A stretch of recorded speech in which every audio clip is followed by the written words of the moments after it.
Okay, holy shit, it's actually been a minute since I've actually made a video, but we are here making a new, or not a new, but my first One Piece Twitch, YouTube tier list, whichever you are seeing this at.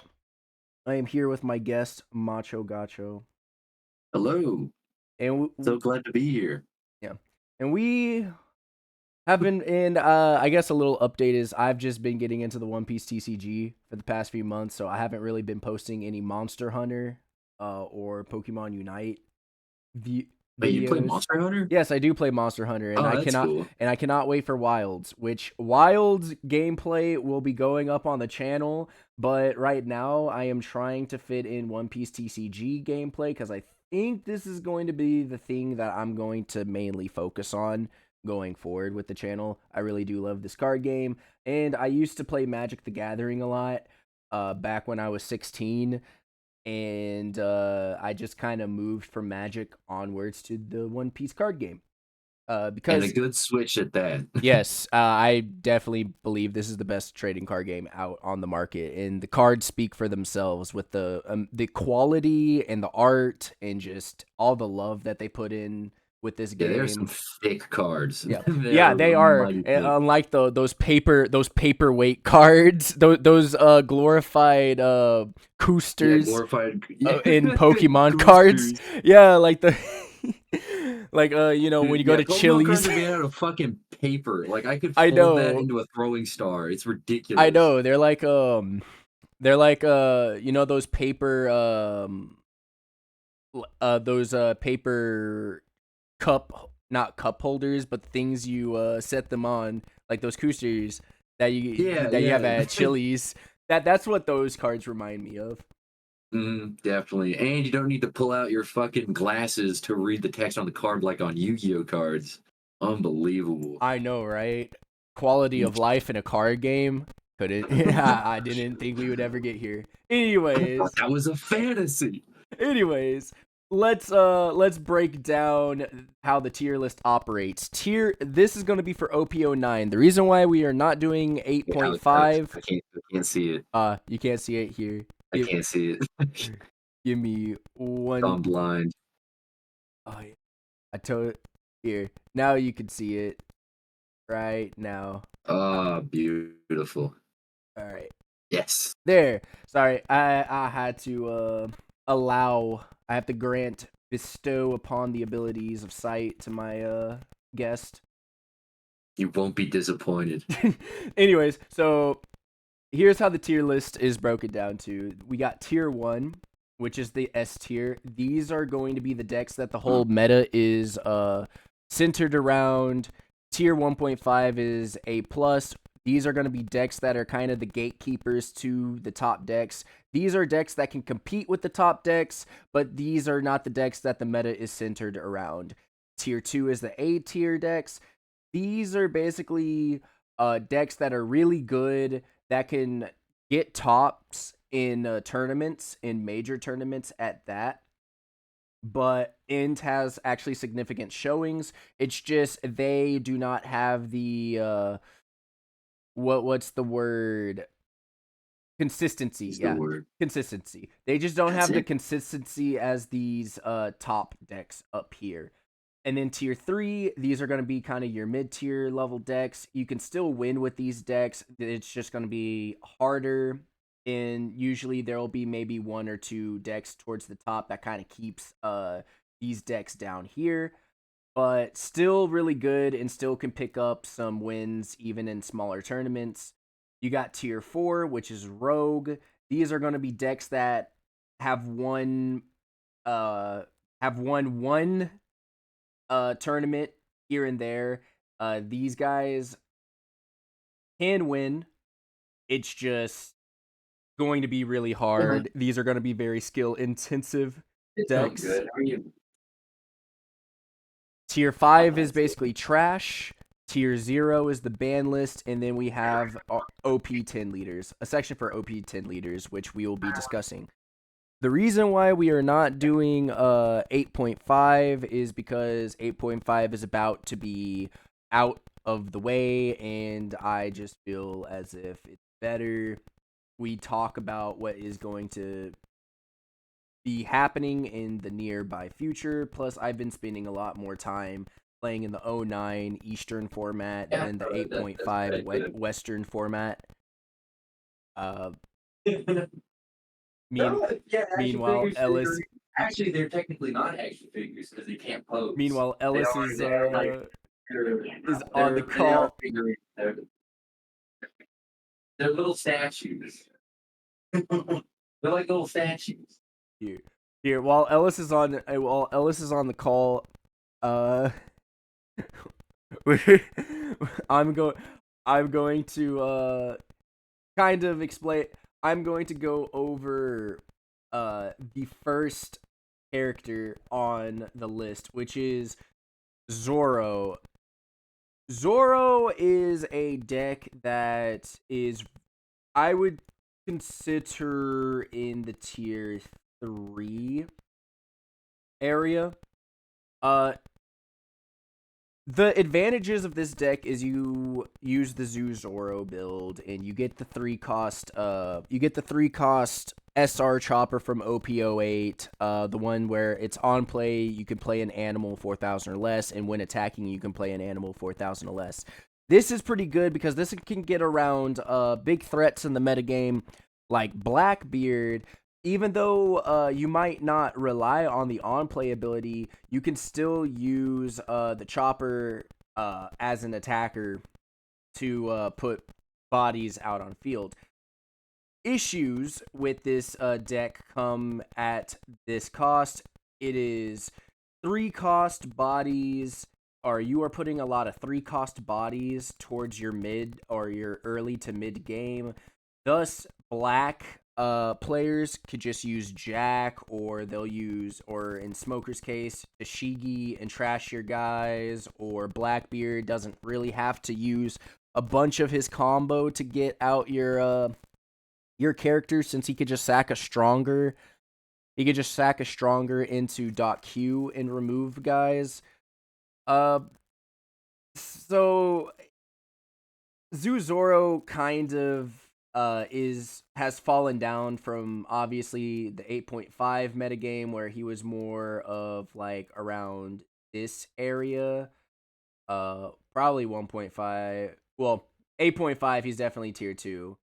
At the start of 8 he was 1.5, and now in 09 he's straight in tier 3. Another weakness that he has is buggy with the new promo. I don't really know when we're going to get it in America, but hopefully we get that promo very soon. But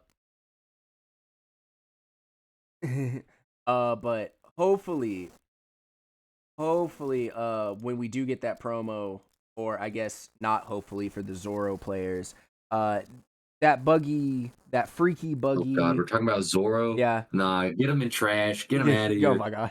That freaky buggy, though, does kind of neg your whole early game. And even to Mm. another extent, you are not seeing Kid and Killer being ran in the metagame anymore because of it.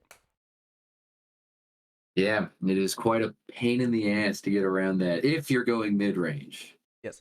Another weakness, and this is the last weakness I will say with Zoro, he burns his hand very fast, and it feels like you're playing a weaker version of Blue Dofi. So, for all of those reasons, he is tier 3. I'm sorry, Zoro fans. I understand the Zoro stands out there, or some of the largest I meat know they're riders insane, in the community. So I'm sorry, I have to put literally. your goat in mid. Uh, Which is, I think is fair. That's very deserving. Tier 4 is where Red Green Law will reside. Red Green Law, and I Mm. wish I wish one of our friends, Sydney, was in on the stream because she plays Red Green Law and can give you more of Oh an my God, yeah. insight. Give you a fucking monologue about it, like a Yeah, whole paragraph. yeah. Red Green Law is not going to be new player friendly. Uh, for people who are trying Mhm. to get into this game, and you are trying to use this tier list as kind of a gauge, a power level gauge, or a jumping off gauge point. Our red green law is not for the new players. His ability basically requires him to flip back and forth, like smaller bodies, like your beige blockers, for bigger bodies, a lot, or not even bigger bodies, like more medium-sized bodies, like Rush Luffy. At the beginning of the life cycle of this game, he was like a solid 1.5. But as power creep, happens or tends to happen in games like this, obviously cards doing good or in earlier metas kind of wound up in lower tiers, and it is the same fate for law. There's more removal, there's faster removal, there's just stronger defensive leaders, in like Bonnie and whatnot, and Nell, and it just kind of doesn't give Law a lot to work with. But despite all of the shortcomings, Red Green Law has seen tournament wins, like in Urict. Has seen even tournament wins throughout in 09. Like probably like one or so, and just have a little bit smaller wins. Also, keep in mind, I'm not ranking what is the best decks in order from the tier list. I'm just putting them down in the tier list. So, with all that being said, Red Green Law is in tier 4. You can win with him. It just takes an extensive amount of skill. Yeah, I mean, I would say with your mentioning of older leaders, kind of like seeing the time of power creep. If they gave more support, like they did with Blue Dofi, if they gave more support to Red Green Law, then I see him shooting all the way up to like A plus, just with the amount of getting big bodies out on the board for practically free. He just needs a little help. He needs a little pick me up. You know what I mean? My man's needs an ambulance. He Uh, does. Next on the list is Red Green Luffy. All right, where I mean, I kind of want to say trash, but I'm gonna let Yeah, you. it's not good. Do you even In know? the wise words of Anthony Fantano, it's not good. Uh, so, do you want to explain what this leader can do? No. No. Do you? I actually don't remember. I, I never see him anywhere. Like I've seen blue purple Kaido. I've seen like Kuro. Hell, I've seen an Arlong deck, but I've never seen anybody play red green Luffy. can you What does bro even do? can you pull it up, Ellis? Sure, I can do that. Let's see. Also, I forgot to explain that, but Zoro's ability is Dawn times 1 gives all of your board plus 1,000 power for your turn. Uh, so That's pretty good. yeah, That's solid. that will always be Now, solid.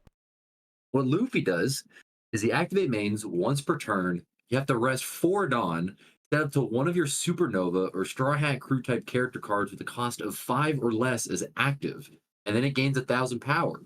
Now that's just sounds like a waste of Dawn to me. Yeah, yeah. It's and for that he is in trash. It is a heavy cost. No need to really go on anymore. Now, Uh, see, I think it could be better. I think there is actually we should go on. One last point. okay. I think it could be good if it didn't have the cost cap. If it could do any supernova or straw hat, then I think it would be worth it. But as it is standing now, it's not worth it. It's definitely not worth it. Going on to Green Odin. I am going to put him in trash. Ellis, please pull up Green Odin and explain to the viewers what he does. Of course. So Green Odin. Activate main once per turn. You can trash one Land of Wano type card from your hand and set up to 2 of your Dawn as active. Which You're going down in hand size just for 2 active Dawn. a negative Yeah, trade. It really is. It is a negative trade off. Like and on top of that, it's like the green Wano cards just are not that great. they suck. They actually suck. I And there's mean, no blocker of them. Odin is oh yeah, all the blockers are yellow. Exactly. Exactly. That's crazy. I mean, I like the 8 cost Odin. Like he's fun to like mess around with, but the support cards are very much lacking. They really are. It is like absolute horrendously terrible. Which is a shame. I mean, he gets his redemption though later down the line.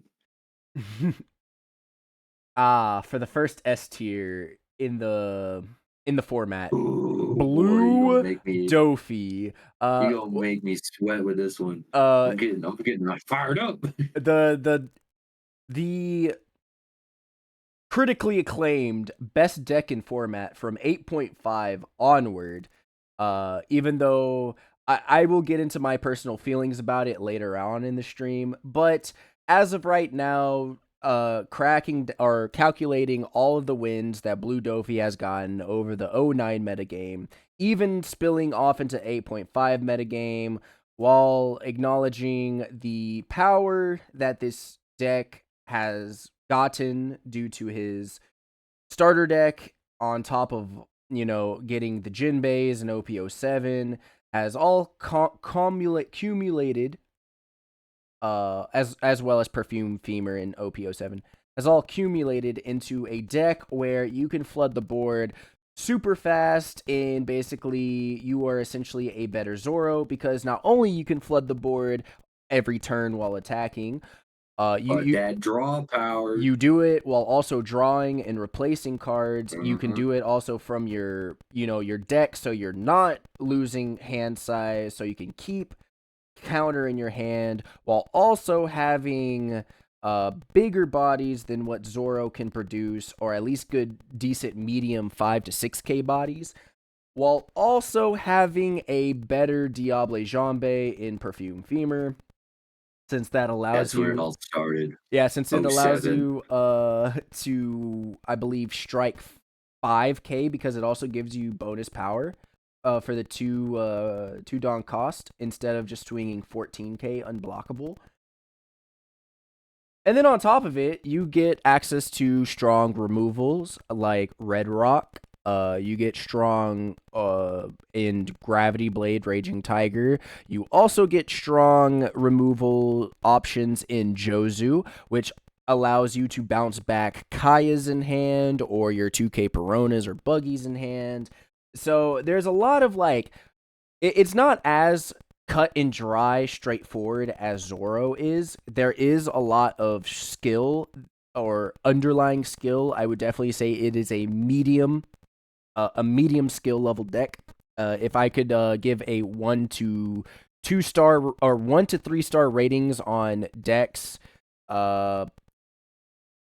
like Dofi would be in that 2-star rating of that medium tier, just because the intricacies of just knowing when to bounce and what to bounce to your hand, and just trying to set up your deck for the most optimal hits on your leader ability is going to take a little bit of time, and it's not going to be easy for a newer player. With that being said, Dofi is extremely strong. Can pretty much most of the time confirm you a win, because not a lot of decks can really handle how fast he can set up a board. And yeah, his one, he has a couple of weaknesses. Not saying that this deck is not without its flaws. Dofi's main weakness comes from Buggy's freaky Buggy promo. The bootlicker, foot fetish Buggy, right? He Yep. obviously, once a Buggy player puts that on the field, you cannot attack with any of your guys, and to the point where you probably do need to tech in some Red Rocks just to remove him. And also, you got to be wary of Blackbeard shutting down your on plays and basically making it to where you can't set up your deck properly, and You can't really abuse your boa blockers the way you want to, or your Jinbeis, or not even getting your draws from your Weevils. So those are some things to look out for, or at least a few major things to look out for from Blue Dofi. Uh, One of your weaker matchups is also Lucci, but I feel like that matchup can go either way, really. Depends on if Lucci can see all of his removal pieces to slow you down. Uh, but And even if he does, it's not like his removal can like board wipe, you know what I mean? Like he usually goes for like one maximum of two characters a turn. He can't like just easily completely devastate a board in one turn at least. yes, and also a really good thing about Dofi is he also has trash recursion for you. So Right. you can keep on cycling out your Jinbei. So it does. So you do also have counterplays against Lucci. Um, and I think the only other deck you should really be on the watch out for is RP Luffy, mainly just due to the fact that he's a 6K leader that can go up to 7Ks with the kid and the gas ops. So you do kind of have to strike above him a lot. So that can be rough. Yeah, now that matchup can be rough. But moving on to Blurple Kaido. Ooh. Ellis, please, for the viewers at Oh home. wait, he's trash. Yeah, he is I don't think definitely he's trash. trash. He's fine. So his leader ability is you attach a Dawn to him on your turn once per turn. When your opponent's character is KO'd, add up to one Dawn card from your Dawn deck and set it as active. I have my reasonings for putting him in trash. Okay, why? My reasonings for putting him in trash is one, he is a 4-life leader that in a metagame that is dominated by a lot of 5-life leaders. Two, using blue and purple, what is he really ramping into on the blue side of Uh, things? Like 10 cost yeah, Kaido. 10 cost Kaido to draw. Okay, he has to essentially try to get a 5-life leader down to 3 life. And most of the time, the 5-life leader is going to take one, but then he's going to counter out of most things going forward in the game at 4. So by the time you can ramp up to 10 cost Kaido, you can't even drop 10 cost Kaido properly. Meanwhile, you're at 4 and you are losing out. And on top of a Dawn ×1 activate main ability. I mean, sure. Well, it's not an activate main. It's just whenever a character is Oh, KO'd. well, once per turn. A Dawn ×1 once per turn. Yeah. And the worst part about it, it's whenever someone's KO'd on 2 colors that don't KO, really. like, Yeah. his leader ability works better if it was a black leader because you can force the KOs. You can't really force the KOs. Like what are you gonna do? Drop blue removal, but blue removal is bounce to hand in bottom deck and not KO. Well, Purple. I have messed around with this deck a bit, and yeah, purple has like a few. There's like Ragnarok, and a new one I think came out in either 7 or 8, which is the big swing that Kaido and Yeah, Lemon that's does. Conquest of the Sea. That's Yeah, Sakai. yeah. But those are Those are like the only two I board can wipe. think of off the top of my head. Yeah, but those are board wipe abilities that come like way later in the game. It's like so you're basically I passing a suppose. whole turn to get no one on board. Just literally the what I'm trying to say is the trade-off is just not good for what you're trying to go for, which is why I put him in trash.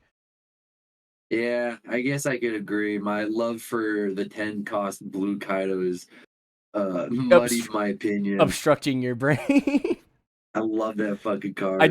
don't blame you, but he's better in other decks than this guy. Right. You think he would have been better if it was a mixture of a different color rather than blue, Yeah, like maybe a red purple or a black purple? blue black, bro. Blue black. Okay.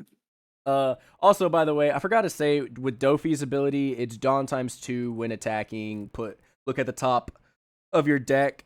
We also got a rest one. Yeah, oh yeah, Dawn times 2 when attacking. Rest 1 Dawn, so you basically need 3 Dawn to activate his ability.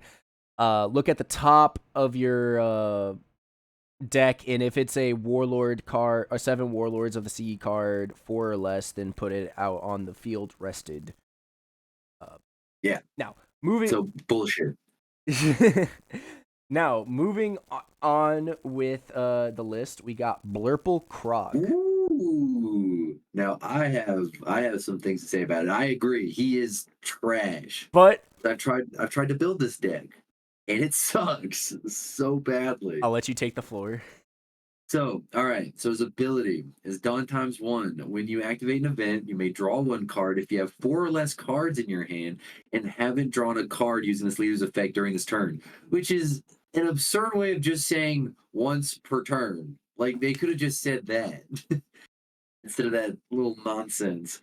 And it's the thing is the events that you have with the blue purple croc are not great. They're not good at all. And it only got some support with the purple croc that came out in '04, but he works way better with purple yellow. They at least gave And him. overall, he's just garbage. He's trash. They at least gave him the new cross guild croc. Wow. In '09, but he's still Crazy. trash. Yeah. Did you explain what his ability does? I did. Okay, yeah, okay. his leader effect. Sorry, I was just too busy laughing at him. It's and it's just like with the point of the 4 or less cards, it's not like in the sense of Queen where you're like always using cards, especially like with some of the events that you have, which will allow you to search, so you just get that card back. It's such an awkward kind of like hand of cards that you need to be at, and you only get one. You only get one draw. Like it's not worth the work to put in. That's all I gotta say. All right. Moving on to Purple King. Yes, more trash. Anyways, please pull up Purple King. I actually used to, when I first got into this game and I had very limited characters to use, I used to mess around with Purple King. Really? Yes, because King is actually my favorite beast. Start. Yeah, King is actually my favorite beast pirate, and I actually really do like King. And I would say King was probably in my top 5 characters before he moved down, maybe closer to 10. But honestly, I feel like that's kind of unceremonious. Yeah, unceremonious, because I just like King because he's a Lunarian, not really King himself. He has a cool design, and I like his devil fruit because I like pteranodons as a kid, just because I like dinosaurs. But besides King, I feel like when we get King back in the story, he will be more of an interesting character to me because there's a lot of. Do we know if he's coming back? Oh yeah, most definitely. Like okay. I'm not gonna spoil what is going on in the Egghead, or not Egghead, but the Elbaf arc. Yeah. But there is teases. There are teases that King does have a role to play later on in the story. But this was one of the first. This was, I believe, the first King leader, though, right? Yeah, this is from 01, first King leader. His ability, your turn. If you have 10 Dawn cards on your field, give all of your opponent's characters minus 1,000 power. Which is not great for a purple because you're always going to be sending Dawn back. You're barely going to be able to use this effect. Yes, and I could say when I was trying to learn this guy, I was like, bro, it feels like I don't have a leader ability because I can never use it. I can never use it. I never. Yeah, it's just Zoro, but worse. Well, kind of. It's like anti-Zoro. It's an anti-Zoro. They made this guy just to counter Zoro's ability, but kind of like, I guess, a little flavor of the fight in Wano. Oh but yeah. but then the issue arises that you're just never at 10 because you're minusing Dawn. Yeah, never. It's absurd. Yeah. All All right. right. Now we get into the meat and potatoes O2. This man used to be this man used to be here. This man used to be here. Well, he used to be at S, then he Oh used no to be no at no no there, he and oh yeah he then was here, then got boat, yeah, then boat got taken and away, then power creep happened, and my old man kept on declining in down into tier 4 where he yeah, resides. it's a shame. Putting him in the home. I'm so and for our Dallas Laws his nurse to take care of him. for our Dallas locals, I'm sorry, Aaron, and all the other peeps who might look at this video and see the disrespect I'm giving to the goat Whitebeard. I'm sorry. It hurts. It really does hurt putting Whitebeard down We lower. don't want to put him here, but this is facts. It is facts. He gets some interesting buffs. You know, he has the ace Mhm. that's sticky. He has from starter deck 15. You don't even use the Jack Beard in starter deck 15 with him because Really? that guy is more for Marco. But Yeah, I could see that because you wouldn't want to waste your turn or like that big body KOing characters because Whitebeard is played all more like rush. as an aggro, Yeah, right? yeah, Yeah. he is like rush aggro, and then you get a bunch of cards in hand that you sit on a bunch of events. Uh, Hmm. Now depending on where this guy really leads, I mean, they gave him that Atmos in starter deck 15 that allows you to not draw or take life. I just feel like Oh. I feel like what Whitebeard needs is Whitebeard needs like a decently sized body, like a 7K, or not 7K, a 7 cost body that acts as his own, 7 cost kid in RP Luffy, but instead of like giving him plus 1000 like every turn, it just allows him not to take life as long as that card is on the field, Holy shit. while giving him a decently sized beat stick, unlike the Atmos, which is just a 3 cost like Mm. cheap whatever card that will just end up getting removed. um Yeah, that could actually work, but don't give him any like cannot be removed by Oh effect yeah, yeah, yeah. magic Not that. Yeah, broken. not that. No, not that. Not that. That's just stupid. But yeah, so like you could go, you'd always want to go first, and like on turn, would that be 3, turn 4, or whatever, 7th on turn, you can play him. Then on 9, you can play Whitebeard. So that's like 2 solid turns of not having to take and life. curve That would. and curve is like the main thing for red decks. It's like you have to have Mhm. in for Whitebeard being essentially like a mid-ranged aggro deck. His curve is very, very important. So it Most definitely. Yeah, I would definitely make it a 7 cost 1K 7,000 power character. I think that would be fair. Uh, Yeah, sounds about right. because it Maybe could, it's like a new Marco or a new Ace. I don't know. yeah. And Oh it's a no, white beard. what about Vista? Let's get Yo, Vista in yeah, let's there. make that's what we should do. We should make the new Vista card it. A new Vista card Hell it. yeah. That would be Vista, go awesome. handle the Uh, Yeah, go handle Fraud Hogs. Go handle Fraud Hawk. Yo, speaking about Fraud Hawk, I don't see him on the leaderboard. I don't see him on the That's leader list. right. That's right. That's right. There's no leader Mihawk. He painted his sword black. I see. He's obviously. He's, Uh, he's, he he's should be a blue. even the one-eyed rat has a leader. And Yeah, I the love one Shan. arm. Yeah, see, the one arm rat gets a leader, but not Zapanta. Zapata.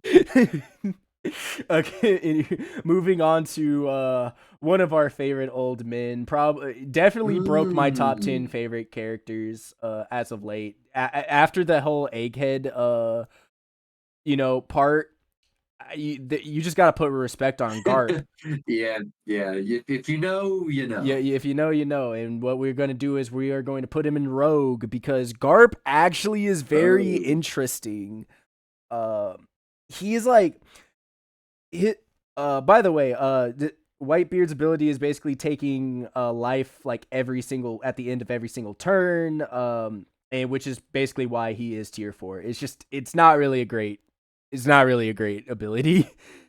It's really oh just well, yeah, offset by him. Whitebeard. It's offset by the fact he's the only 6 life leader in a 6,000 power body. But other than that, I think there's just a lot. There's too many big characters in the O9 metagame that you're pretty They much, absolutely stomp him. yeah, you're just pretty much killing yourself.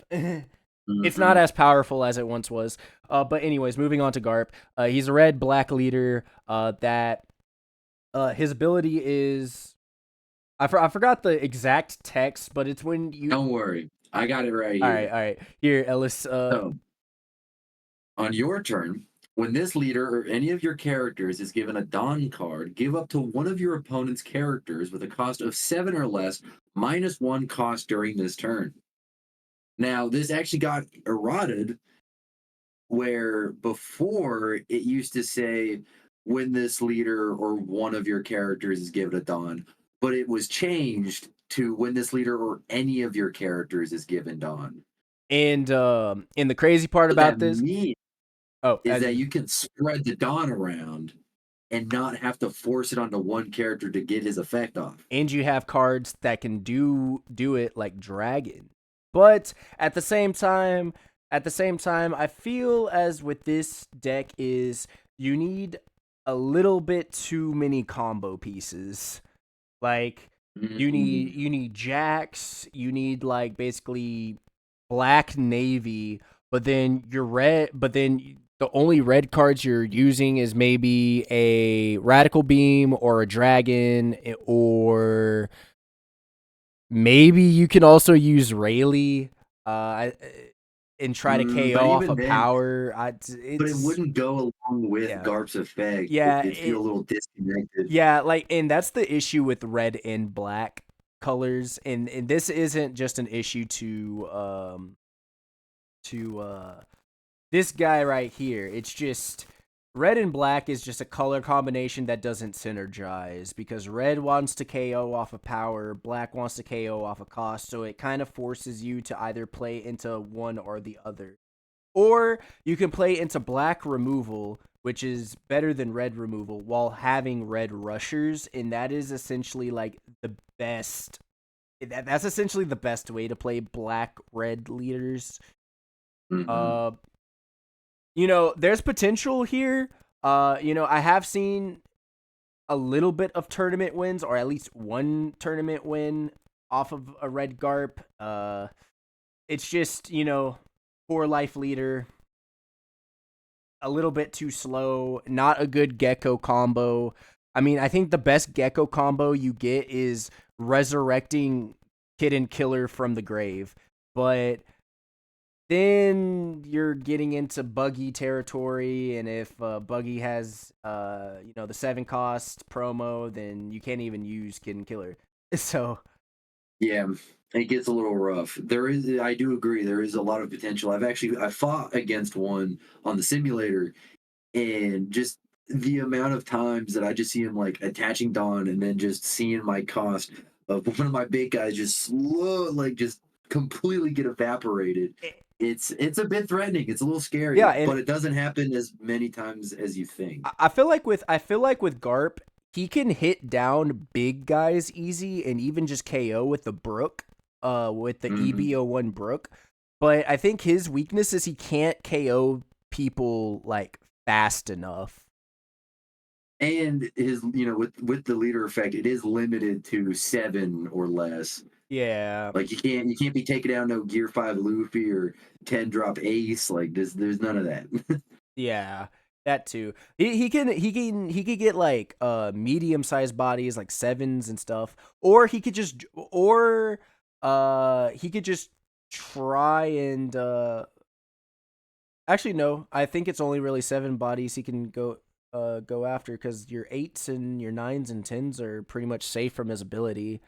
Yep, So I don't know. there are more than 7. Yeah, I guess those stipulations kind of nerf him to where he's like tier 4. He can pop off with the right pilot. It's just it just feels like you're wasting your time because for the same things or for the things that you want Garp to do, you could probably find another leader that can do him better. Yep. Moving on to green Kinemon. Kinemon. All right. Please pull up the jank files. So, pulling them out. Activating Kinemon. So activate main once per turn. If you have 1 or less characters, the next time you play Land of Wano type character card with a cost of 3 or more from your hand during this turn, the cost be reduced by 1. What the actual fuck is this ability? This is so weird. It's such a mouthful. Bro, I forgot about this leader. Everyone has. I.e. in layman's terms, he's trash. He is Put him in the dump. He is absolute garbo. Wait, okay, so basically, like what he wants to try to do is basically if his field is just getting demolished, he could easily like replenish the field, but but with what? Only characters Green Wano, a cost of 3 or more. Oh, 3 or more. But what is he replenishing the field with? Green Wano? I guess the A cost Odin. Yeah, we're really digging at the bottom of the barrel here, guys. Yeah, it's again. I think just if Bandai gave him some more support, it could potentially be at least decent. You know what I mean? I don't think it'll be great, but it'll be decent. All right. And oh my god, don't even the fucking Sanji. Yeah, the first again, Sanji. another one that I'm just like, what trash? What is his ability? All right, time to pull up the files. All right, I got it up.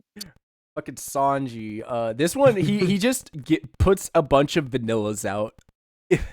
So once per turn, when you play a character with no base effect from your hand, if you have 3 or less characters, set up to 2 of your Dawn cards as active. Yeah. What? Yeah. A whole deck surrounding itself around vanillas. I don't really think I need to explain how trash that is and how unviable that is.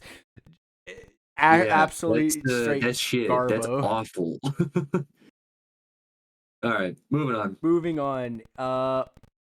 Ivankov. I'm so sorry, David. I know you play Ivankov, and I know you swear by this character because you like drawing cards, but I don't know though. Trash? You really think trash? I think it's trash mainly because like what are you really doing? Like out of all the 5-cost blue characters that you could be drawing cards with, why Ivankov? In the Impel Down engine isn't even that great of an engine.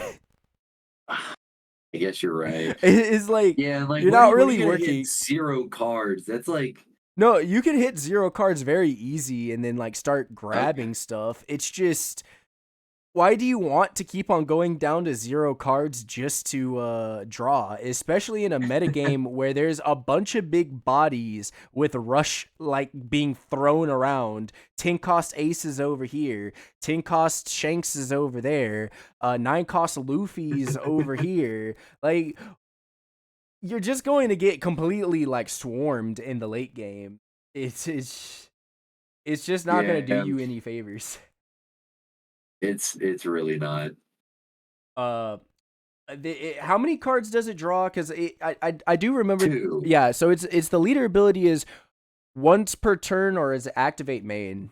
It's once per turn. Okay. Or no. Actually, it's the end of your turn. Yeah, end of turn. Okay, so it's an end of your turn ability. If you have 0 cards in hand, draw 2. Why? Why? like someone just answered this to me, like, who in the right mind would want to play a deck like this when You know, Blue's whole shtick is getting the most hand size. hmm maybe if it was a blue black leader and you could actually like recur your cards from the trash that that you've been, I don't know, using for counter or using events, and you could like somehow get those back, then it would kind of make sense. There'd be that cycle going. But as of now, they're gone. Those cards that you trashed to get that leader effect, they are done. Magellan, may you pull, may you please pull up his files because I have honestly no idea what this guy does. I just You have know no he's idea. It's trash. okay. He's basically like a purple smoker where basically when on your turn, once per turn, when a Dawn card on the field is returned to a Dawn deck, this leader gains 1,000 power during his turn. It's not enough. You know what I mean? Like it's so little. Like yeah, you can get it because of the Magellan cards, of of just a bunch of purple cards that send Dawn back. But the reward from sending the Dawn back is very little. Like only 1,000 power. It's nothing. True. It's a little rough. Now the Magellan character card, very good. I would say it's decent. It used to be very good. It's just I feel like purple has better cards now. I see. And ooh, Zephyr Z-Man, Z trash. You could explain. actual dog You could tier. explain it. Gotcha. So when Zephyr attacks, you have to Dawn -4 to KO up to one of your opponent's characters with a cost of 3 or less. Then this leader gains 1,000 power during this turn. I mean, that's a lot of Dawn. That's it, that is a lot of Dawn. and the worst part about it is historically purple and black has never really been a great combination. Yeah, it's just. I mean, wait, actually, why? I think it was mainly due to the card pool of it, because it's all like with black you kind of want to remove stuff, but with purple you are essentially ramping, so you kind of have to choose what you want to do at a given time. Do you want to ramp or do you want to remove? You can't really do both at the Mm, same time. I are that's the a good only are the point. only character that can really do both at the same time is Black Purple Luffy, which we'll get to later. Right. I don't know. It'd be a neat combo with like you could do like Ice Age into 9-drop Kaido to get like a big KO, but might not be worth it. Well, moving on to Smoker. Smoky boy. Tier 3. Congratulations, all ye OP02 Smoker players. You got a starter deck 20, and they gave Smoker some heat. Oh yeah. Uh, his ability is Dawn ×1, activate main once per turn. Give one of your opponent's characters -1 cost, and Yes. if there is a character that is 0 cost or less, this character gets plus 1,000 power. Meaning you get to strike if you can chain his abilities consistently. You can get 7,000 swings off of your leader, thus making him a black Katakuri. The new Tashigi Oh yeah. the new Tashigi allows you to do this pretty consistently because she gives out -4 when your leader is Smoker, and also has the once per turn activate main. If this character is played, can trash a 4 or less character, granting the Smoker player a really good mid game removal option that can get around on KO effects. And that's -5. The Tashigi and Smoker is -5 together, so you can consistently use his ability And the Tashigi is what, a 4 cost or a 5 cost character? The new Tashigi, believe, is a 5. A 5? Okay, so honestly, I think the weaknesses of Smoker is Yeah, you don't really have a character that can give you Rested Dawn. which that would be, oh my god, that'd be amazing. Like, I think that's really all Smoker needs. Or if there's a card or a black card that does give out Rested Dawn, it's not a very good one. Because that new Sen Goku allows Smoker to pile up his trash while drawing 3 cards. So Smoker's hand cycling is really good. Smoker can trash. Smoker can get around Kuzan. Smoker gets access to the Black Navy engine and is the best user of the Black Navy engine currently, and is able to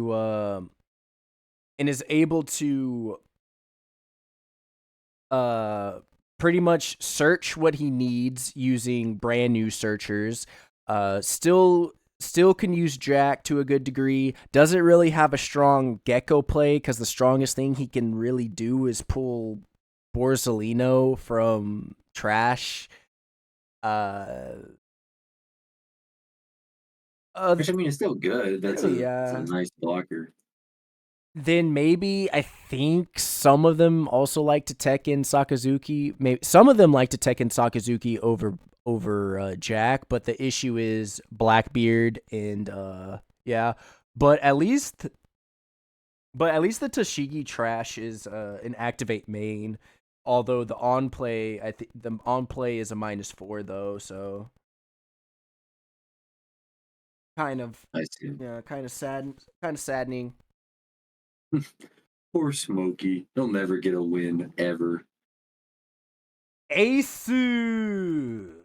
My favorite donut.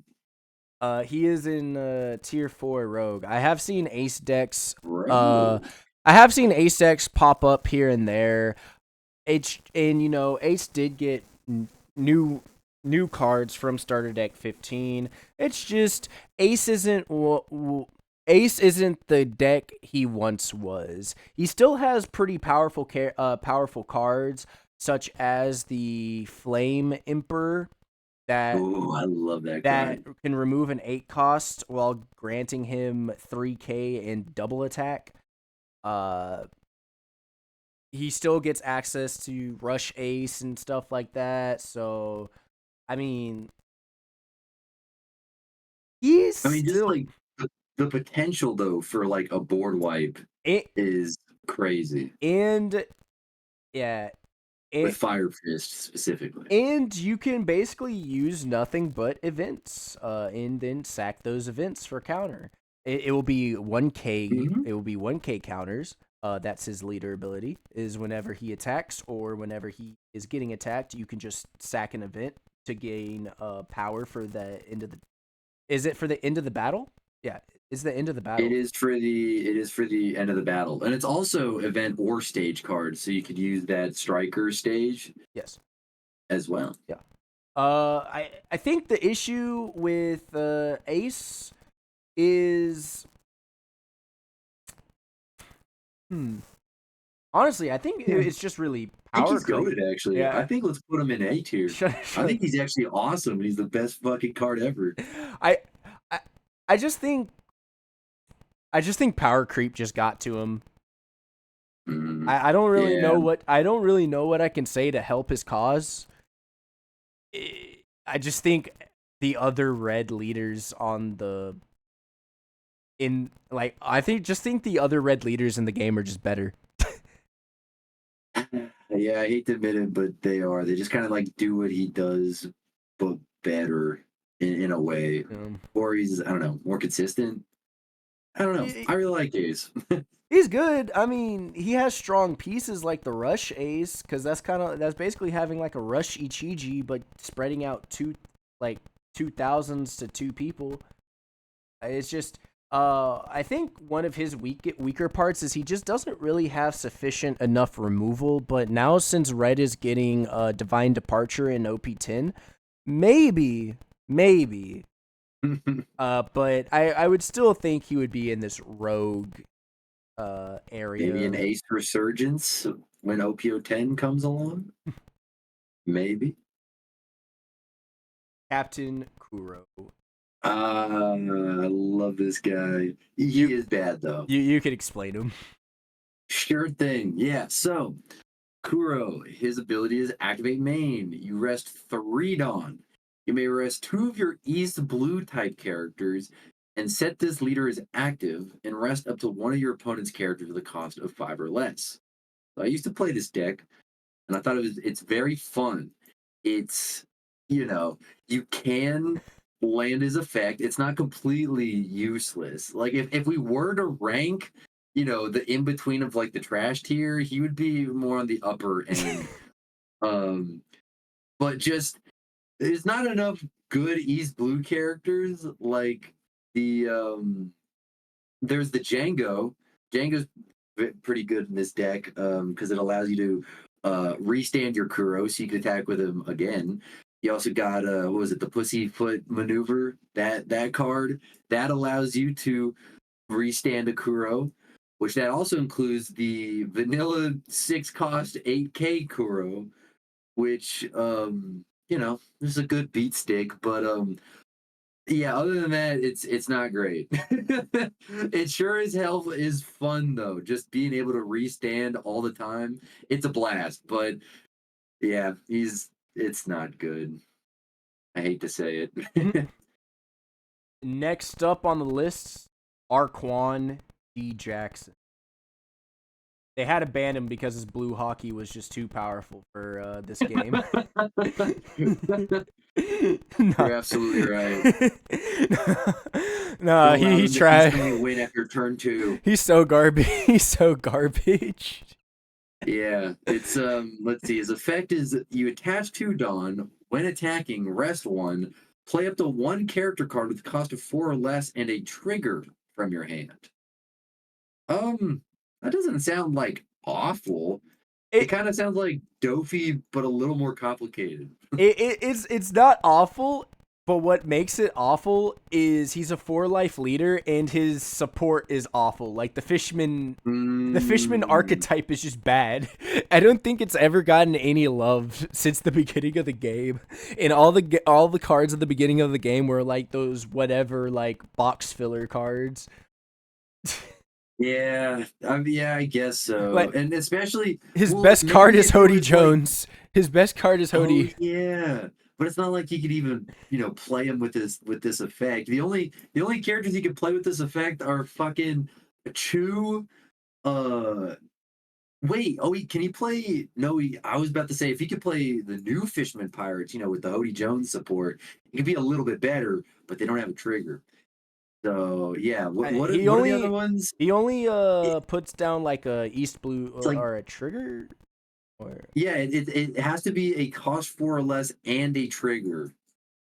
no Fishman Island or No, it's oh I so mean cost 4 or yes. less or trigger, but then when like what is he putting down? Egghead Luffy?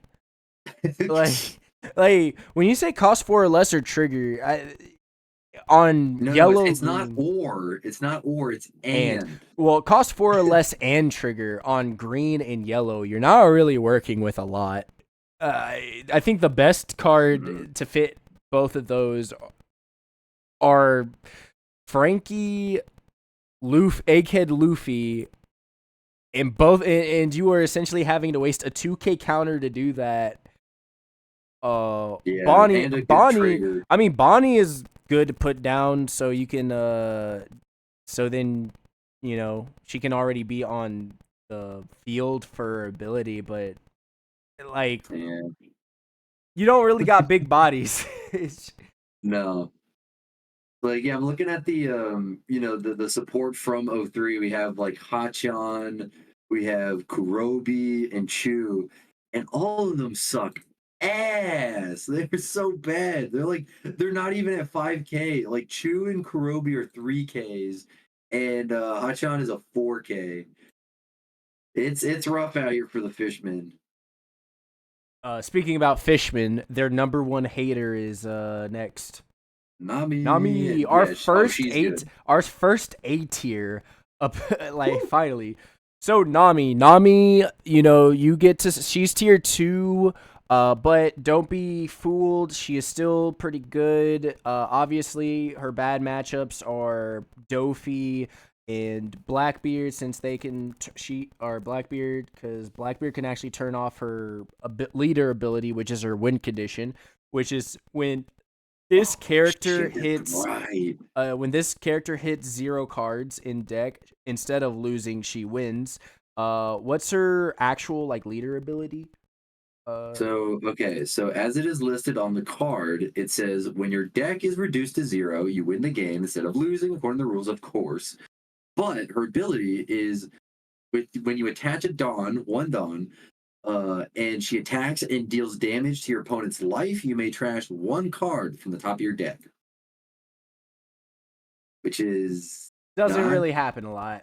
doesn't matter. It doesn't. Not a lot of aggressive, offensive Nami decks. They usually are very defensive, and basically they play their own game. They like to play fucking solitaire instead of one piece trading card game, which is just a lot of fun. It's so much fun. So fun and interactive for them, not I've you. ended a game. I think I played as I was playing a Nell, and I ended with like 7 life just because they were like, yeah, yeah, you can heal, you can heal, you can heal, and they would never attack me, and then they still won. It's just, oh, it's Yeah, ridiculous. Nami's strengths are definitely mid-range decks like Bonnie, Shanks, Enel. That's pretty much free Hmm. Nami food, which is why you do see her in the metagame from time to time, and she even makes top cuts.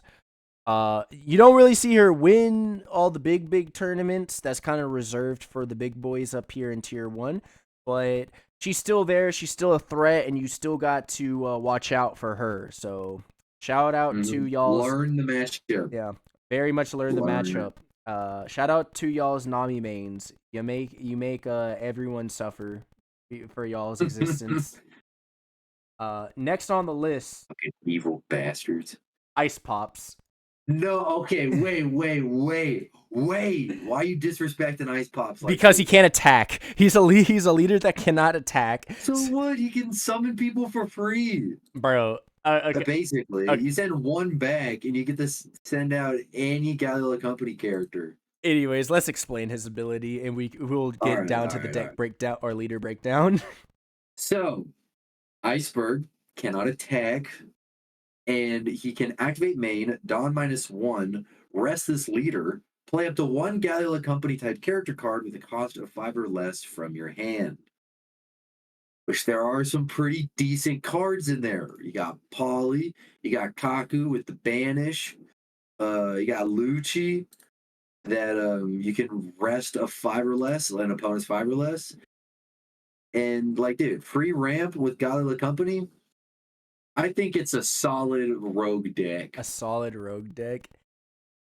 I I I could at least meet you halfway, and I could say this would be at the top of trash if we were going to rank them off of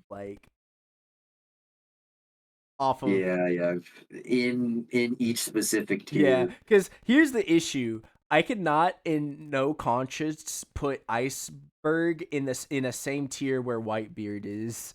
That there is a bar we need to establish, and Iceberg is not at that bar, mainly because he cannot attack with the leader ability, and literally he will burn out his hand, and the Lucci player or a control Shanks player or the Smoker player or any control deck is going to look at him and take away all of his guys.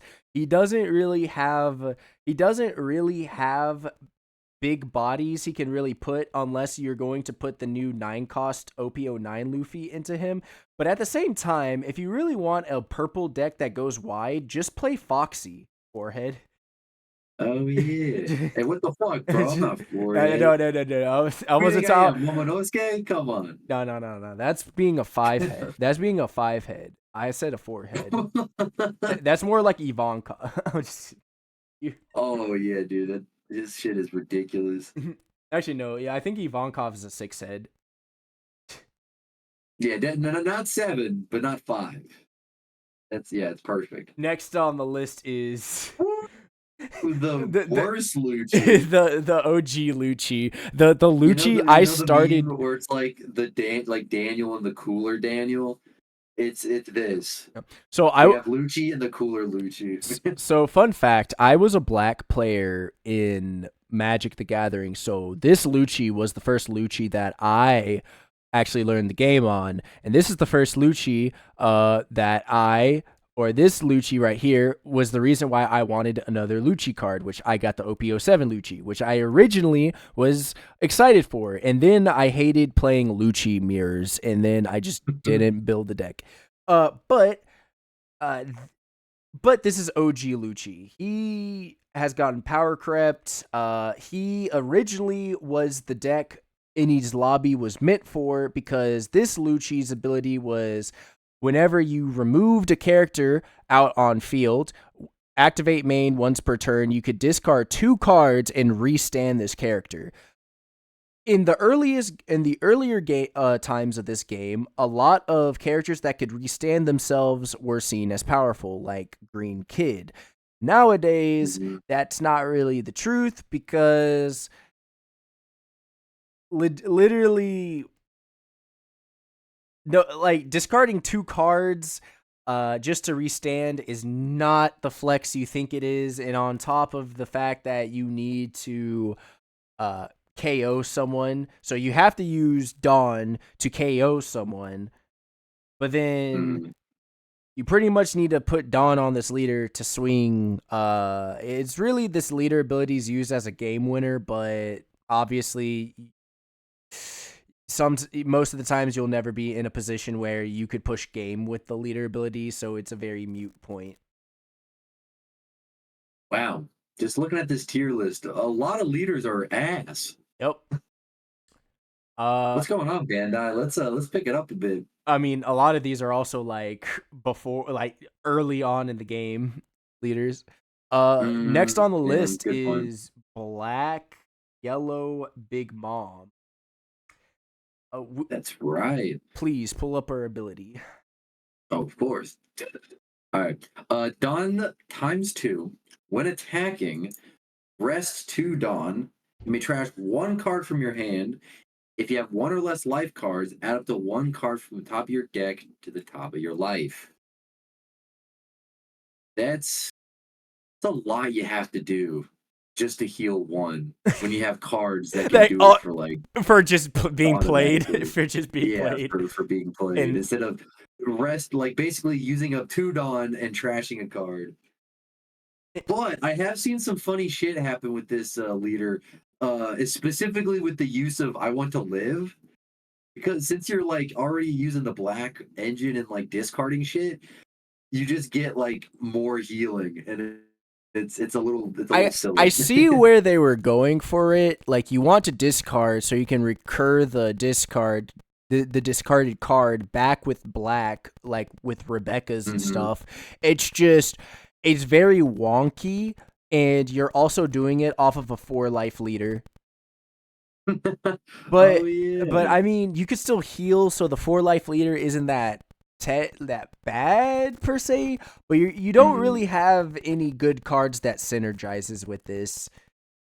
So Yeah, you really don't. so unless we do know in OP11 we should be getting more Big Mom pirates, or the main focus in OP11 is Big Mom pirates, because we are Which supposed to be that is insane. We have way more other like cards that we need to focus on. Like, what about East Blue support? East Blue What for. about fucking Little Garden? Let's get some fucking giants in the mix. The Like, why Giants are we won't come going until back the whole look. cake? Giants won't come until Elbath gets animated in the anime. That's just Yeah, that. I guess. Yeah.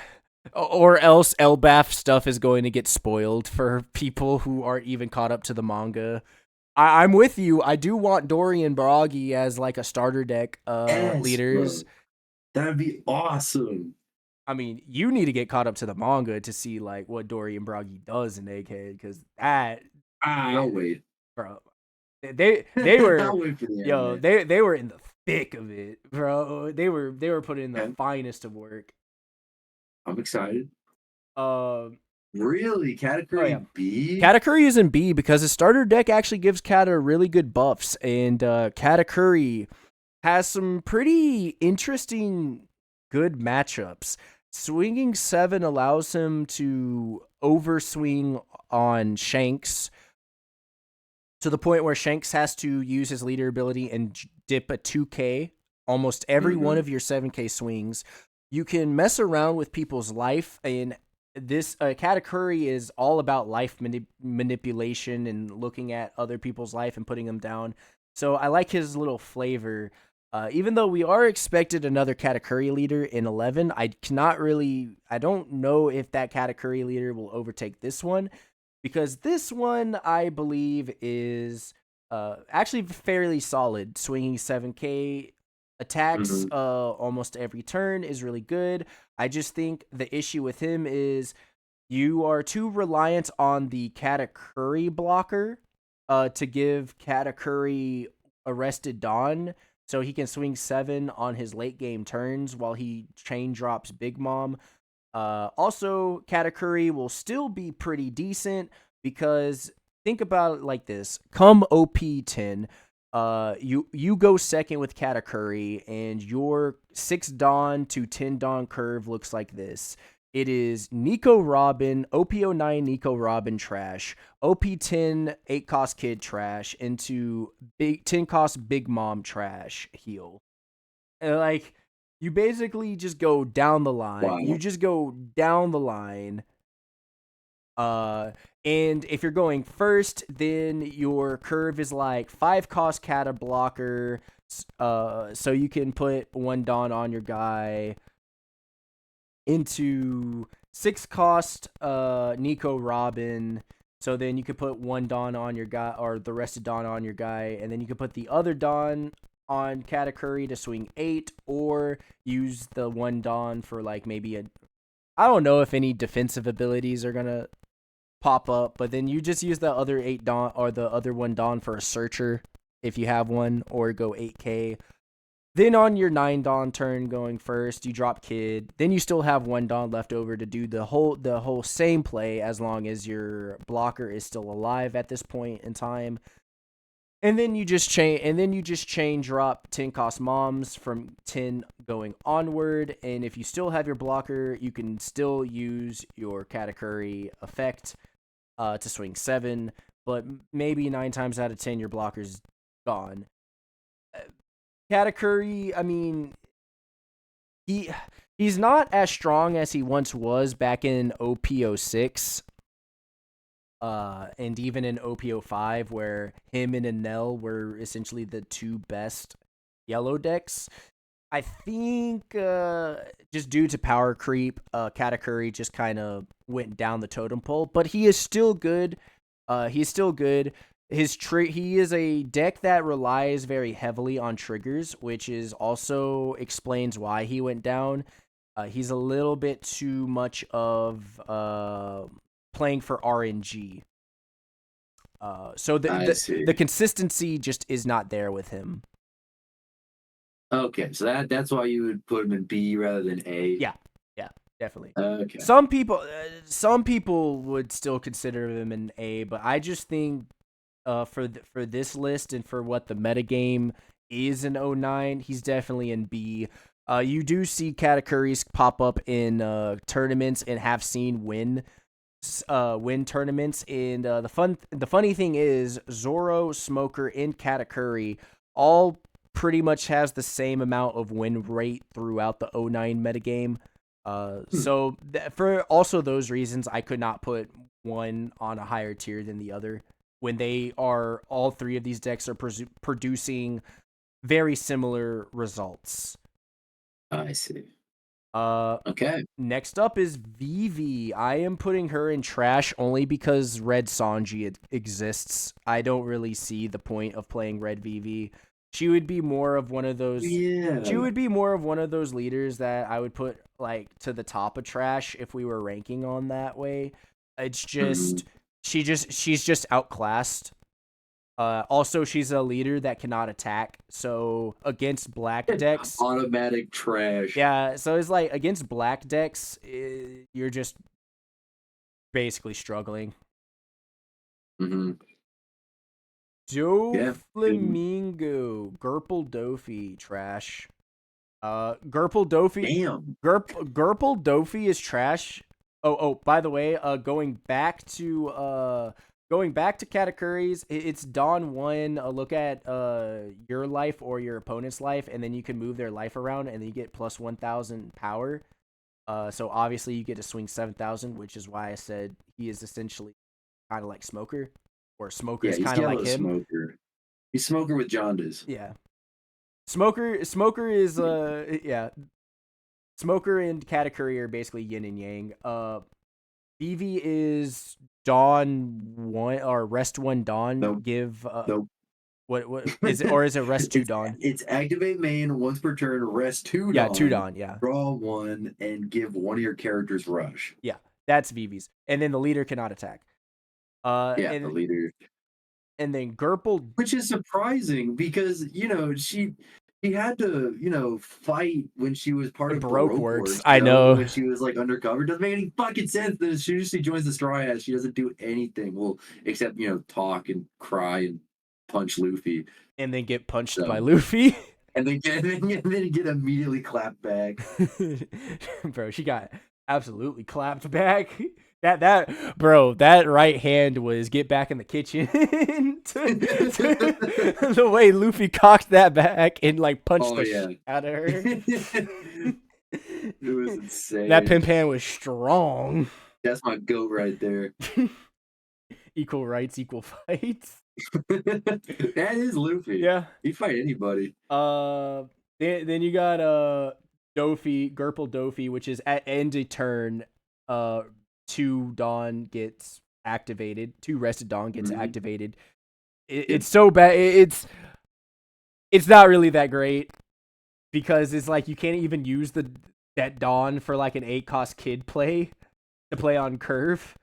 Not only that, he's got some good events. He's got some really good counter events. I mean, yeah, he has some good counter events, but I mean, you're using counter events on a 4-life leader that is like basically gasping for air.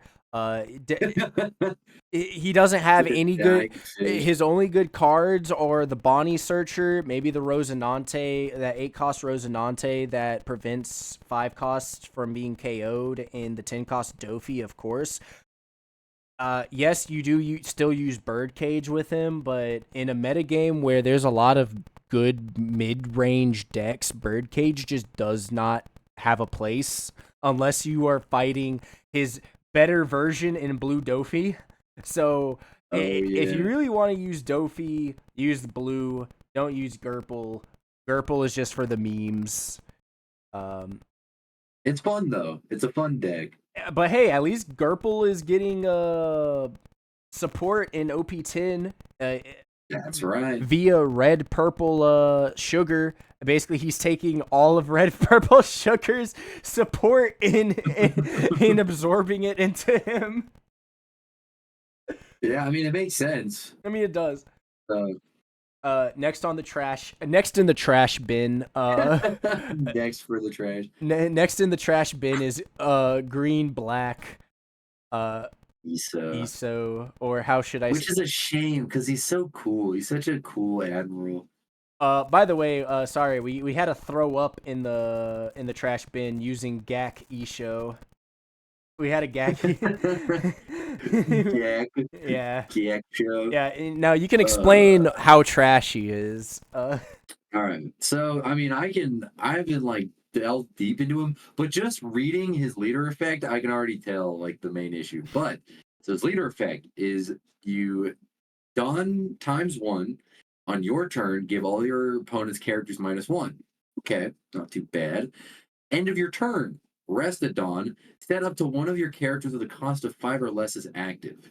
And just from reading that, the one word that I can say that solidifies what this leader is about, it is unfocused. Is it green? Is it black? Like, what are you trying to do here specifically? The worst. It doesn't lean one way or the other too much to be like, okay, like I could use some like a little bit of green support, but mainly playing as a black deck. No, there's none of that. It's weirdly right in the middle. I don't know what you would do with this. And the worst part about it is only activating a 4 cost character, No, five or cost, five or less. 5 or less. The only good 5 or less cost character that you can use within the black navy engine is Kuzan. Is like Kuzans and Borzolinos. Not many. I mean, sure, maybe there's Garp. Yeah, I mean, you could use Garp. I think what this deck is trying to do is rest Garp to discard to KO someone and then restand him, so then you can attack with Garp or use Garp another Yeah. time. It's unless Garp's once per turn rest the dude. Either way, it's like you said, it's very unfocused and it's a 4 life leader. So I feel like by the time you really get into the nitty gritty of it all, the game is already done, and you're just getting outrushed by these decks up here Yeah, I in tier agree. 4. So It's rough. moving on to Rebecca. Yeah, I was gonna say Rogue. Rogue is a I, good spot for her. yeah, I mean, Rebecca's just one of those. She pops up here and there, and I have seen her get a win in the 3v3 tournament. Uh, Mhm. really solid. Uh, you could explain her ability. So Of course. So she cannot attack. Activate main once per turn. You rest at dawn. If you have 6 or less cards in your hand, look at 2 cards from the top of your deck, reveal one Dressrosa type card, and add it to your hand, then trash the rest. So she's mixed colored, but 5 life. That's mainly because she can't attack. yeah, Which again is funny because she fights in the Coliseum, but but whatever. Who cares? she she was. eh, I just want to wait a minute. Yes. Oda. Yes. Why does this bitch right here, who basically is the reason why Dressrosa is as long as it is because of her shitty backstory that we had to literally get shoved down our throats several times over the course of Dressrosa, when no one really cared about her whole persona, her whole character, her whole backstory, the whole reason why she's in the Coliseum to begin with. Didn't even care about the Kyros subplot at all in the toy soldier, one-legged toy soldier subplot. Agreed. But this bitch right here has observation hockey, but Frankie, Robin, What? and Brooke doesn't have observation hockey. I just want to let that be known. Wait, when was that revealed? I don't She, remember that she, at all. dude, look it up. She has observation hockey. What the hell? Yeah, look it up.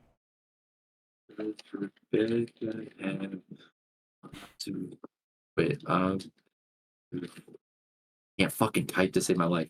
Hockey. Yeah, oh my Yeah, god, remember that's insane. because that's the thing. She was in the Coliseum, but she wouldn't get a hit. No one could hit her because she was just using observation hockey. But that's the thing. We're giving bottom of the barrel characters like Rebecca observation hockey, but the middle trio. The fucking middle trio don't have observation hockey. Fucking Usopp has observation hockey. Like, what are we talking about? Like, I swear, come Elbaf, at the end of Elbaf, if all of the Straw Hats cannot use hockey, fucking frauds. If I was Luffy, I would fire them. What? I would. That means you're clearly not Luffy because that's family, dog. I know. Doesn't care about I that. know, but bro, or no, if I was Luffy, if I was Zoro, I would put the foot down so hard on the crew, and I'd be like, before we get the One Piece and before we can become the king of the pirate crew, y'all people, y'all niggas right there need to fucking Get your shit together and learn some hockey, bro. You got Jinbei on the crew, like, come on, like, y'all have someone who could teach y'all.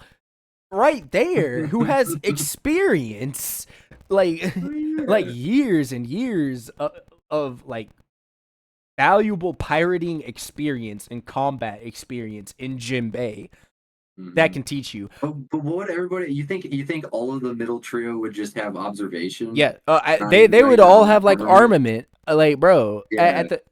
They probably would have both to at least a basic degree. Because here's the thing: Sanji, Zoro, and Luffy don't really make the best of teachers. Maybe Sanji would be a good teacher, but Oh, Zoro and you would really Luffy, only teach the you would women. only teach Nami and Yeah, Robin, yeah. yeah. But with with those guys, they are just really good.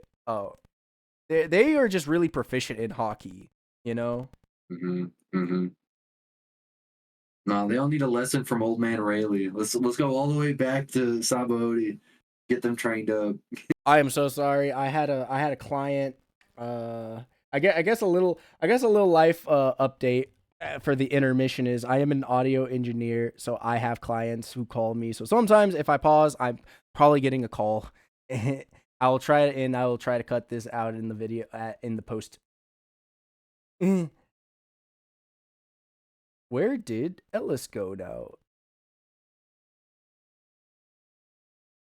I think I think Ellis is now on his break. We tagged out. Um, who were we last left on? Oh yeah, Rebecca. Okay. Getting into more of Rebecca now that now that the whole rant is done. Rebecca as the character is decent mainly because of her support. The Orolumbus and the Kiros in the stage are just really good. And since the leader doesn't attack, the stage just rests the leader, and you basically don't really lose anything.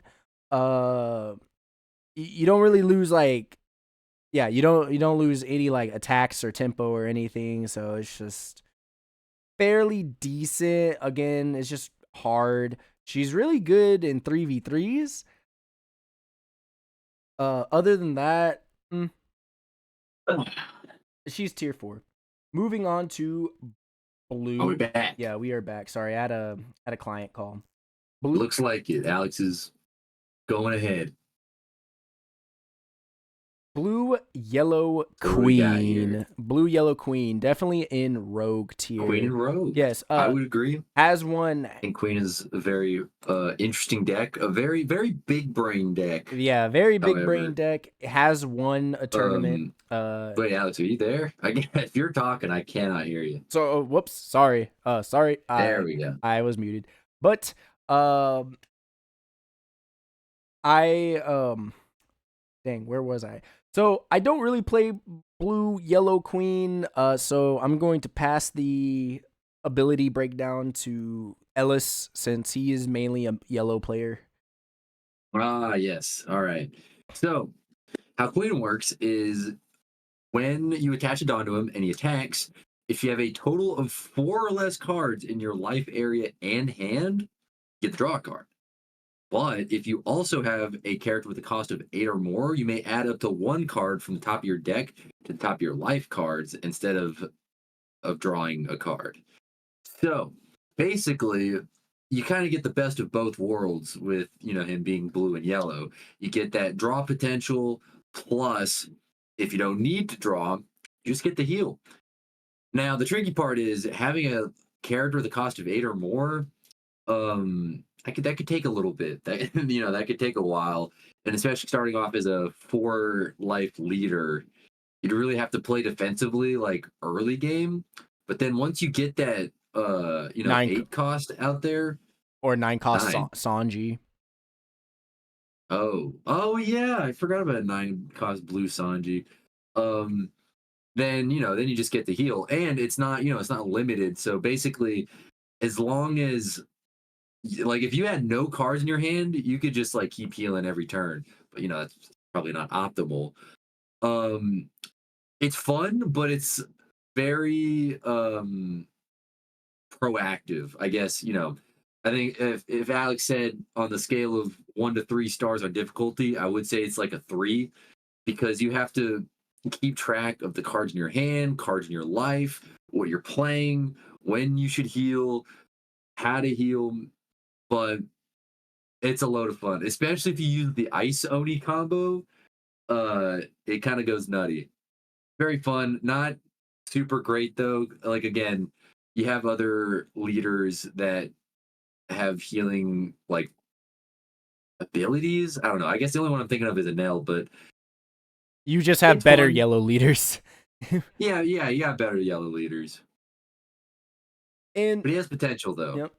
And with that, we are moving on to purple yellow Croc. Lakers Which I Croc. think also a rogue. You want to put him in rogue? I would like to put him in rogue, please. All right. I'll Especially with the EB support, I think he deserves to be in rogue. we'll put him in rogue. I mean, for me, I would I would only put him in rogue because there may be potential there, and I think Okama Way is pretty strong. Oh yeah. You can read out his ability. So his ability is opponent's turn, once per turn. When a Dawn card on your field is returned to your Dawn deck by your effect, add up to one Dawn from your Dawn deck and set it as active. Which is very good. You can combo that with the Miss All Sunday that comes in EVO1, which can be very good for ramping. Which you can ramp it at a cost Croc, which will allow you to heal. I'm not gonna lie, bro. Sometimes when playing against this guy on the sim, I thought like the players were cheating and blocking with people who can't block, but then I didn't realize it was Okama Way because the sim just trashes it so fast, so like I can't really see like what's being played, and then I have to go back in the logs like, oh, I know exactly. it was Okama Way. Like that's like with Shigan, like six finger pistol. It does the same thing where it just instantly trashed it. I'm like, what the fuck just happened? Honestly, that is the only saving grace that I am putting Lakers Croc in tier 4 is because of Okama Way. If he did not have that, I would put him in trash. Interesting. Okay. It's a strong event. You're not a fan of the 8 cost Croc? No, it's not even that. It's just, well, yeah, the 8 cost Croc is also annoying and is a good card. It's just Okama Way is just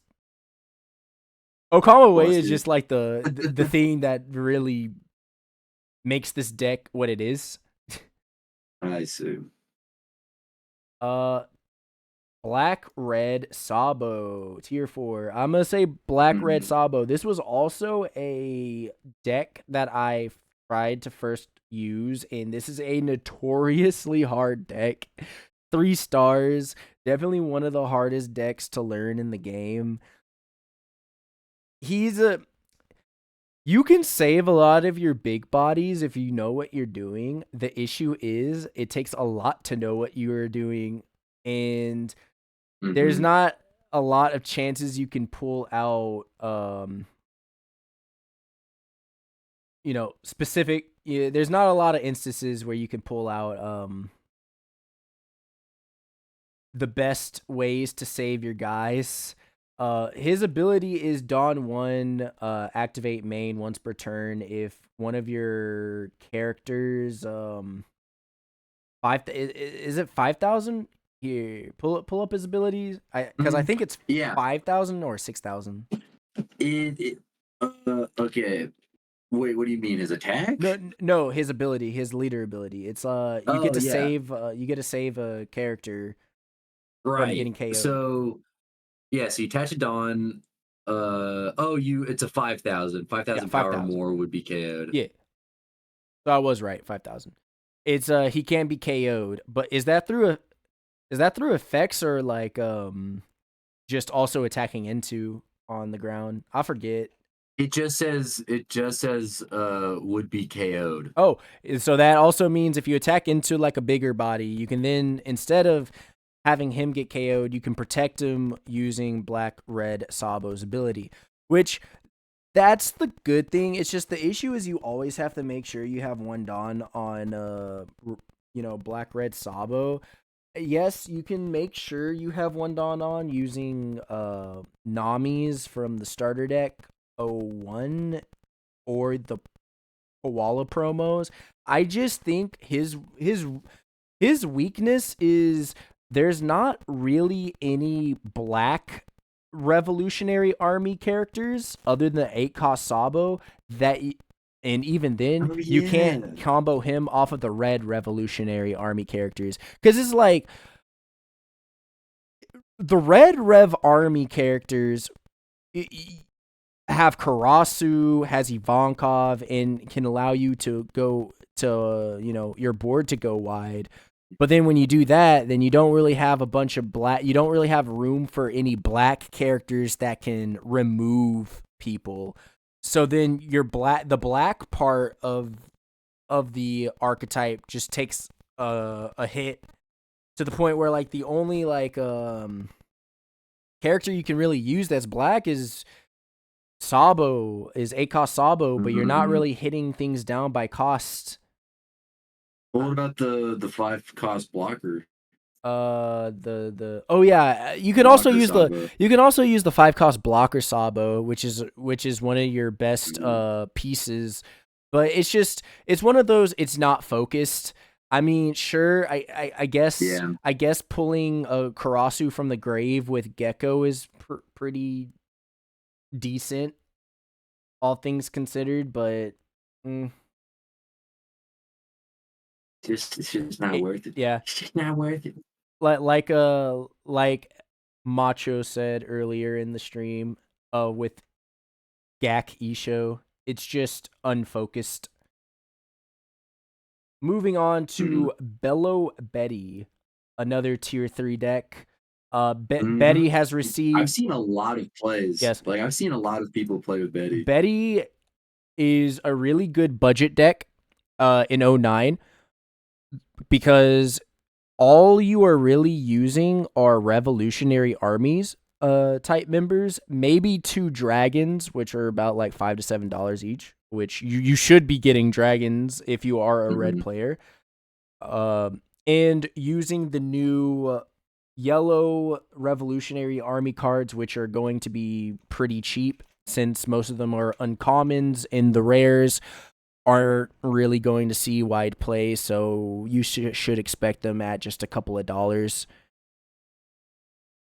Betty is good mainly because she has revolutionaries or more revs that can get hit out of life without her having to discard and her basically burn her hand, because one of her weaknesses is that she burns her hand really easily. And I would just say you probably just want to play her where you go wide with Ivankovs and your revs, and then you do your ability. You just try to push for life. You have Rush, Inazuma, and you probably don't even run Dragon. I'm not going to lie. You would probably just have 2 Rogers to then push for game, and you're pretty much playing it like Doflamingo, with a bunch of cheaper bodies that you boost up through your abilities, and then you play the in-game slamming Roger, and that's essentially your perfume femur. I have also seen Betty's hang around using radical beams, which are really good to give her longevity in the end game, or they'll use the revolutionary army cards to try to block and put down more people, like the new OP09 hormone injection hormones, whatever that Ivankov card is in OP09, that yellow one that allows you to play a 4-cost rev or lower on the field. Obviously, the weaknesses of this card is that it just completely gets shredded by starter deck 15 Whitebeard. Those Jack Beards that you just rest and KO 5,000 or less. That gives a Restodon on play. And then obviously control decks just need to KO all your guys until you burn your whole hand out. And I don't think you are faster than Blue Dofi. No, But definitely not. you at least have some more ways to amass hand size. Like if you hit your new O9 yellow Bonnies. That's a 3-cost 4K body that on play, if you have 2 or less life, draw a card. You also get the new Koala blockers. That's a 6-cost 6K blocker that's take a life, and if you do place a 4-cost or less revolutionary army member out on the field and draw a card. So, Betty's weaknesses have been slowly getting patched to the point where she is actually a viable option and has seen tournament wins. So be careful next time you see Betty. She even won a top 16 in the 8.5 metagame. Whew, look out. Rosinante. I am going to put Rosinante in Rogue only because in 3v3s and buddy battles, he's really good. In 1v1s, Yeah, dude, in buddy battles, he's in 1v1s, he's absolute trash. But in 3v3s and the multi battles like that, he's actually really, really solid and serves an interesting niche. Not a lot to really go about him because his ability is just being a blocker, and also Betty's ability is just trashing a Rev army or a trigger card to give your Revolutionary Army members like plus 3,000s or triggers. I think only 3 of oh them, no, right? you Is it all of them? no. You trash a Rev card, and then you can choose up to a Revolutionary Army. 3 revs with a trigger. It's either rev cards or a trigger cards, and you could give up to 3 character cards with either being Revolutionary Army type or trigger. I have it right here. Or there. It's you trash 1 Rev Army card, up to 3 of your Rev Army type characters or characters with a trigger gain 3,000 during the turn. That's what it is officially. And also I forgot to mention with Betty, she is also a really good counter to Shanks, mainly because of the Karasu and mainly because her ability allows to hit over Shanks consistently. So if Shanks is your biggest op, then Betty is pretty annoying for Shanks. Definitely. But and then Rosinante, like I said, he's blocker, and his ability. What's Rosinante's ability? It's at the end of your turn. If you have 6 or less cards in your hand, set this leader as active. So you can basically, swing with him and then restand him, make him a blocker. You know how it is. And that is Rosinante. Just really good deck in multi battles. For our first tier 0 deck, Sakazuki. OP05 Sakazuki. Now, this was a story. When I first got into this game, this guy was legal. But then you're like, when I was a young lad. In 05, in the beginning, there were people already calling for talks for this guy to get banned, and it was due to the fact that he had Ice Age and Great Eruption, and he would one turn Great Eruption someone and then Hound Blaze them and then swing really big while also going up in hand size. He also could cycle his ability or cycle the cards in his hand because his ability reads activate main once per turn.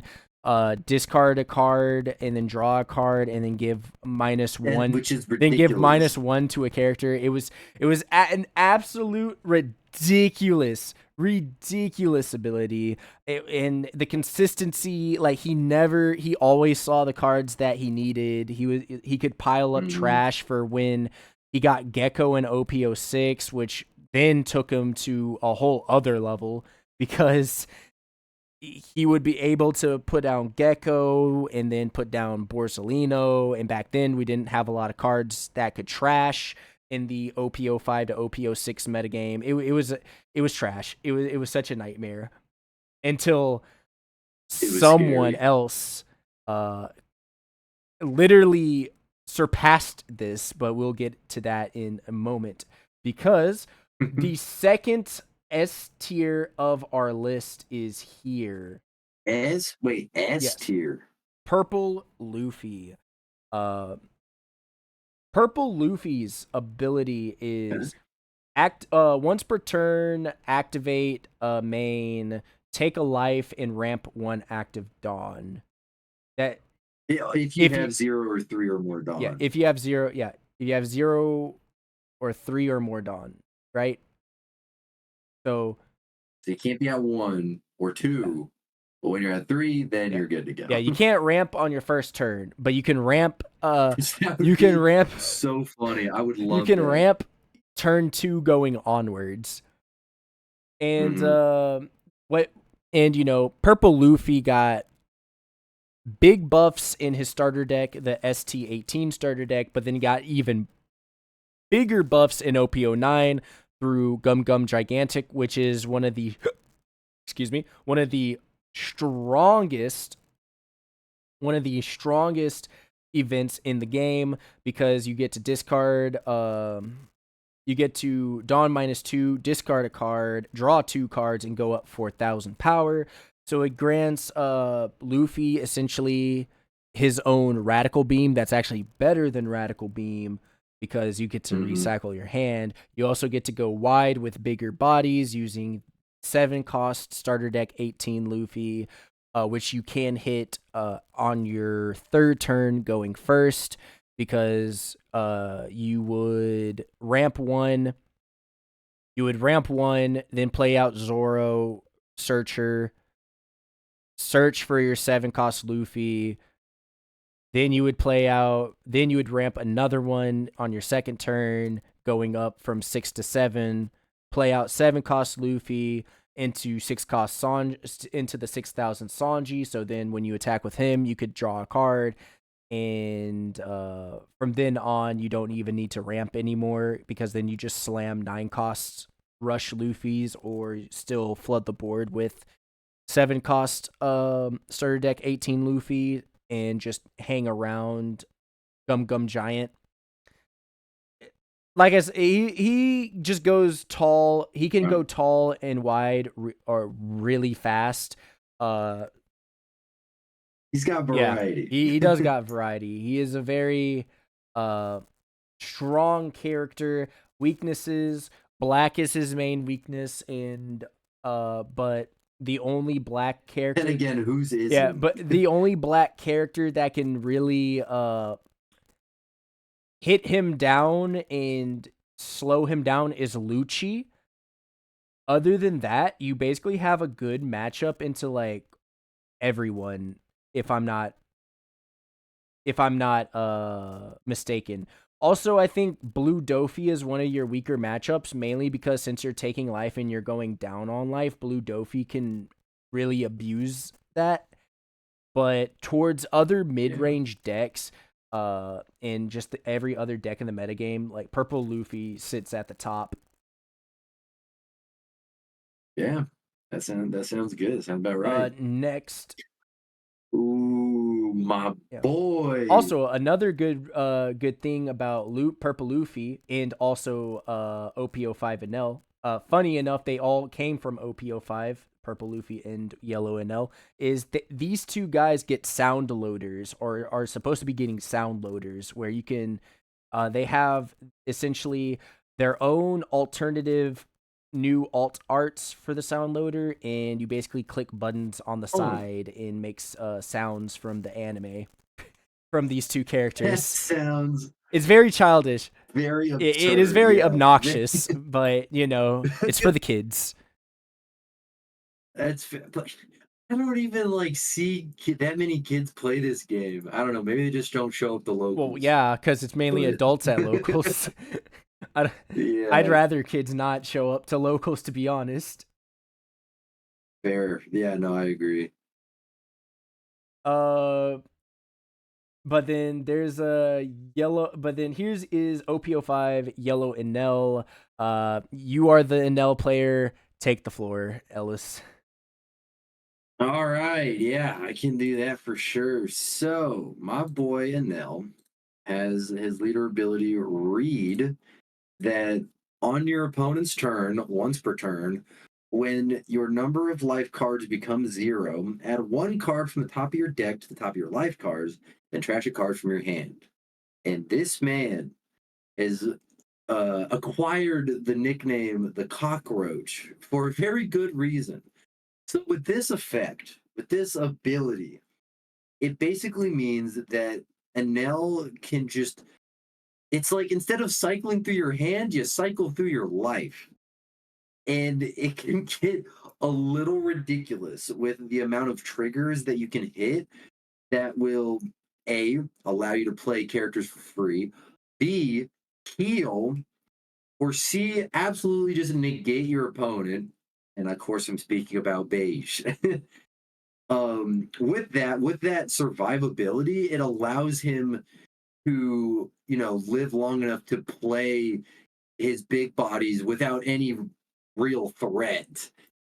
And boy, howdy, is it fun as hell, especially when you're able to heal that life and you play, say, a Yamato or an Ace or a Big Mom. You heal that up and you're back to two. And then on that next turn, you can just do it again. It's wonderful. It's great.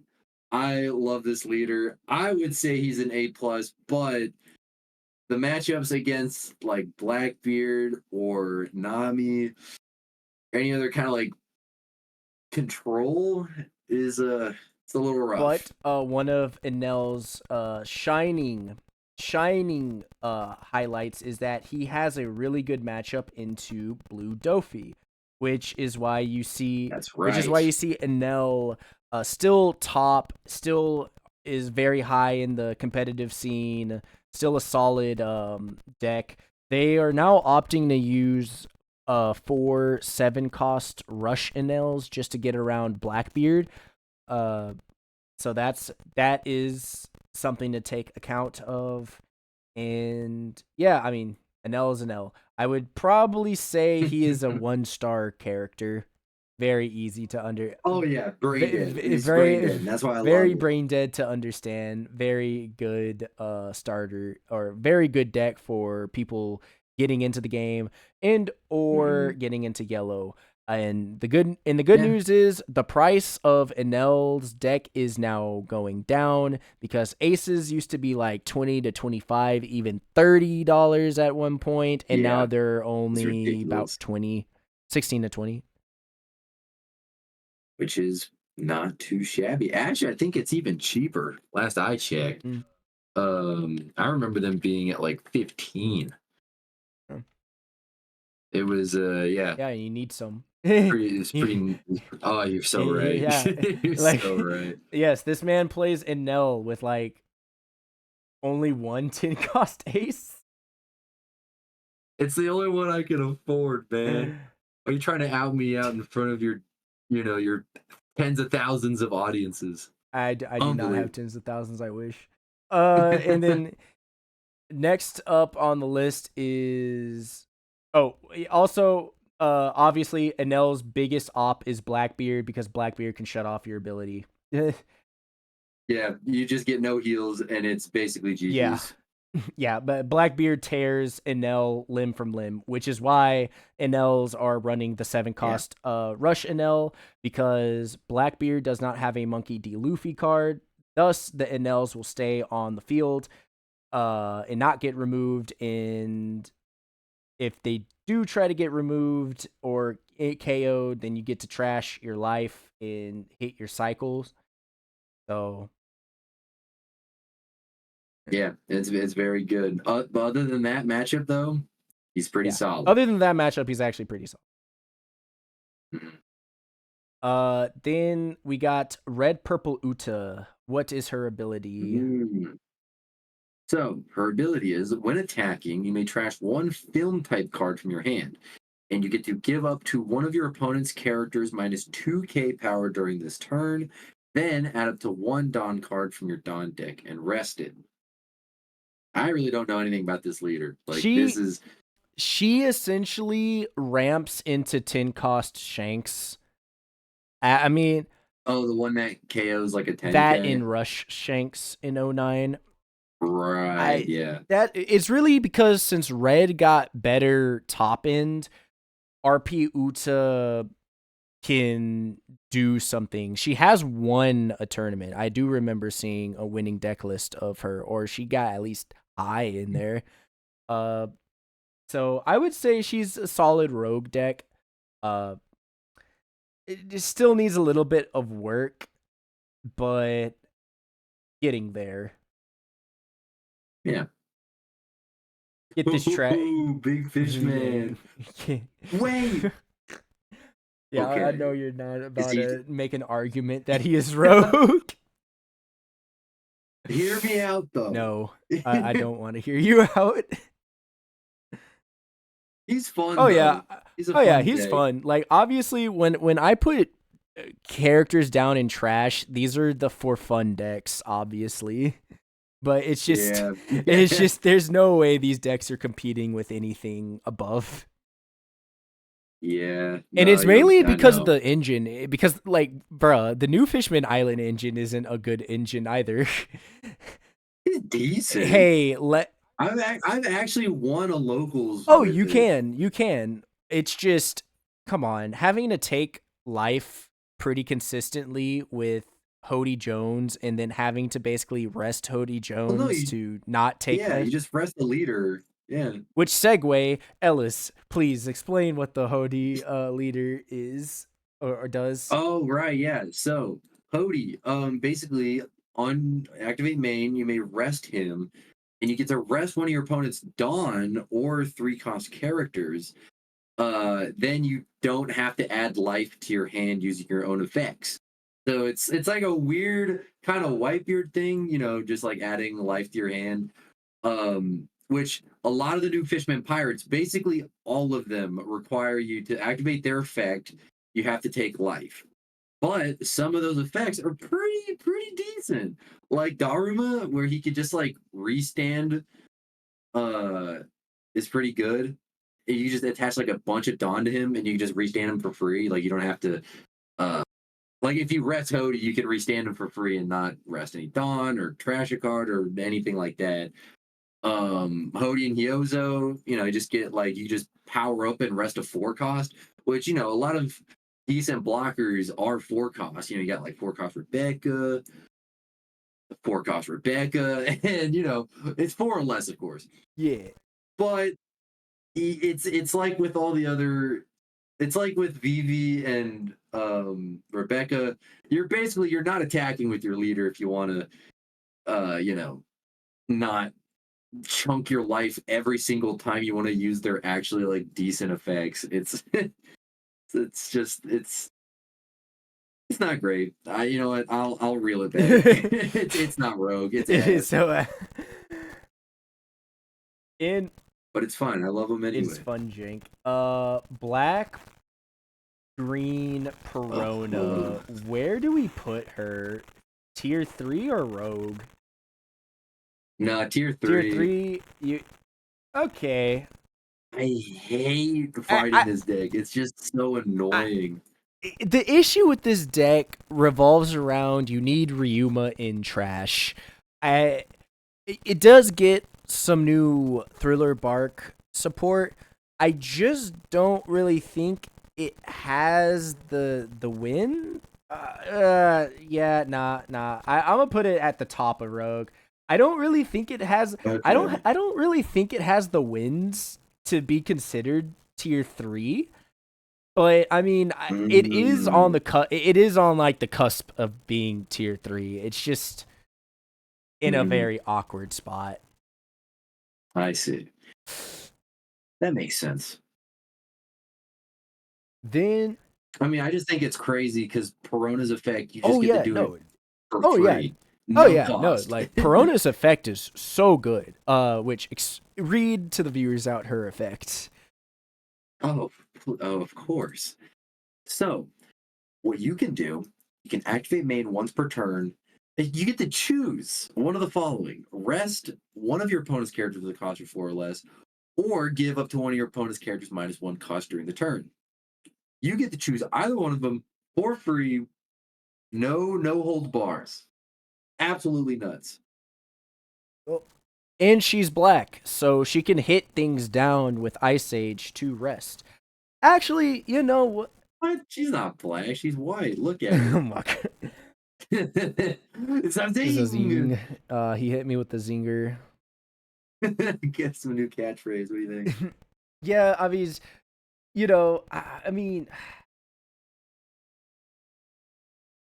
I would suggest we make a tier 3.5, but I don't really think that's necessary.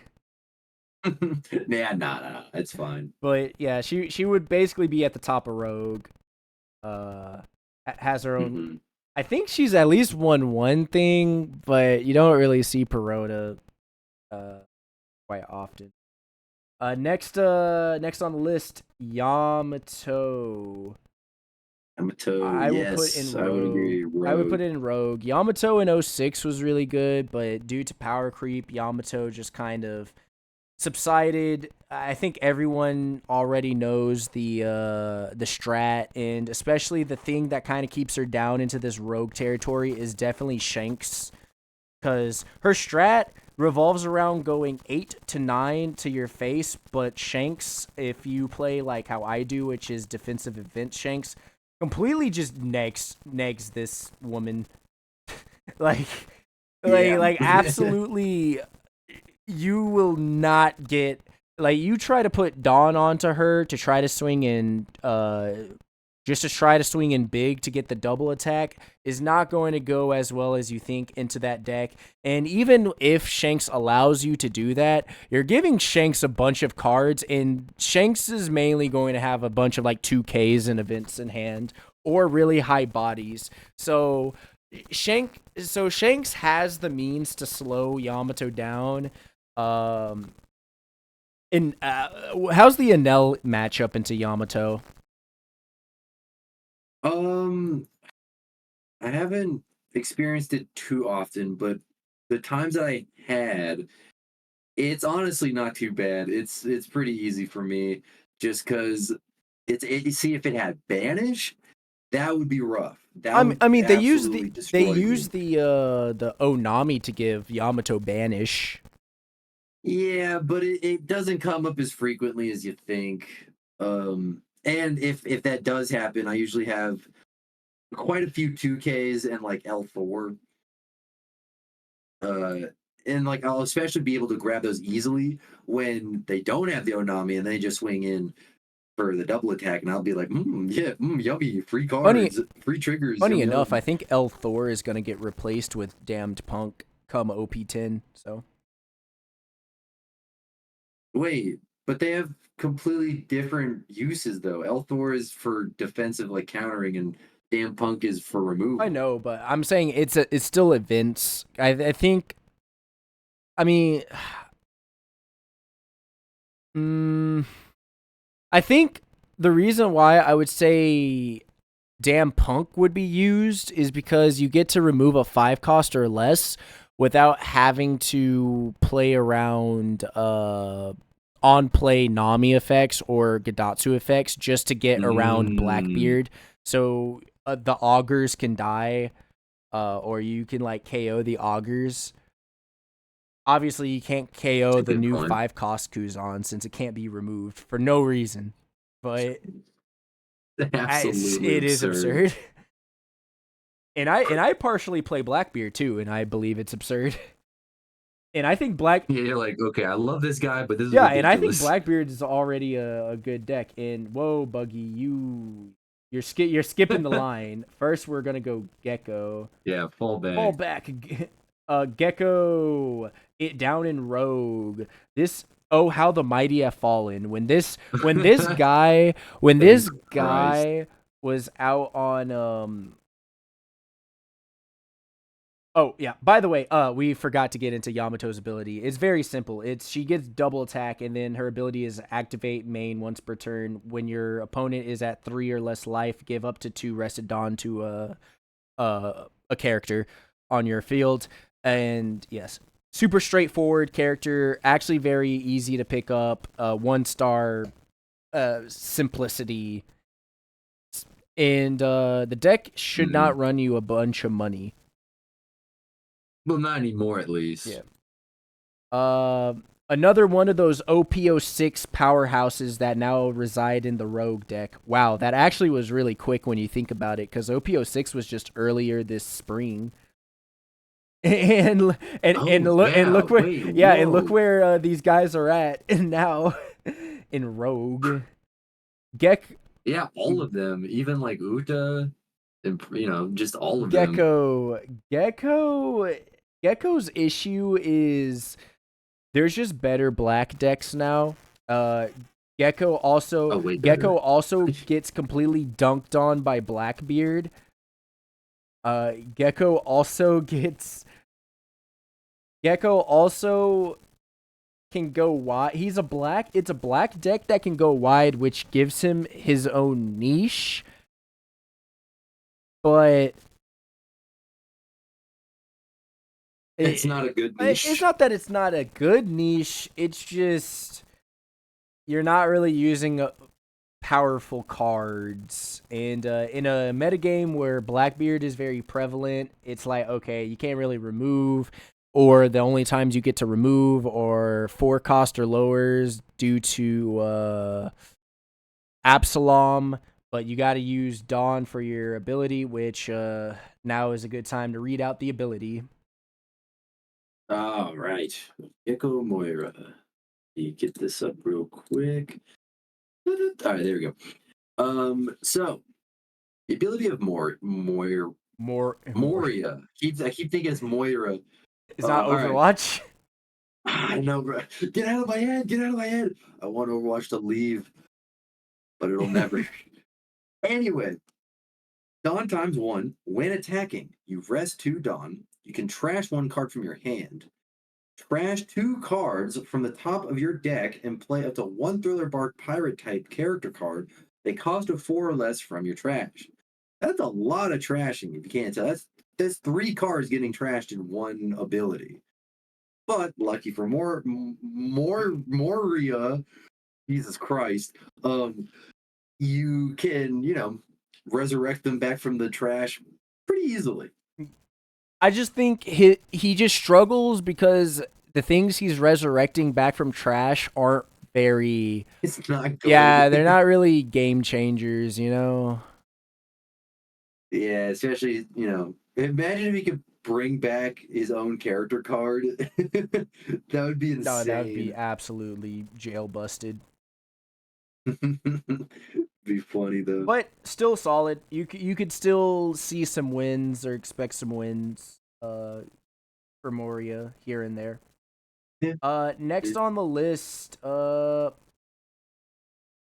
Rage. Reiju. Rage.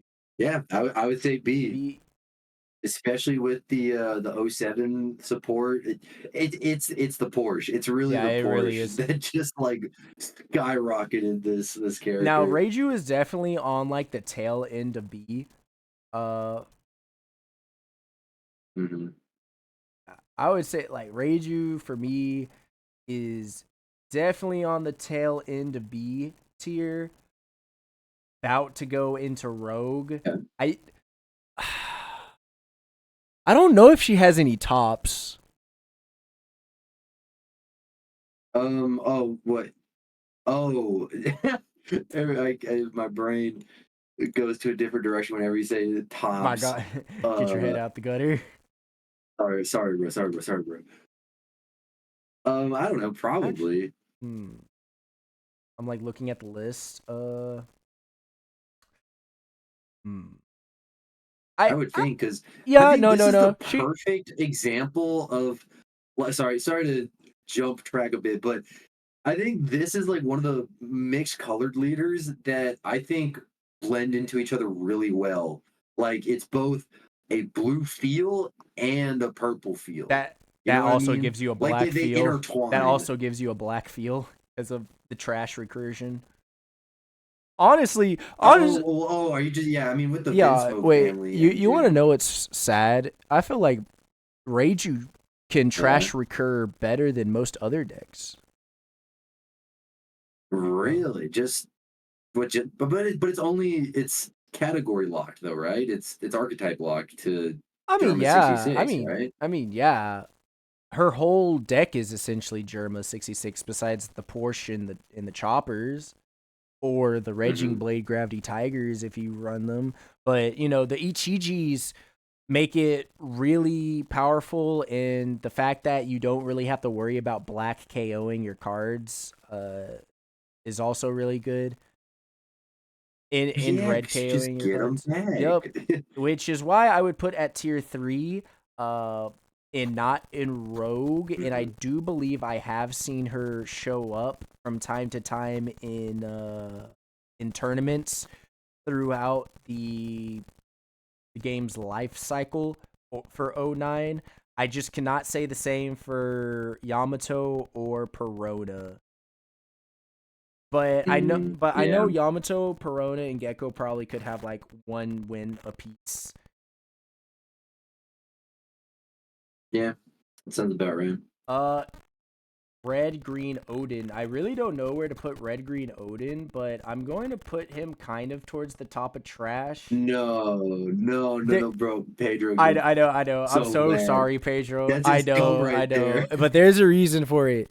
The reason for it is if we were talking back in like, you know, in EB01 territory, which, bro, dude, imagine the day that this guy actually becomes good, and the fact that there's not going to be a lot of his cards going around. Uh, Yeah, that'd be nuts. The prices. yeah. Woo. Also, wait. What was Rage? What was Raju's specific ability again? It was just once per turn. On your turn, whenever a Dawn leaves the field, you get to draw a card. Yeah, Which I love that how it like hybrids both purple and blue and how they kind of work together. Because like other mixed color cards kind of just like have both of those abilities as like and just tacked they on. feel separate, you know Yeah. what I mean? Yeah. This one they work into each other and I really like Yep. that. Uh, I'm only putting Red Green Odin up here not because I think he's a trash character. It's just his support for now. It. Wait, Got better. I mean, sure, like you got Roger, and I mean, but it's like he doesn't have Got good. Hiyori to go into But you need ESO. Wano support for his ability because he is a Wano. Yeah. They got like Denjiro, I guess. I'm like trying to be I don't know, him being a 6K leader for most of the time is pretty rough to get around, but not too bad. I would at least put him in Rogue. I feel that's a little disrespectful to put him in trash. you're saying Rogue for Red Green Odin. Yeah, and also it helps that, all of your Land of Wano characters without a counter of 1,000. That helps. I just I think. actually okay. I'm going to give him the benefit of the doubt, and I'm gonna put him into Rogue. But for that, I'm also gonna put Purple Crocodile into this back of the line, because Mhm. same with no. I think I have seen Ace win one. Yeah, it's just Odin and Purple Crocodile have literally never won anything. I think everyone else on this list has at least one win. Maybe besides Mm. Whitebeard too. I'm gonna actually put Whitebeard a little bit further in the back. Right around, and then also Garp is one of those potential. Garp is in one of those potential, but That's but cool.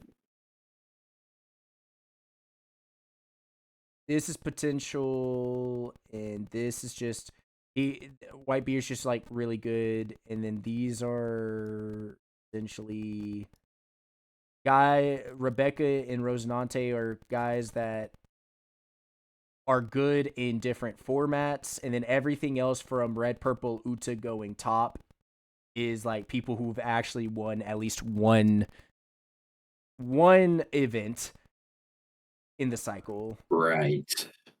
or has the ability to win one or not pretty consistently, but like Okay.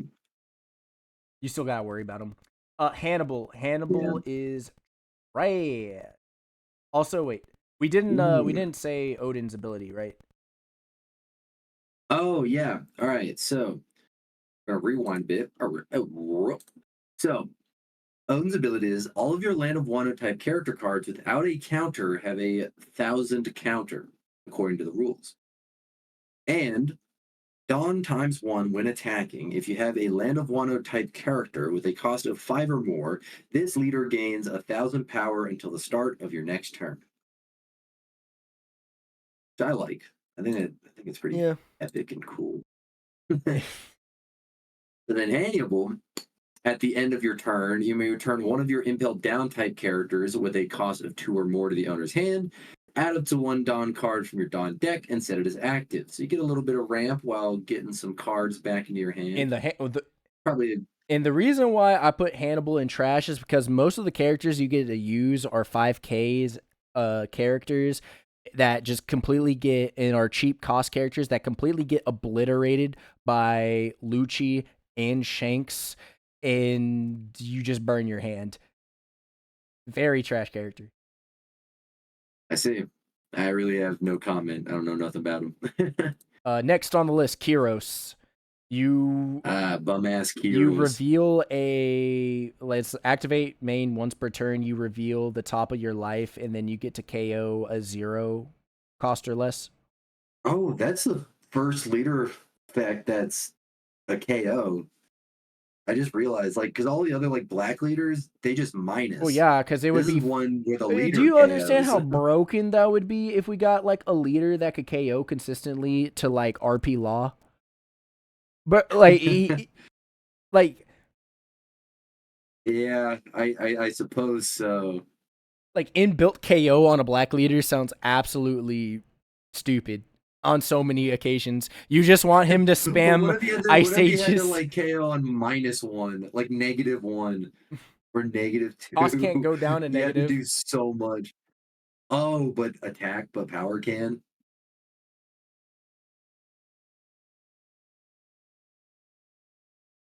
Uh, That yeah. would- I'm trying to think of the next words. For Kyros, I just It's it's just I don't think Kyros has really anything going for him. Maybe he has Aura Lumbus, but it's just never have seen the day of light of play. I don't even think he has a consistent card to heal him on top of 4 life leader. yikes. Well, Well, on glad to know that all of the leaders in EB suck ass. yeah. So let's jump 500 years into the future. Yippee! Dragon. Trash. Activate main once per turn. You get to move Dawn, or you get to move rested, or I guess attached Dawn to another No, character. it's not even It's rested. It has to attached. be currently given Yeah. Dawn. So Yeah. basically, how it works is you would either attach Dawn to a character or attach Dawn to the leader, and then you would activate his activate the leader's ability and move that attached Dawn to another character to try to use their Dawn times abilities. It is very wonky and very gimmicky. It's supposed to be used as a rushdown deck, kind of, but it's just if you're trying to rush someone, don't use Dragon. There's just better rush decks. Mhm, Like I agree. if you want to use a 5 cost rush leader, right? That's you don't want to have to take your own life like Whitebeard. Just run Sanji or Ace. it, it's just Dragon's just so bad. Yeah. Garbage. Who cares? Bum ass dad. Doesn't even And matter. he has no control. So basically, black completely a black player has to do is just remove your guys up until they can hit Gecko Moria, and then bring Rebecca Indoor Borsalino or insert other blocker here back from the trash, and then oh well, you're fucked. You got no removal. All they have to do is just set up Moria, use Moria as a 9K beat stick while just setting up blockers or just chain dropping Moria. It's not. Yeah, Wonderful. You'll love to see love to it. see it. Bonnie. Now, is this gonna be our first A No, plus? no, No, no, just just A. A. Bonnie. She could go into A plus. I just think currently right now, I actually have not seen Bonnie get a lot of tops lately. Not saying she I is bad. see. She is still very good in the best green deck out. It's just you don't.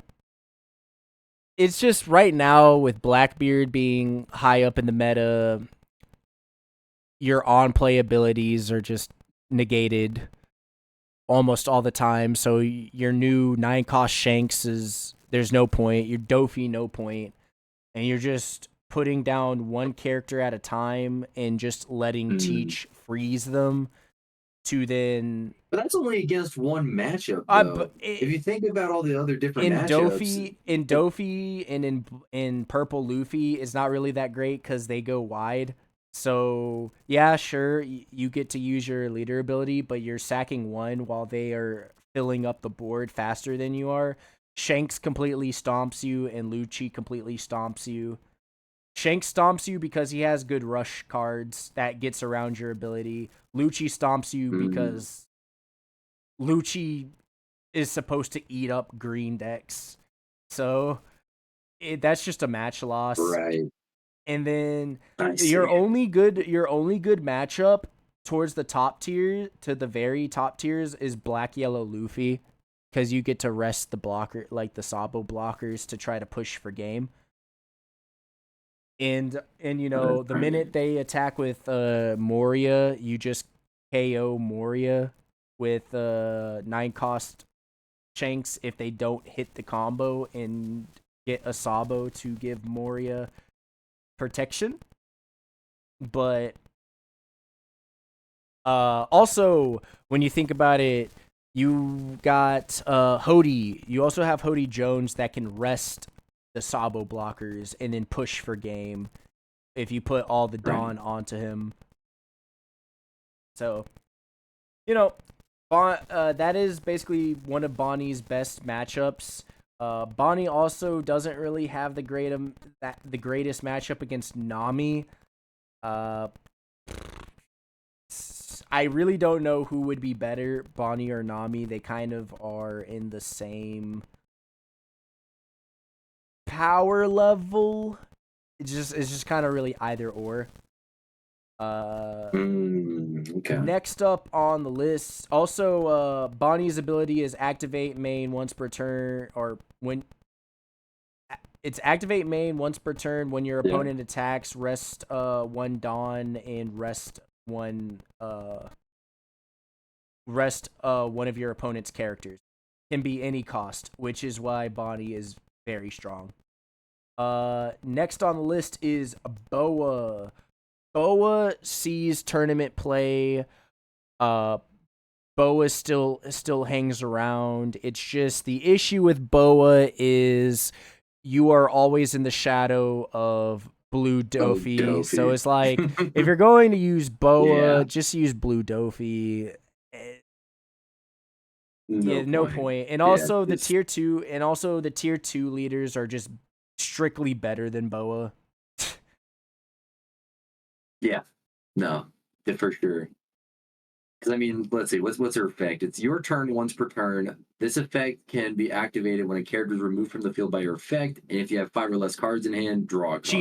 She has a really good leader ability, which is why she's tier 3. It's just I it's see. just Not the enough. engine that she runs it with is just better in another card. And all you have to do is just change the leader. Yep. And next to a very Foxy! surprising Goat! Foxy. The goat! No, put I him in S. I'm just Put him kidding. in I'm just kidding. S. He is tier 2. Foxy, someone who we never thought was going to be a breakout star in the O9 metagame, is effectively a tier 2 deck. Has surprisingly really good matchups because he can lock down a leader.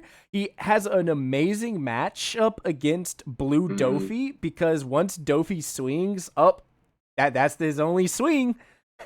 Yeah, that's it. And he can't summon any more dumbasses onto the That's field. it. Foxy is coming through. Yes, sir. But granted, this you man. have to set up your field. You have to set up your field before you could do that because take it away, Ellis. What is Foxy's ability? My pleasure. So, the leader ability is when attacking, Dawn -3. And if you have 3 or more Foxy Pirate type characters, select up to 1 each of your opponent's rested leader and character cards, and the selected cards will not become active in your opponent's next refresh phase. So you can't. It is funny. You can't just like immediately rest and freeze them, but yeah, just basically it's a waiting game. As soon as their leader, one of their characters is rested, you go for the kill, or you go for the freeze, more like it. But the caveat is you have to have 3 or more Foxy Pirate type characters, which luckily not all of them are dog shit. Usually, the 3 that I would like to keep out on the field is Itomi Mizu, Porsche, and Foxy. Reasons being, Itomi Mizu is free ramp every turn. You get a Dawn rested. Porsche is just a good 5K beat stick. Plus, she allows you to play out another Foxy Pirate type card. You Well, also actually, forgot the no. chopper blocker, Oh, right, yeah, or the chopper and then blocker. obviously Gina because of the 2K. I don't really want to play her out though. Want to mainly save her for a 2K. Um, but yeah, for the ones on the field, it's the 7 cost Foxy, 5 Porsche, 3 Itami Mizu, and the 2 cost Chopper blocker. Because Chopper also allows you to ramp if you have less Dawn than your opponent. And then Foxy, well, the character Foxy is a lot of fun because on your opponent's turn, if you have Foxy on the field, all of your opponent's characters have -1,000. And the best part is that it And it also stacks. is free ramp inbuilt in the. And another ramp. So you could use him plus Itami Mizu. Like after sending 3 back, you could just get 2 back onto the field. And It's wonderful. and the craziest part about it is the new OP09 buffs to Foxy is what really gets him to be very strong. You know, he Oh yeah. obviously has access to cards like Black Maria and Bon Clay, which are purple staples, but now he gets access to 9 cost Rush Luffy, a new purple staple in OP09, while also having access to the new 7 cost Rush Sanji, which is also a new purple staple that is basically like mini purple Hody Jones, where you can rest a 6 cost or lower when you don -1 or more, and then he gets Rush for a 7,000 beat stick which is also a 7 cost 1K counter character. Very good, and it synergizes with his leader ability perfectly because you can send out Sanji, rest a 6 cost body or a 6 cost blocker or less, freeze the leader, and then use Megadon Ninetales Rush to then restand. But usually you kind of want to do that when you want to put all the Dawn on Foxy. Has some really cheeky abilities and is also really good in buddy battle too because of his freezing. Very good. Next on the list is our favorite guy. Whatever. I don't care. I fucking hate this guy. Get him. Our Up favorite there. guy, our favorite Black Day or not? I don't know who this are people you're talking about. Yeah, love him or hate him, which most people are probably Hey, gonna hate him. It is definitely. OP07 Black Lucci. His ability reads as such: when attacking, trash 2 from the top of your deck and give -1 to any character. He's a 5 life leader, very simple, very straightforward. actually is very intricate with his combos. I would say is a very 2-star leader. Uh, there's just a lot more depth that comes with using him. Uh, Doesn't matter, and bro. has the strongest 8-cost gecko combo where you play 8-cost gecko into Rebecca into Suru or Helmeppo into Spandine from Rebecca after you put him up in trash and then put him out through Rebecca's ability into trashing into using Spandine's ability into putting Lucci out on the field to KO two like a 2 and a 1 cost. It is an insane play that puts 5 characters out on board with one of them being a chomp blocker. Pretty nutty. Pretty nutty. Right. Yeah. Uh Super cool. his Lucci had a little time to shine in the '09 metagame because he actually earlier a couple months ago was up here because he was one of the only decks that could sufficiently remove Dofi. He is also another deck that can sufficiently remove Purple Luffy.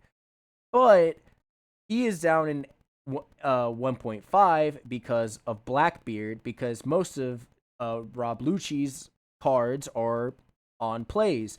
Now, Rob Lucci also gets a buff in OP10 with the new Blackbeard Jesus Burgess card that is a 5-cost body that is 6k power. And when you have 8 or more cards in trash, if you give him 1 Dawn, he gains Rush. So effectively a 6-cost 7,000 rusher, which is something that Lucci can use really well since he is the deck that can pile up the trash the fastest in the game, or at least the second fastest in the game, because I would actually make the argument Blackbeard can pile up trash faster through This Is My Age. Yeah. But you know, obviously, if you are wanting a more pure black deck, since Blackbeard plays his own game, if you want essentially the most blackest of black decks, uh, for its color strength, aka cost reduction in removing, then Lucci would be your go-to. Lucci also has a very weak matchup into Blue Nami, but everyone else on this list, Lucci completely eats. Yeah. Mm. Next on the list is Vegapunk. Vegapunk. Vegapunk. Vegapunk.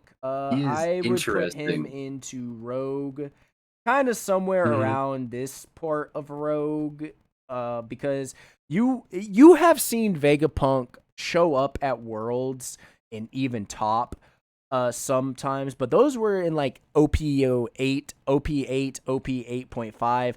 I don't really think Vegapunk is that much of an issue in 9 due to the amount of big bodies, but oh, Vegapunk also has his own buffs in OP09 through the use of the Brook, the new Brook that can rest. I think it rests people, and then a couple of other cards, and like that Sanji card that allows him to heal, kind of like a 0-cost event.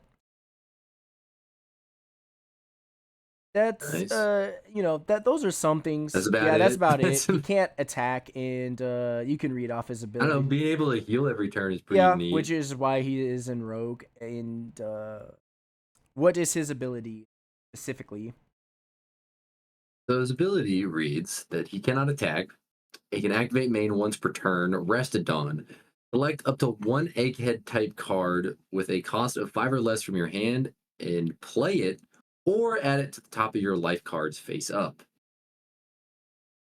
But basically, you're gonna be healing a lot. You're gonna be playing a lot of egghead Frankies, egghead Robins into the life, and then I don't know. You probably play out like Shaka for a solid 6k blocker. Get some Liliths in there. Yeah, the whole works. Next, obvious. The Yeah, robbed yeah, the chopper. robbed chopper, and you know who robbed him? Zoro. Took him for That all of his bastard. lunch money. Shoved him in a locker. I know, bro. I said, "Yeah, Took come his back whole in engine, OP12." word for word, bar for bar. Uh, it he, you can read his what his ability states. So, his ability is activate main once per turn. Give up to 3 of your animal or Drum Kingdom type characters up to 1 rested Dawn card each. Wow. That sounds like a different way of wording Zoro's ability, but worse. Yeah, and he's that great. I mean, you could do some cheeky stuff with him, and yes, I have lost to Chopper before. Uh, yes, Really. playing Sanji, but yes, Chopper Mm, is pretty bad. garbo, mainly due to the fact that he is reliant on 4,000 characters, 4,000 cost characters, and a lot of his characters are susceptible to being removed. Don't really think there's much to really say about him. Yeah, Next up, you just got robbed. is Marco. I will put him in Rogue. It takes a Bro, I agree. very skilled pilot to use him. Uh, for most of the Mhm. times, it feels like I can win against Marco. It's not that big of a deal, but Marco does have a couple of cool combos, like 9 cost Sanji into 8 cost Rayleigh, or 9 cost Sanji into Dragon. They're running Dragon now. They're not even running the Whitebeard anymore. Ooh, They're actually opting to run Dragon as top end what the options. hell? No Whitebeard. He's a Whitebeard Yeah, no pirate. Whitebeard. The only Whitebeards, That's messed up. that this guy runs are the Jackbeards from ST15. Because they obviously synergize with him the best out of any Oh red yeah. leader. Uh, since on play, give up to 1 to activate his ability, and then he can minus 2,000, and then the Jackbeard On can play. rest to K a 5,000 or less. Which, speaking about it, we are getting into his ability. So, Marco is essentially like black and blue Sakazuki, only red and blue. And what Marco can do is, instead of doing it activate main once per turn, it's Dawn times 1 activate main once per turn, draw a card, then place a card at the, is it the top or bottom? It does it allow you to choose top? You Yeah, get to you get to choose. choose either Yeah. the top or bottom. Allows to hit like the 9 cost Sanji. This allows you to hit like the 9 cost Sanji uh combos pretty easier, and or just completely cycle out your hand and put something that you don't need at the bottom of your hand, and when you after you do that, you give minus 2,000 to a target character. So yeah, I feel like Marco would definitely been a better character if he doesn't need the Dawn times 1 ability, which kind of is funny because now that I say this, will would we be able to see Black Blue Sakazuki get unbanned potentially? I don't know. I sure hope I don't not. know. He deserves to stay there in the dirt. Carrots trash. I'm sorry to all you carrot veins. It Carrot hurts. is not good because she only can really rest and freeze 5 or lowers. Um No, you or got 7. 7. Oh wait. With the character carrot and Oh. electric Well, I Luna. meant with her ability, which Oh yeah, ability is 5 or feel less. free to explain the ability. Oh sure. Okay. So carrot.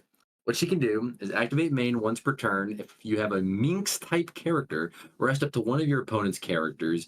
They cost you 5 or less, which is pretty neat. And also kind of easy to get out because you'd be playing like your Searcher, Wanda's, you'd be playing out the Carrot character, playing out what Inuarashi, the one that also rests, or no, he freezes. So you'll get to play it pretty consistently. But yeah, when it comes to like decks above it, they're not gonna have those little characters out for much long. Like, granted, I used Carrot against a Calgara, and it was the funnest. The Like, I funnest, kind of felt the bad most though, fun.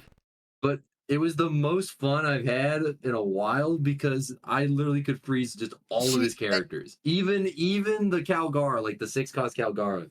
her her issue is mid-range decks like Bonnie and Shanks, in Nell, and even like Luffy and Rob Lucci when it gets to the Gecko turns. It just completely surpasses her leader ability. Yeah, but against very like rushdown decks like Or Zoro, Blue Dofi, like uh tempo Blue decks and Dofi, Tempo, yeah, yeah, where they're just trying to get a bunch of little guys out there. It's yeah. perfect. It's Yep. amazing. Next But sadly, that's it. Sad. next on the list, Black Purple King. This dude I was actually really excited for when '08 was coming around, and then I tried playing him, and I absolutely suck with this guy. I don't know what the hell I am doing. It's like Oh, so that's why you're no, putting it no, in no, no. trash. There are reasons. It's not like your third dawn Uh, turn, you want to put down Onigashima, but then you're losing tempo doing that, so you can ramp. But then have any. You don't really have many good characters that kind of synergize with each other. So you're either choosing to go purple or you choose to stick to black to remove things. It's kind of weird. Uh, like, Again, it's that kind of unfocusedness yeah, of it. it's very unfocused, but Yeah, especially the ability of if you have 5 or less cards in your hand, draw a card. That would seem more of something along the lines of a blue leader to be able to do. which getting into his ability, what is it? Macho Gacho. Of course. His ability is activate main once per turn, Dawn -2, and you get to choose between these two options. If you have 5 or less cards in your hand, draw one card, or give up to one of your opponent's characters -2 cost during the turn. That makes sense, that last It one. But the 5 or less, draw a card, it feels out of place.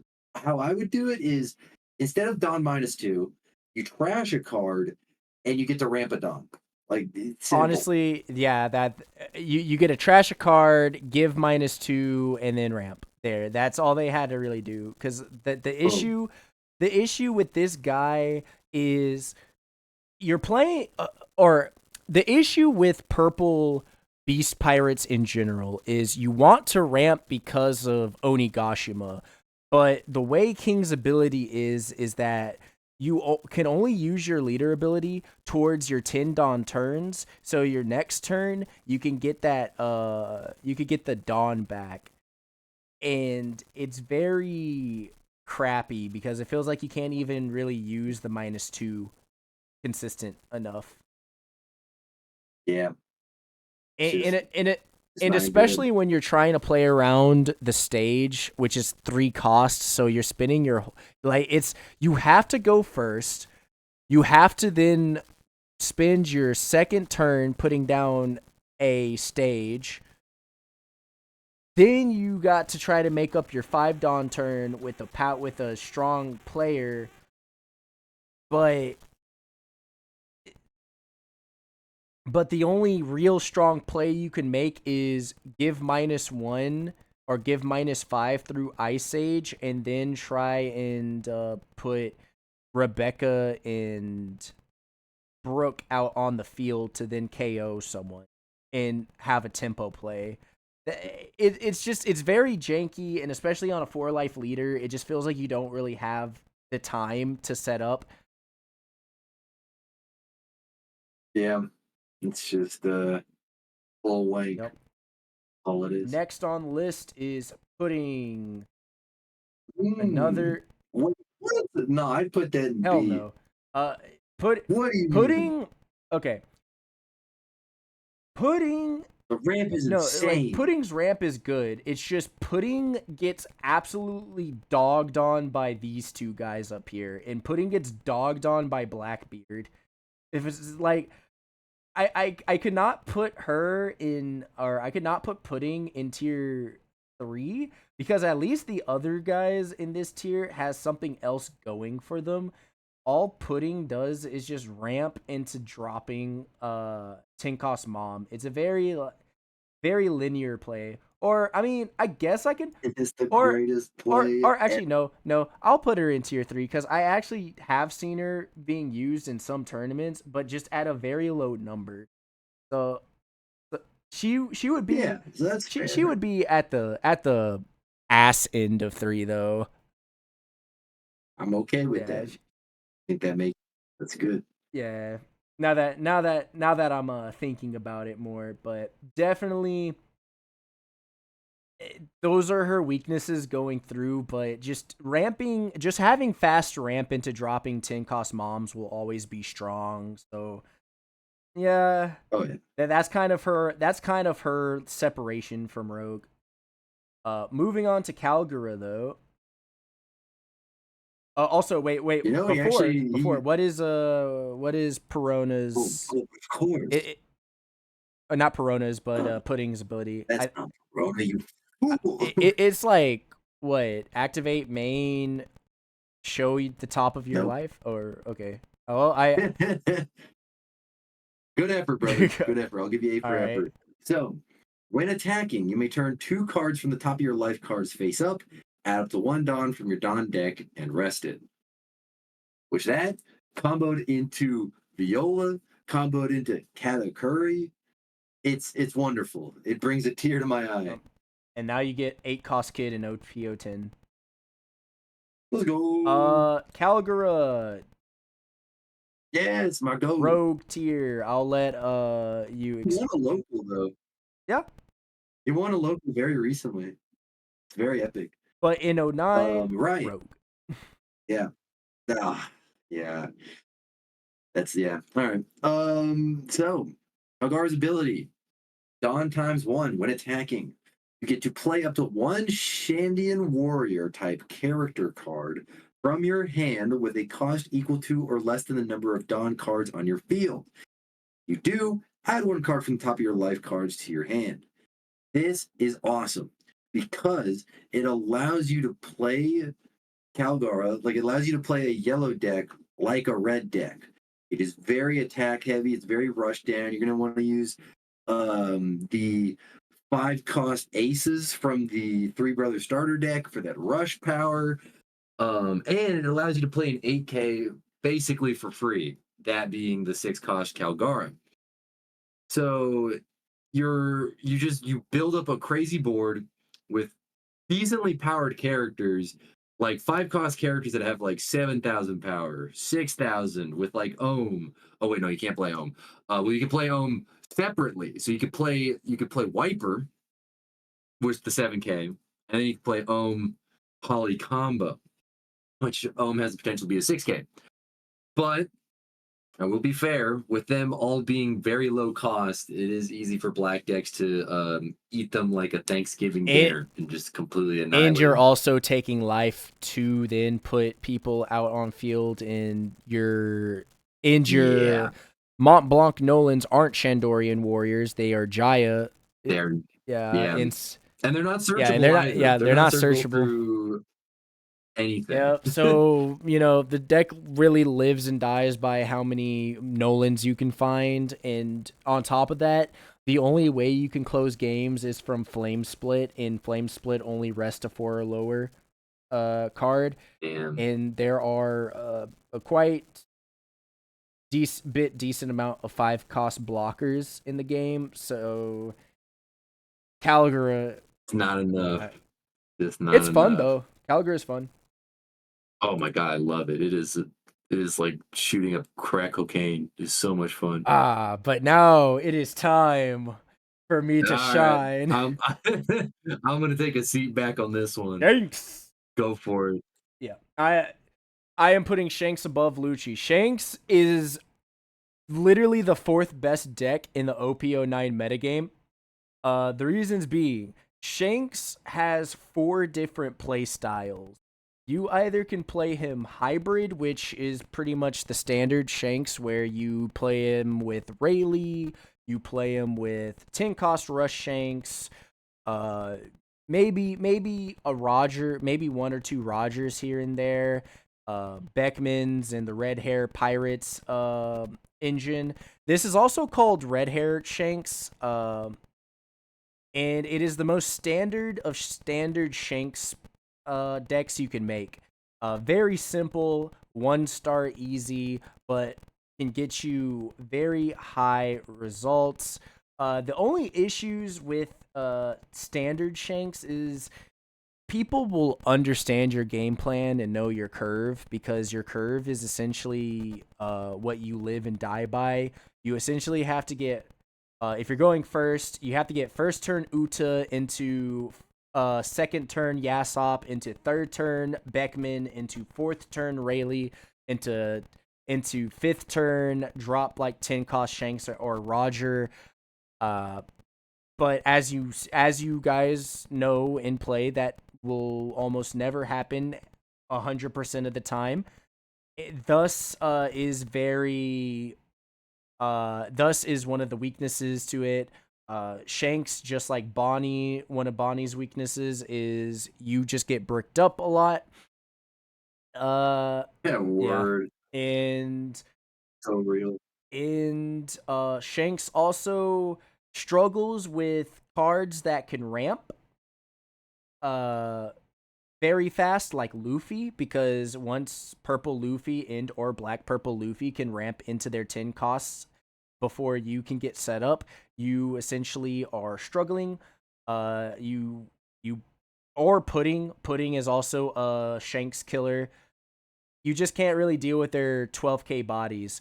Doflamingo is also a matchup that's pretty hard into you, because if they go first and they essentially spread out their board, your removal as Shanks, which we will get into control Shanks just in a second, your removal is worse or is slower than Lucci's removal, so they can still overwhelm you. Back then, and through Dofi and through the Dofi matchup, and even sometimes in the Enel matchup, if you're using Rush Shanks, which Rush Shanks just relies on Zoro, Dragon, and 10 cost Shanks rushers up until Roger. Yeah. The Rush version is another straightforward version, but gets countered by things like Bonnie through Kid, since your only removal is Otama into Beckman using the Rush version. Enel kind of punishes the Rush version too, since he could just keep on healing and just try to out sustain you. And also, who else? I don't think who else counters the Rush version. I know Foxy. Can rest one of your bigger guys when you're doing that, and also all Lucci has to do is remove your guys and then again set up with Gecko. I think the Rush version of Shanks is definitely the weakest version of Shanks, because of it's very easy to exploit it, especially with a lot of tempo decks that will set up blockers. That's realistically Rush Shanks' biggest issue. Then you have Control Shanks, which Control Shanks does amazing against Bonnie, amazing against Enel, amazing against Dofi, and can even hold its own against Purple Luffy. It's just the issues with Control Shanks, which is the version of Shanks that likes to play around starter deck 15 Jackbeards and the Building Snakes and 10 cost removal Shanks, while also having Lucky Roo as your primary blockers. Removal Shanks is it's good, and it was actually the most popular version of Shanks, but due to Black Lucci coming up in the meta game, and obviously Black Lucci having 5 cost Sabo, that pretty much countered Red Shanks, and not just that, Lucci also has not just Lucci, but then because of Lucci coming up into the meta, Black Yellow Luffy essentially piggybacks off of Lucci's success, and then you essentially just auto lose that matchup if you don't have a Roger. And even if you do have a Roger, you still pretty much auto lose the matchup because by the time you get to land Roger, it's pretty much too late. Control Shanks is just way too slow for Black Yellow Luffy, and then Black Yellow Luffy essentially can stop all of your KO abilities through 5 cost 5 cost Sabo, and to a lesser effect, Lucci can also do the same thing with 5 cost Sabo too.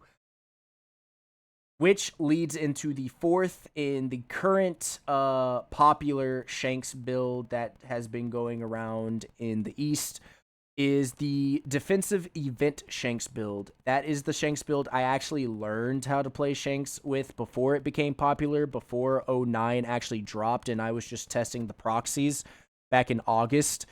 That is the Shanks build that revolves around Red Hawk. You may also hear it as the Red Hawk build, which uses Radical Beams and Red Hawks and to essentially stall the game. Sometimes people might even put cotton guards, or not cotton guards, guard points. They can also put in guard points over the Radical Beams, so you can use the guard points earlier on in the match instead of Radical Beams later on in the match. So you can keep your health basically high up until the late game, where you can comfortably just drop Dragon, Rayleigh, Roger, and 10-cost Shanks, and even 10-cost removal Shanks if you also try to tech in them very consistently. The defensive deck, sometime like if you are the defensive deck that likes running the Lucky Roos, just to have a little bit more KO potential on the opponent's turn, then you would probably want to opt to run Yasops and Utas in it. And if you don't run the Uta searchers, then usually you're running Sanjis and you're running Aces because they can't get removed, and Rayleigh blockers for late game draw potential, and just having a 6k body on the field, because a good thing is, due to your leader ability, which reads out once per turn when your opponent attacks, you may give either your opponent leader and or one of their characters negative 1000 to the end of their turn, which is why Red Hawk is very strong with Shanks, because you're able to KO 5000 or lower characters on the opponent turn, while also going up 4000 in power to block out against higher swings. Really good against Dofi. But yeah, this deck will use the 2-cost 2000 Sanjis for the Nami matchups, and for the Blackbeard matchups, so they won't get starved. Because sometimes people will just pass the turn knowing that you are going to Red Hawk them, which is why you have 2-cost Sanji out, just to draw from your life and to have a 7000 swing to keep aggro.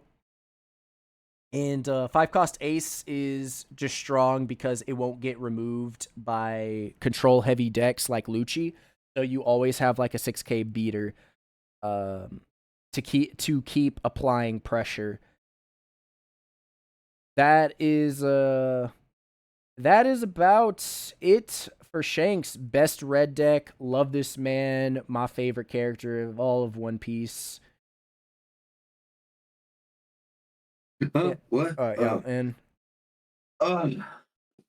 All right, we done talking about yes, Shanks. the Fucking glaze the over Shanks here. glaze is done, and it was Open up your own damn bakery, uh Jesus.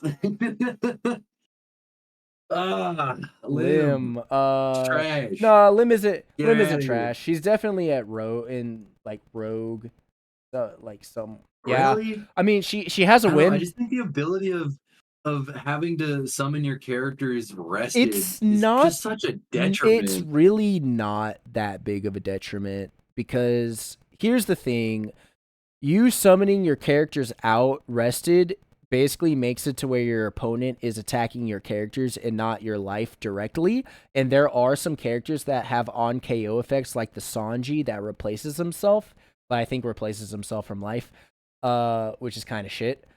But not just that, Yeah. you can ramp really fast with Lim. On top of that, you can go really wide very fast, have card draw with the new Sabo, has the Sakazuki is removal, a little bit mid-game removal, and essentially your whole game plan revolves around ramping until you can either comfortably drop 10 cost Kaido in Linlin to then wipe out the board next turn, and or 9 cost Zoro, so you can essentially swing 3, and if they can't remove him, or if they don't all go all in and try to swing and remove him, then you basically swing 3 times really big and then apply immense pressure through there. It's Right. very gimmicky, but she has won or at least got second place in a tournament throughout the '09 Oh, metagame. It's just the combos with her are just very it is just harder to pull off. But I see. but she isn't a pushover and she gets more Odyssey support in 10. And one of her best cards is actually that Doflamingo blocker because as long as you have 2 rested characters, it always restands itself to be a blocker. Yeah. So bright. Next on the list is Black Purple Luffy, which I will put right here. Ah, yeah, Black Purple. I would agree. Oh yeah. Also, before we move on, please explain to the viewers what Lim does in more detail with her leader ability. Ah, yes, of course. So our good gal Lim, her ability is your character cards are played rested. Activate main once per turn. You may rest 3 of your Dawn cards, add up to 1 Dawn card from your Dawn deck and rest it, and play up to 1 Odyssey type character card with a cost of 5 or less from your hand. There you go. Now Purple Black Luffy, he's cool. He's a fun one. So Dawn times 1. All of your characters gain 1 plus cost. Also, your turn once per turn. When 2 or more Dawn cards on your field are returned to your Dawn deck, add up to 1 Dawn card from your Dawn deck and set it as active, and add up to 1 additional Dawn card and rest it. So for sending back 2, you get 2 back. How about that? Yep. Super cool. Yep. Did you explain the Dawn times 1 ability? Yeah. Okay. Yeah. Yeah, that all your characters gain 1 plus cost. Yep. Basically, he's a better starter deck 14 Luffy, just with a 4 life. His powerful combos Mhm. are Maria on turn 3 into force procking his ability to go up to 4 Dawn, so he can be at 6 Dawn next turn. Really strong with Gum Gum Giant. Uh, you know, Rush Sanji, Kaido Linlin into Sabo combo, Gear 5, rushing up to Gear 5 spam. Best user of Gear 5 Luffy. Go figure, since he is Gear 5 Luffy. Yeah, good. Uh, It makes fucking sense. really solid. I just think Doflamingo and Purple Luffy are just too aggressive for him because he's like a mid-range deck that's just trying to ramp to big bodies. Um, Yeah, and it still does take a little bit. Plus, it is dependent on a combo with Purple Luffy. You can just you can just do he's that de- he's whenever. definitely a 2 star. Uh, Yeah, 2 star strength guy or he's a hard, decent leader. very decent. Robin. Uh, tier Robin Schwab. tier 3 for Robin. Her ability is she gets banished on the leader, and when she attacks, she can choose to discard a trigger card and ramp one rested Dawn. She is the best user of Yamato in the game. She can ramp really fast into Yamato to then use the higher life totals to hit or to KO pretty decently sized bodies, like 7,000, or not 7,000, but 7 cost bodies if you do it correctly. Not just that, she applies a lot of pressure through her banished ability, and White. come OP10, she'll get the 8 cost kid that allows her to put even more pressure and shred into shred life. Essentially, she is anti-yellow wrapped into a yellow leader. Ironically, color checks the color. Uh, How but about that? but I definitely do see her going up to tier 2 by OP10. But for now, she is tier 3. She has some tournament showings and even some tournament wins under her belt. Uh, she wasn't as popular at the beginning of '09, but then she kind of came into her own, and she can still use Gum Gum Giant, which is very strong. It's just obviously the top tiers like Lucci completely eats her alive. Shanks count essentially is an immediate counter towards her, and she cannot deal with Dofi and Purple Luffy's aggression, and Blackbeard shuts essentially her best character's abilities off. So yeah, Giving him the old finger waggle. No more healing for you. yeah. And then when you get into tier 2, and then when you get into tier 2s, Bonnie rests your guys since you are mainly a mid-range deck, and Bonnie is very good against mid-range decks. Nami is just better because you are a mid-range deck. Enel is just a better yellow leader. Foxy will just rest you and rest a guy, and then Black Purple Luffy can just out ramp you. Yeah, Black Purple Luffy could just Yeah. out ramp you. Yeah, pretty much. Now, Zip. Blackbeard, The big man, the man of the the man of hour. the hour. Actually, I'm gonna set him right here.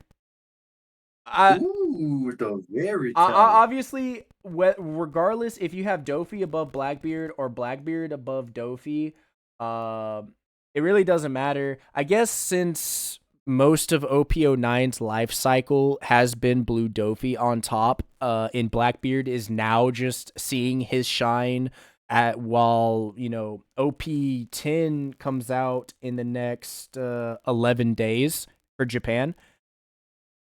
Blackbeard has seen an explosion of popularity. Um, and the best part about Blackbeard is he's actually very cheap to build because all of his cards are in that he uses are in the OP9 box.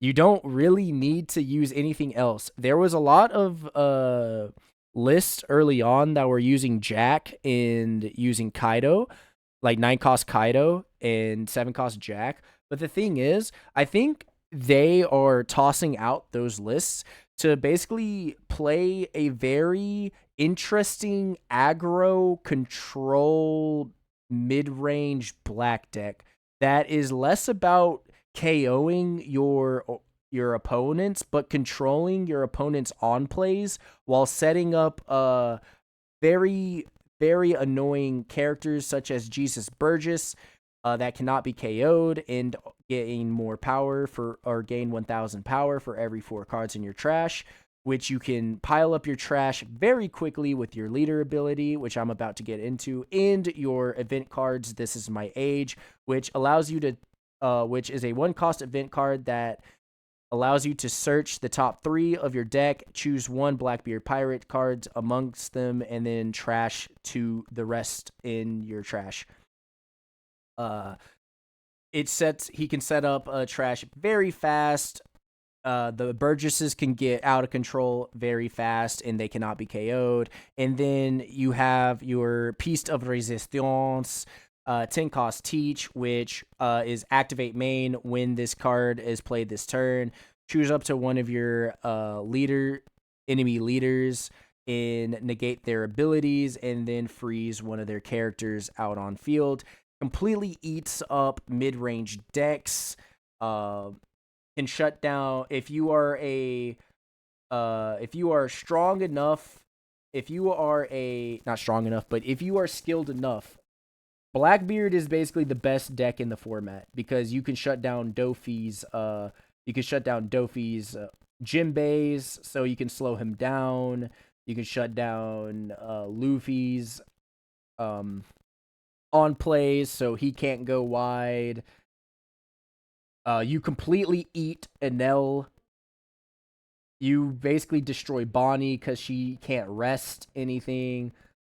But the good thing is if you activate your ability, Bonnie cannot take life from her Hodies, but she cannot rest things with Hodies.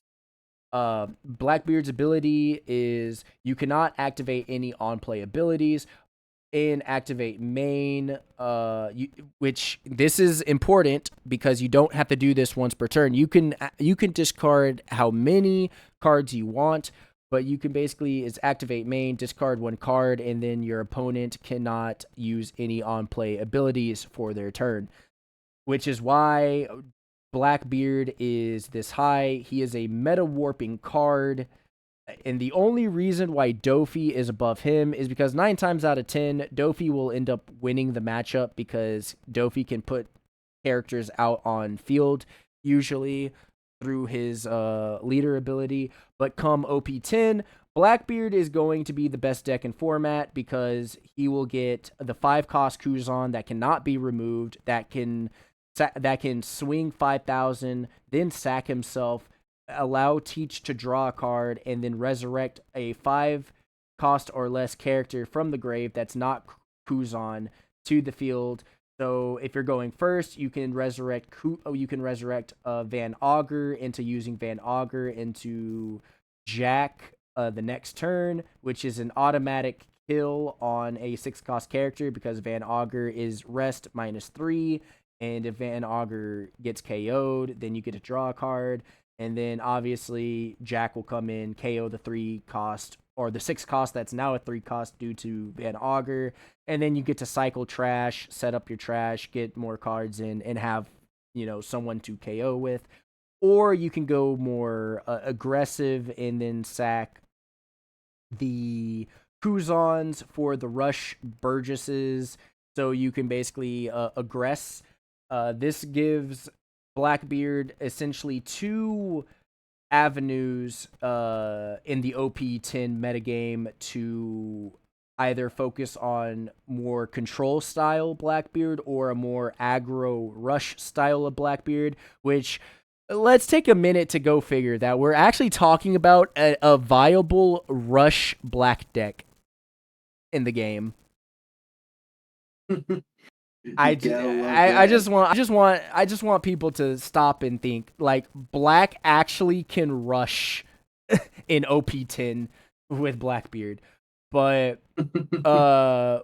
he also gains to a lower extent a Shiryu card that is helpful to counter against Shanks's red removal and other red based removal.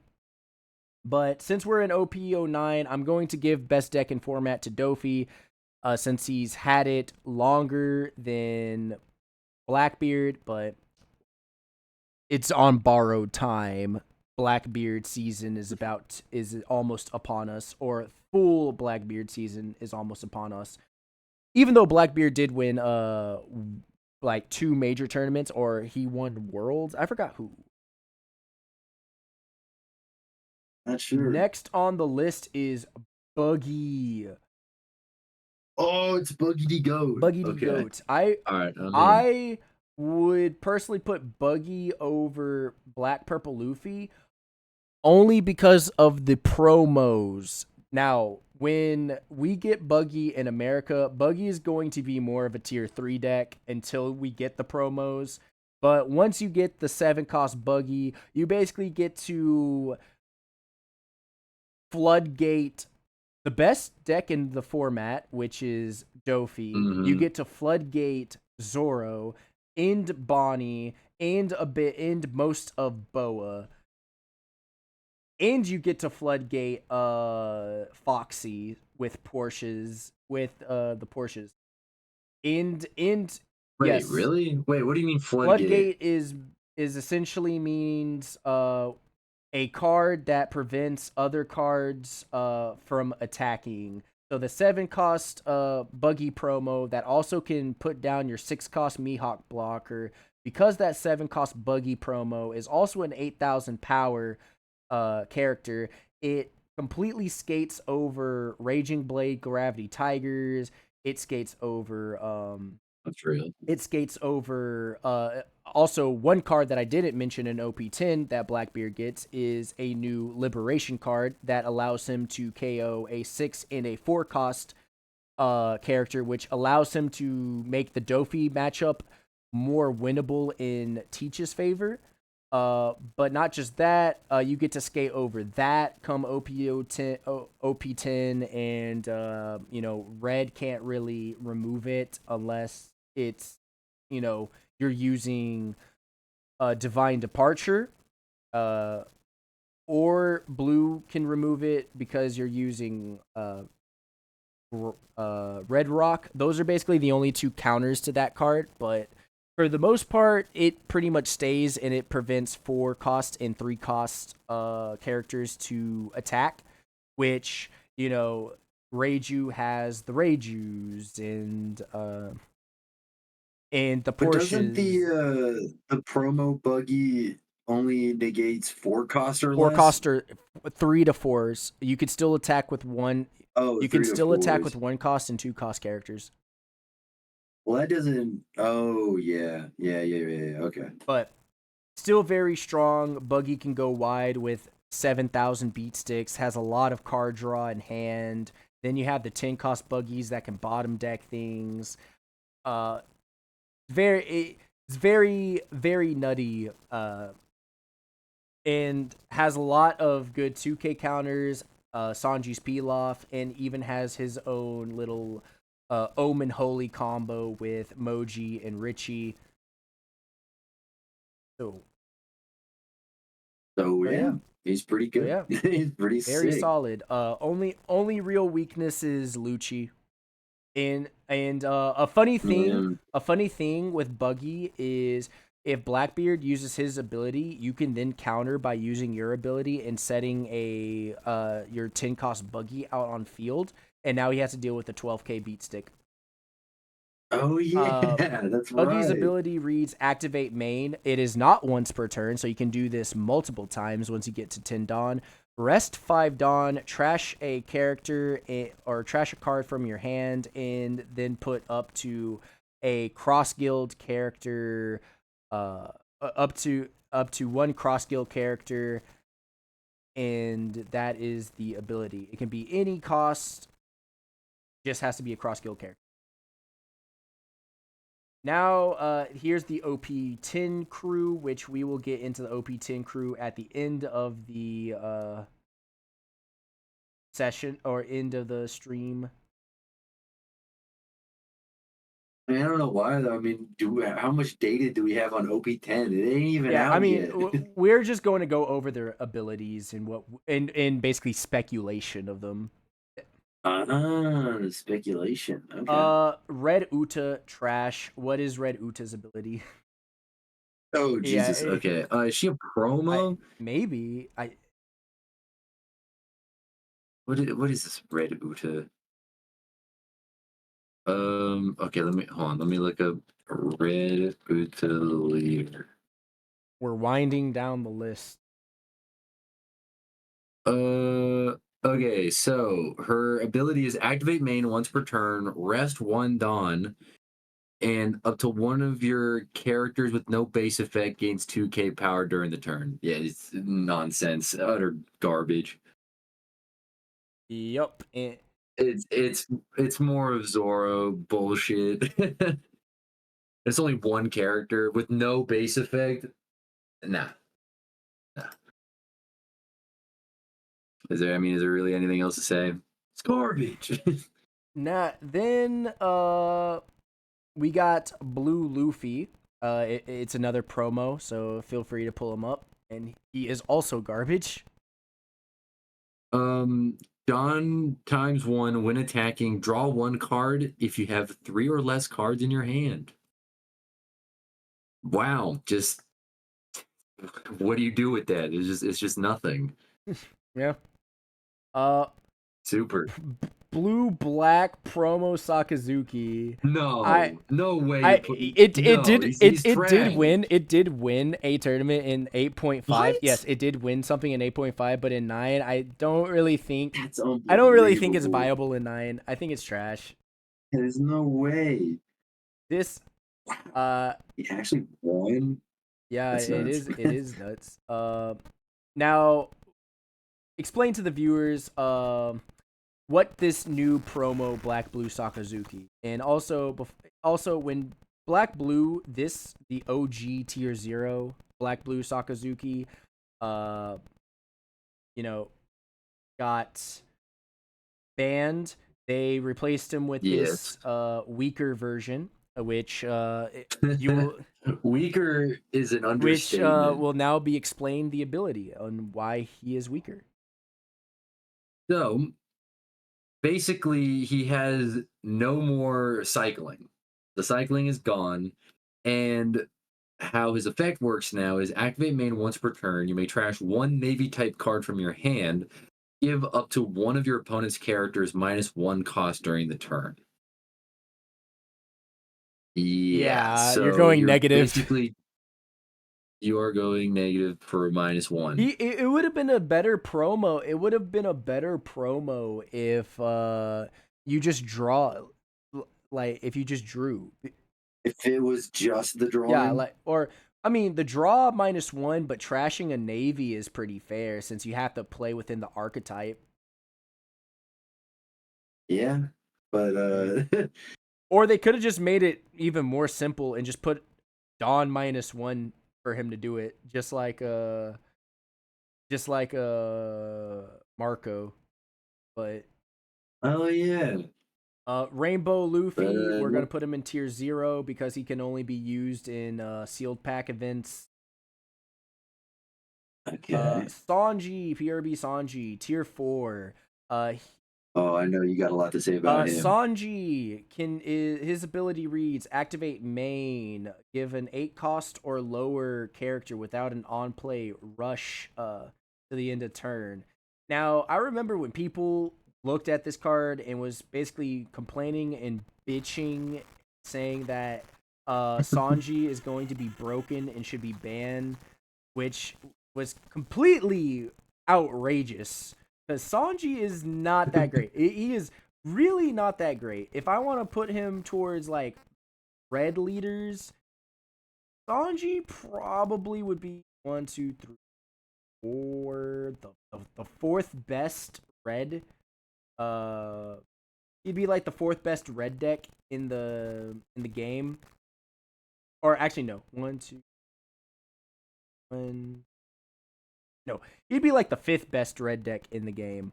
Uh, but the issue with Sanji is he doesn't actually not even the fifth best, probably the sixth best because there's someone else who actually won something. Very surprisingly. But he's like the sixth best red deck in the game, And you might be thinking to yourself, but he gives people rush. Yes, but he doesn't have any good cards to really give them rush because most of the red's best cards are on play cards. The when attacking cards usually need Dawn to put, and Sanji is heavily playing on curve.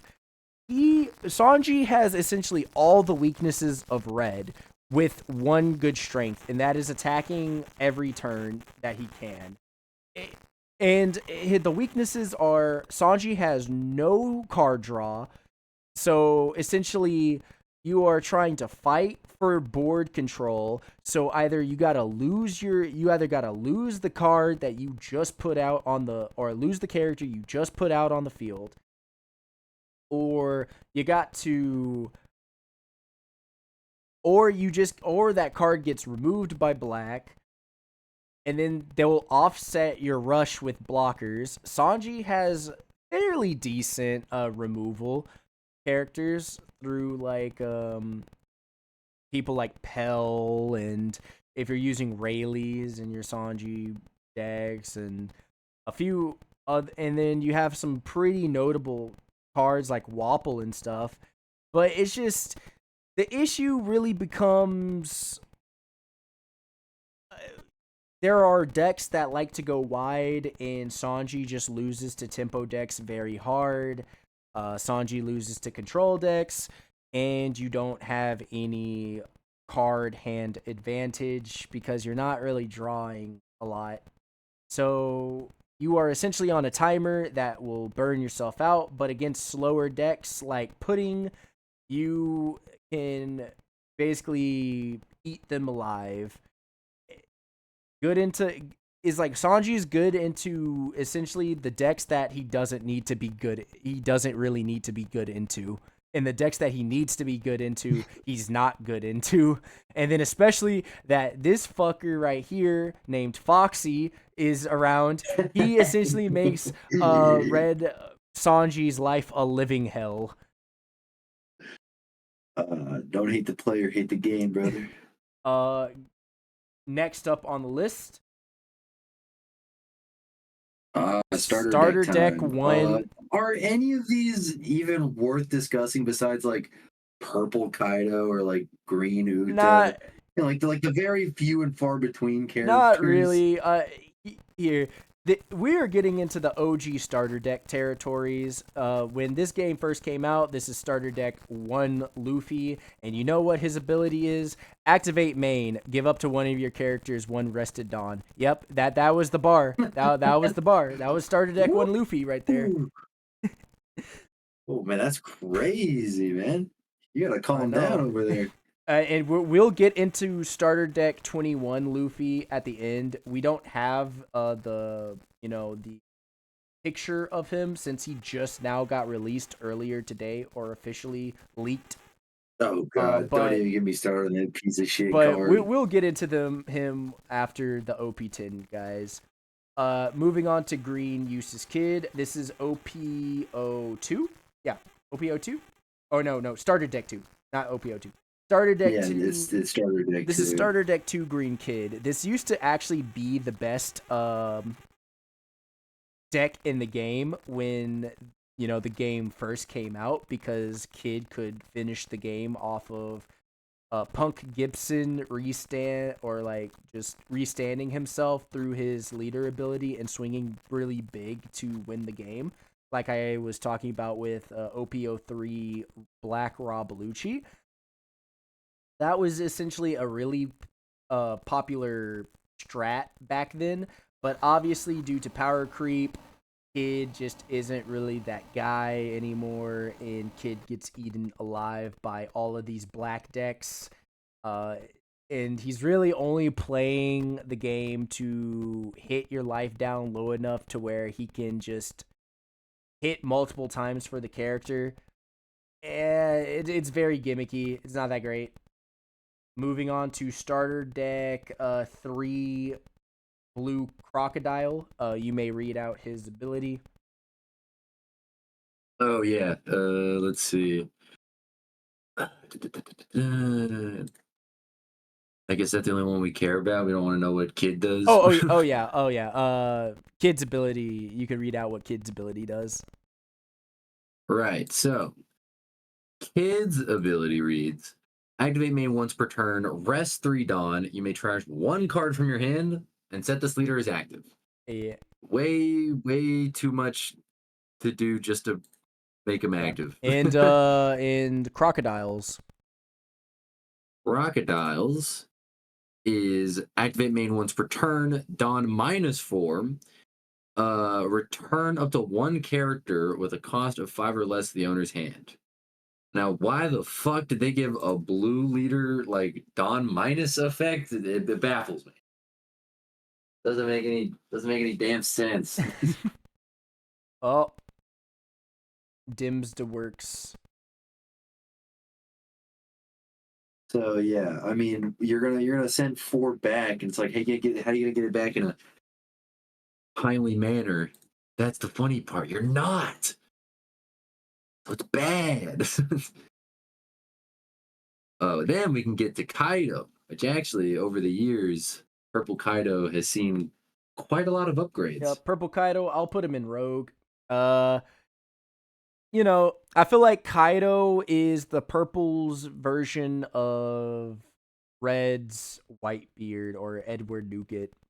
It's it's a deck that has an identity, where it's Dawn or activate main once per turn, -7 Dawn, and trash a life from your opponent.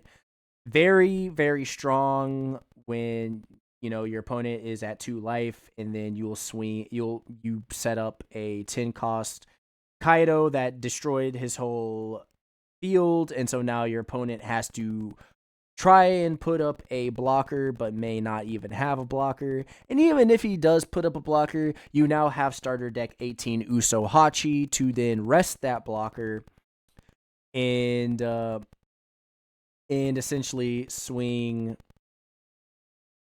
and essentially pressure his hand. Not even just that, you also have Rush Sanji that you can use. So now you can swing 7.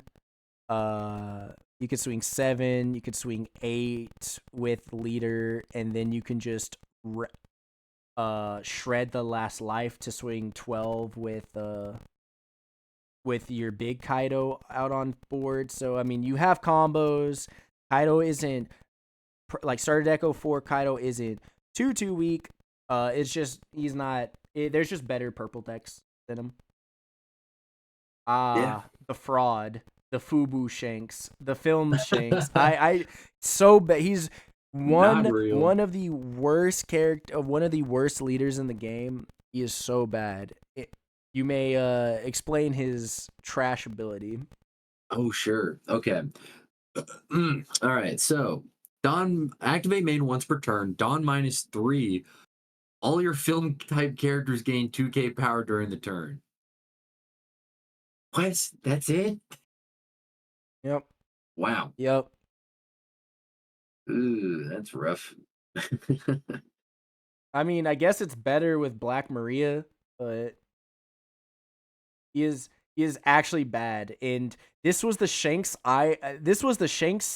card that was available to me when I joined the game. We didn't get this magnificent Shanks Mm, card up here. No, we got this garbage. Like even look at the art. When you even look at the art, you just see the low it's quality. Yeah, pretty it's ugly. such an ugly like art render of Shanks, bro. He just looks like he doesn't want to be there on the card. He really does look like he doesn't want to be there on the card versus like this version where he looks all confident, happy that he's kicking ass and he's here. Nah, this one just looks very disturbed and like, why am I here? I'm in the wrong color. I'm in the wrong He's color. very he, depressed. he, It's like he just got through a recent divorce or something. Actually fucked up. um next is starter deck. Which is the starter deck? This is 7. 7. Big Mom, big meme. Yeah, wait, you're skipping over wait, where'd you do with Oh yeah. Sakazuki? Where did I do Sakazuki? Where did he go? Oh, what the hell? How did Sakazuki get over here? Sakazuki's still trash though. Oh yeah, You can yeah, no, explain no his doubt about ability. that. Yeah, so basically Sakazuki, activate main once per turn. Rest 3 Dawn. You may trash 1 card from your hand, KO one of your opponent's characters with a cost of 0. There is so much Again, issues with this. It is like it's a lot. you have to hit someone down to 0, and in a metagame where there's a lot of tin costs, that's basically two whatchamacallit, two ice ages just to spend 3 more dawn to KO them to activate your ability. It's just so It's too it's many. so inefficient. Yeah, it's ass. and then and then you got starter deck 7 uh no, or no, not starter deck Linlin. 7. This is starter deck This is no, starter this deck is starter. 7. That's Lin. Oh, Yeah, okay. Charlie Yeah. Linlin. Yeah, brother. Then starter deck 7 Linlin. He what is her ability? Her ability is Dawn times 2 when attacking. You may add 1 card from the top or bottom of your life cards to your hand. If you have 2 or less life cards, add up to 1 card from your hand to the top of your life cards. So it is the epitome of life cycling. It's life cycling, but you have cards in yellow that just do it. You don't like spending dawn to cycle life out at 2 life is just unnecessary. You know what's funny is we hopefully by OP11 we'll actually have a good Big Mom big leader. mom leader, cuz bro, all of these big mom leaders are just Yeah, bad. that would be cool. I have no idea what this Luffy is, this black Luffy. Oh yeah, this was like the first starter deck I ever got, but I also don't remember anything about What it because I remember it being terrible. what's his ability? Your turn. When a character is KO'd, give up to 1 rested Dawn card to this leader. Absolute What? garbage. It's It's the nothing. It's black version. fucking It's the black nothing. version of starter deck 1 Luffy. The worst card in the game. Yellow Oh starter deck yeah. Yamato. Woo. You may explain. Yeah, so it's Dawn times 1 on opponent's turn. If you have 2 or less life card, this leader gains 1,000 power. Wow. Yeah, It's just it's just they weren't even trying they with really her. weren't. No, well, actually, They're no, just they like, weren't trying with starter deck 21 Luffy, but we'll get into that. But yeah, oh yeah. they actually were not trying with her. They were not cooking. The stove was just not on. They put that shit in the microwave, bro. Yeah, that shit's Actually, I don't even fucked. think they put it in the microwave. I think it was just like a Pop Tart that they didn't even put in the toaster. They just ripped it from the box. And it wasn't even a good Pop Tart. Still, it's like a stale. It's like a stale A Pop stale Tart. Pop Tart that they ripped from the box because they had no time before going to the next class or going to school. We're making the next leader. Yeah. It's, The Bandai team was going on holiday when they were making this leader, and they said, fuck it. That's it. Fuck it. We'll do it Uh live. We'll do it live. next leader in tier 0 and in the ban list Mm. is RP Law. Somehow, some way, they made this leader eventually give him so much support that he surpassed Black Blue Sakazuki levels of bullshittery. This dude could remove a character of you every single turn up until your later turns. But by the time you Very easily, like with little yes, resources. because they would run 3 or 4 raise maxes, 2 Gordons, or 3 raise maxes, 3 Gordons, but obviously the most cost effective split was 4 raise maxes, 2 Gordons. You had you got Black Maria come OP08, and so then you could actually use Rayleigh. Use Rayleigh's ability to pop 1, and then you use your other ability or to my you know, shred the other, or attack into the 2K rested and then drop a raise max um or a Gordon to then use your leader ability to shred another guy, and then use Yeah. Black Maria's ability to then get all the Dawn you just minused. Which what is black, or not black, but red purple Law's ability? Right. So he can activate main once per turn, Dawn -3. Place up to one of your opponent's characters with 3,000 power or less at the bottom of the owner's deck, and play up to one character card with a cost of 4 or less from your Yep, hand. and Absolute value that comes out of like this card. literally, I mean, nowadays, since I mean, when we get Buggy's 7 cost promo, you can't really play RP Law when you think of it. But at the same time, they gave the removal ability. They gave the removal ability of Black Blue Sakazuki with the tempo ability of Blue Doflamingo from 8.5, and with the rushers of Red Zoro. I don't understand. I don't understand how incredibly broken I can make this out to be. But it's the fact that on top of it, he is purple and he can also get ramp options with EB01 purple Bond Clay Mr. 2, or or Or '06. Oh, no, wait. Never or mind. or can just get all of his Dawn that he minused, or not even just that, also has Pudding from '08 that helps him regain Dawn that he minus.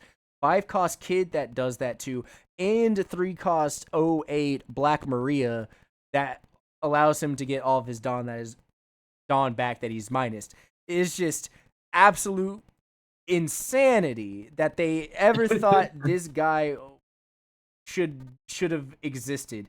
Like, he didn't even need to use any heart pirates. He just used a bunch of generic 4 cost used a Yeah. bunch of generic 4 cost red and purple cards like Reiju, that gave him hand size, that literally made it to where he never went low on hand size, and it was just stupid. It was just Which sucks. I hate decks that veer really far out of like their archetype.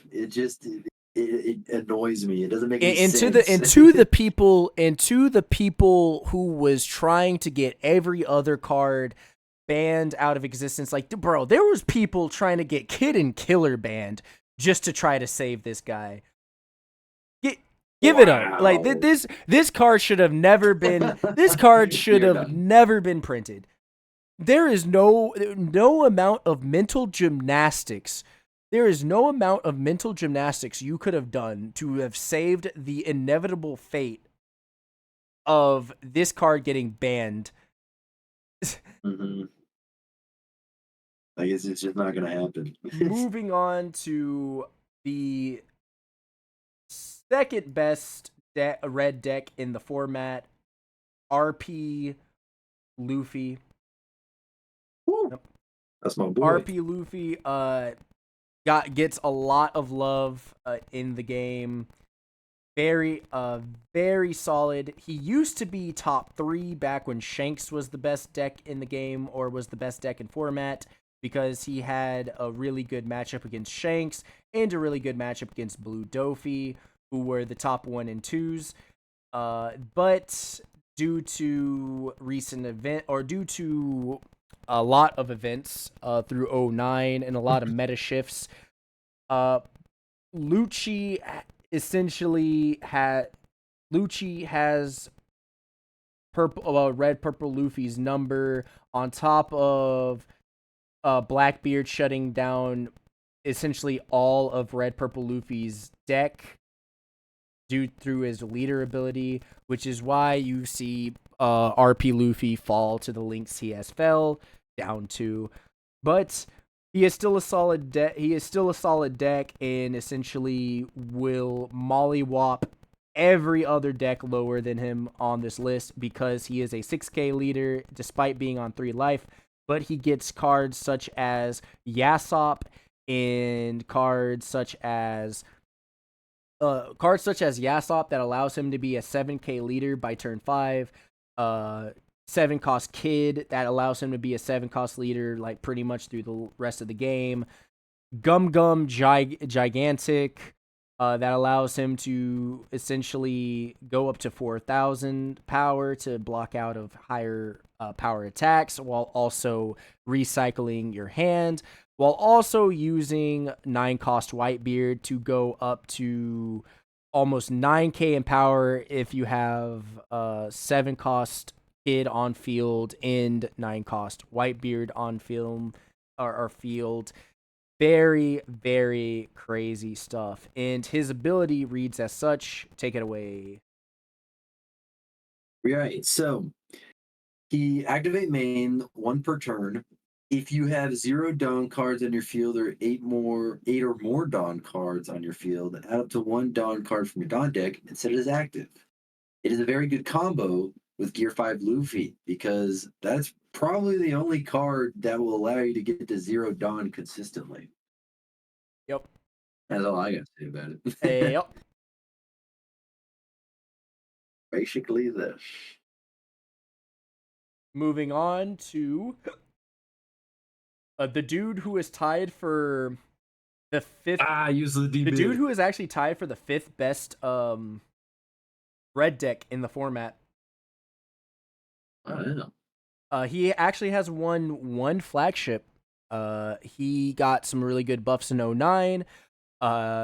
He can search up Kid Rushers. He has the new 5 cost Kid that allows him to restand while also allowing him to use Punk Gibson. So he basically can play just like starter deck 2 Kid just with red and purple.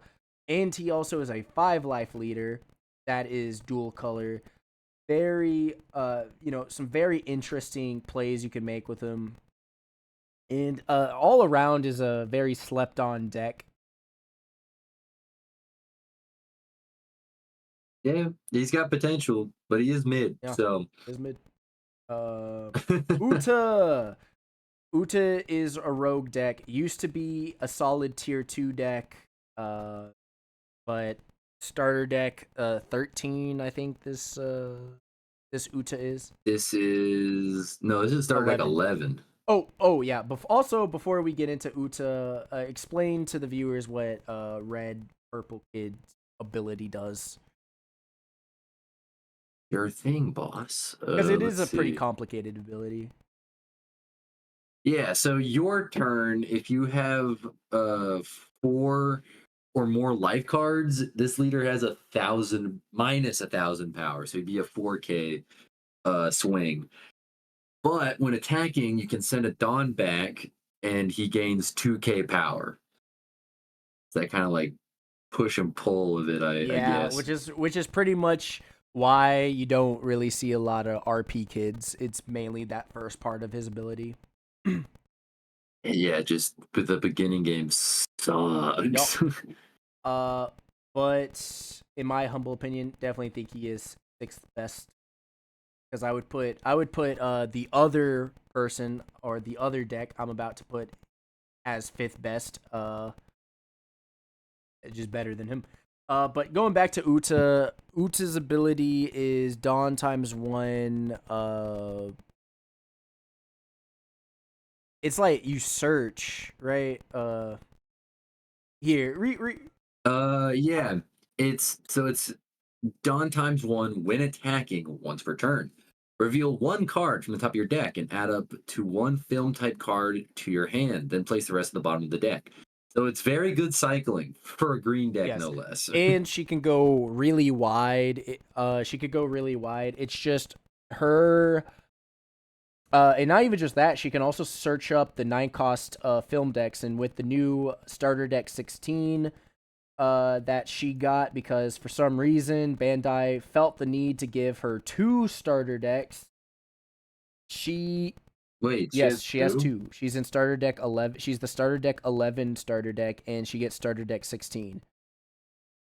Oh, that's But right. Yeah, she was one of the new ones. to be fair, what other green leader, mono green leader, was there to really give a starter deck for him? Bonnie, Carrot. like No, I don't want Bonnie. Bonnie has enough support. I need more carrot support. I need more minks.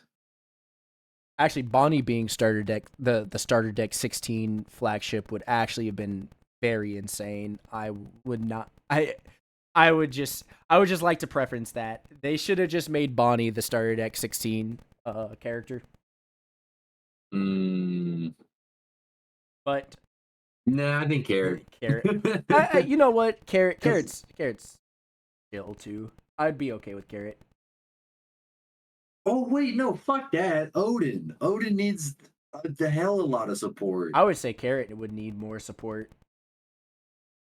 But more than Odin, even though this entire day, this entire stream, we're talking, oh, Atlanta Wano green cards. There's none. There's no Yes, good but ones. there's more. You can do more with the Mink engine than you can with the Wano engine. The Wano engine can just suffer until we Mm, get like an actual like go back to Wano deck. mm, But yeah, fair enough. Uta, her weaknesses are just a lot of control, and but she has a 7,000 blocker in the 7 cost monkey D Luffy, and has a lot of searches, has a lot of hand size, can restand herself with I'm invincible. So it's not like she can't win. It's just she's a far cry from what she once was. Right. Yeah. Zanji. Now, look, some people will swear to Zanji, but I feel like Zanji's at the top of trash. I yeah, Wow. I mean, for a 4 life leader and you're doing a lot of bouncing around the Warlord engine, it's like if you want to play the Warlord engine, just play Boa or Dofi. Eh, Oh, is that what people usually Yeah. use it Yeah, they with? use the Warlord engine Mm. to bounce things back, because they use Miss Buckin to bounce Oh to bounce yeah. back like nougats and stuff, I believe. I don't know. It, it's a very weird deck. You can read out the ability so people can understand it a Yeah. little bit better. So it's dawn times one. When attacking once per turn, you may return one of your characters with a cost of two or more to the owner's hand. Set up to one of your characters with 7,000 power or less as active. Yeah. So it's It kind it's of a a mix. it's a Yeah, fusion. Yeah, it's a pretty it's neat a neat fusion. fusion. It's just the combo really is not there. It's kind of like it's kind of like even then Chopper really isn't a fusion of green. He just feels like a No. red leader. He just feels like a red leader. Just they forced him to use green. They forced him to have green to nerf him, so he's not a 5 life leader. That's what Chopper feels like. But yeah, I mean, Yeah. it's just the combos with Zanji just ain't there. Uh, my It's boy, a shame, yeah. my second boy actually, because my first boy is up here, but my second boy, Red Yellow Sabo. The first deck that I Ah, actually enjoyed playing back in the '06 metagame when starter deck 13 dropped.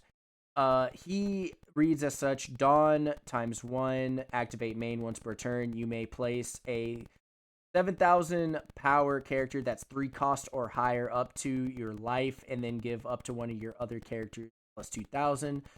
Uh, bro nailed it. until He the knows. end of your opponent's turn. Yep.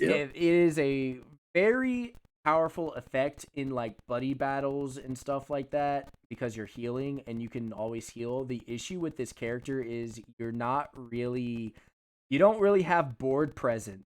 There has been rush trigger versions that basically burn their whole hand and get completely negged by Lucci. Uh there is also, the Rev version in '09, which I feel like is the best version. You got the new '09 Revs, but I feel like the '09 Revs work better in Bonnie than Red Yellow Sabo. Uh And Bonnie? Not Bonnie, I meant Betty. In Betty Betty. than Red Yellow Okay, Sabo, yeah, yeah. because the issue is you're just taking one person off the board to heal. Uh, and it's just not really that great. And if you really want a better aggro or red aggro deck, then just use Zoro or use Betty, because Betty gives boosts to more characters, and Zoro also gives boosts to more characters, even though it's a lesser boost and isn't on the enemy's turn. He just has a better engine and is faster to set up a board state than Red Yellow Sabo. Another issue with Red Yellow Sabo is he just doesn't have any real control. And so you're essentially playing for triggers out of life in very aggro play. You do get that new 7 cost '09 Sabo that allows you to play a Rev from your hand top face up and then pull the top or bottom of your life if you have 2 or more life, which gives you a consistent 2-turn heal play.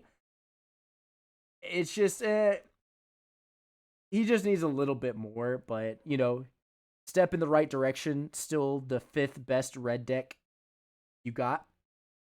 Yeah. You got blue yellow ace that actually won a flagship, not like I think last Ooh. month. And they I run would not expect that. essentially the same deck list. Feel free to. I also have seen blue yellow aces run the 10 cost 8 uh the 10 cost OP08 blue white beard as a tech 2, just to help them in the end game to slow down their opponents. But Oh, wow. you may read off his ability. Sure thing. So, Dawn times 2. Activate main once per turn. Look at 5 cards from the top of your deck and add up to 1 character card with a cost of 5 to the top of your life face up. Then place the rest at the bottom of your deck in any order. But at the end of the turn, you must trash all your face up life cards. It's kind of like a free heal in a sense, Yeah. especially if you combo it with, cards that allow you to reorder your I think deck. UY Ace will get better once that promo 3 cost Ace comes out in America in the premium card collection after '09. Uh 3 cost yeah, ace. it's basically you could trash the Ace. What do you It's like do? a 3 cost, you trash the Ace and then it resets your life, or no, not your life, it resets your deck. So yeah, Oh, it's pretty like UY Ace or UY Ace is just kind of weird because it's like sometimes you just won't hit your Luffy into, or like your little Luffy combo to get to 7,000. You are very much reliant on RNG on your life and trying to set your life with Hioris and stuff. But yeah, for cool. the last of the top tiers, Oh, Black yeah. Yellow Black, yellow, Luffy, Luffy. uh, yep, Staple. Of staple, which you can read out his ability. course. So, your face life, your face up life cards are placed at the bottom of your deck instead of being added to your hand, according to the rule. If you get hit by this man, or if you are playing this man and you get hit and your life's face up, that thing is gone. So, now the real meat and potatoes of this leader. Dawn times 2. Activate main once per turn. You may trash 1 card from your hand, and if you have 0 life cards, add up to 2 character cards with a cost of 5 from your hand or trash to the top of your life cards face up.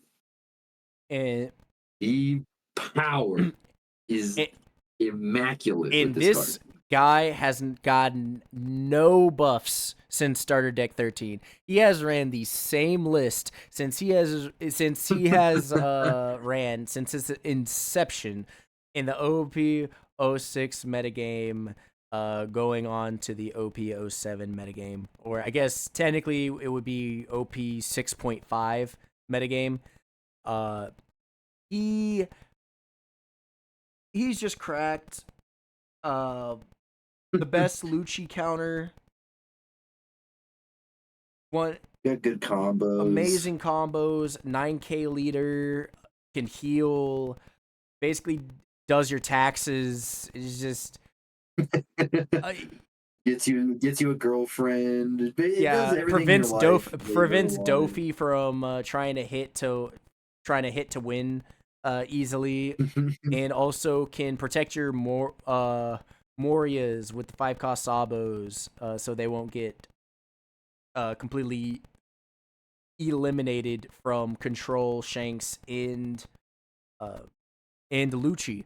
So for those reasons, he is definitely tier 1.5. Yeah, he's up there. He is A plus material. His only real weaknesses are Shanks's 10-cost Roger, but I guess I shouldn't really say Shanks, but Red's 10-cost Roger getting completely outswarmed in the early game, because if Dofi gets set up on Luffy before he can comfortably cycle, then Luffy will have a tough time with him. And especially if Dofi can get him down to where Luffy can cycle twice and use his perfume femurs to end the game. Purple Luffy can rest. Purple Luffy can rest his characters using Usopp. Rest the 5-cost using Usopp and or Sanji. Although you probably want to use Usopp to rest, so you can throw the rest of the Dons somewhere else and make bigger swings over the 9K body.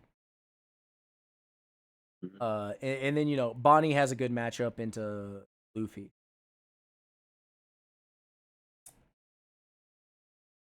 Now we get into starter deck 14 Luffy, which was back in early OP8 metagame. It was near tier 1.5.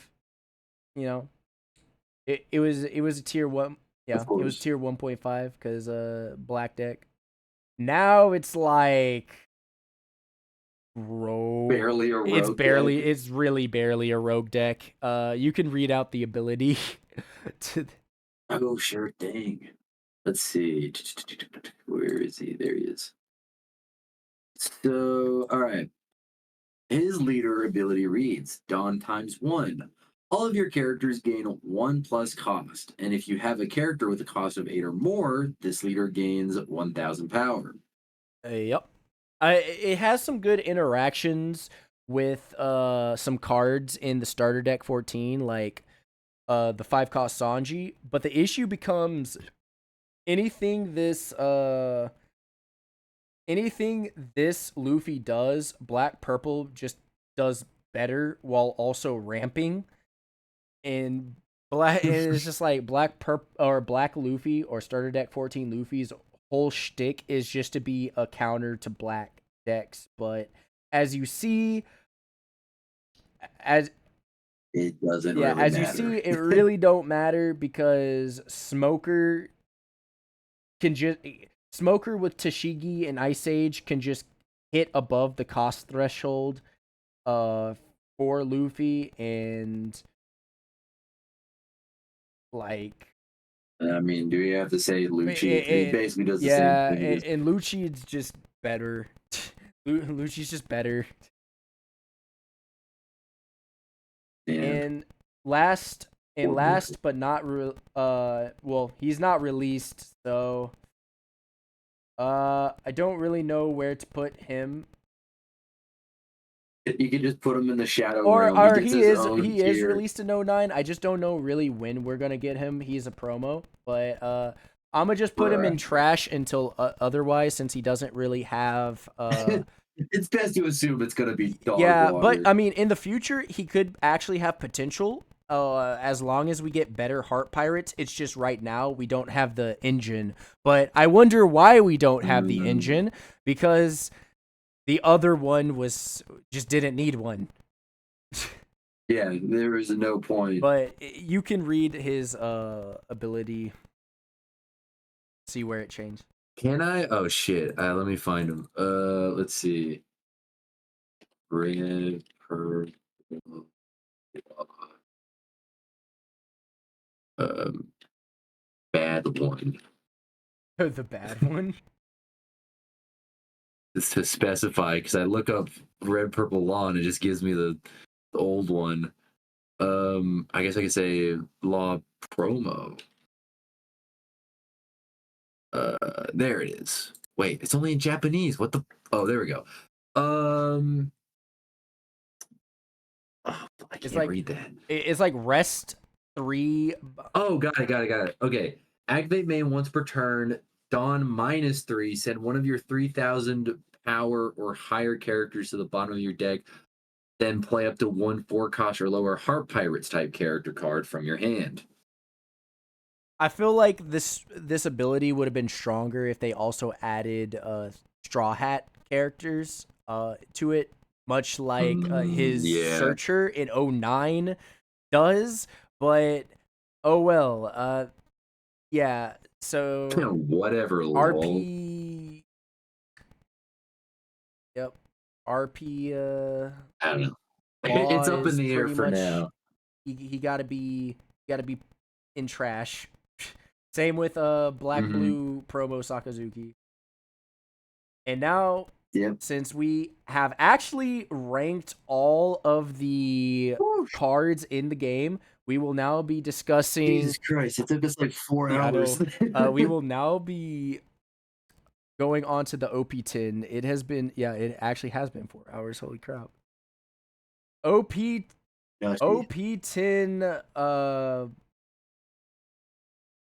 Usopp. that 10 Yeah, liters. OP10 Woo. leaders, starting with Usopp, who I personally believe will be the best OP10 leader out of the bunch. You may explain his ability. Of course. So, um, I think this is it. So basically, it's all your characters with the Dressrosa trait that have a cost of 2 or higher gain a cost. Then, once per turn on your opponent's turn, when one of your Dressrosa characters leaves the field due to an opponent's effect, if your hand contains 5 or fewer cards, you can draw a card. Oh, so you get a nice little like cycle going, especially like, it's not a complete loss if one of your characters is removed. Yeah. Hmm.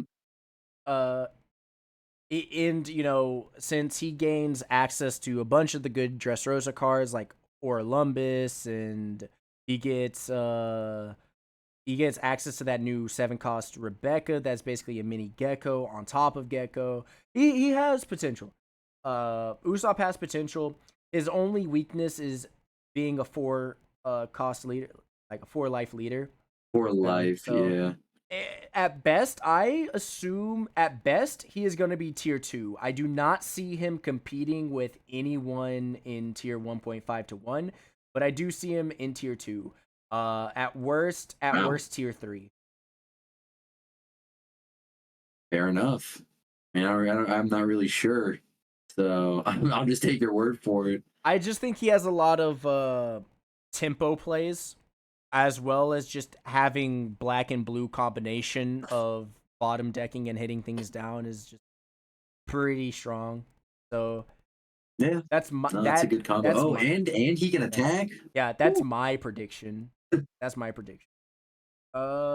He's just like better Rebecca.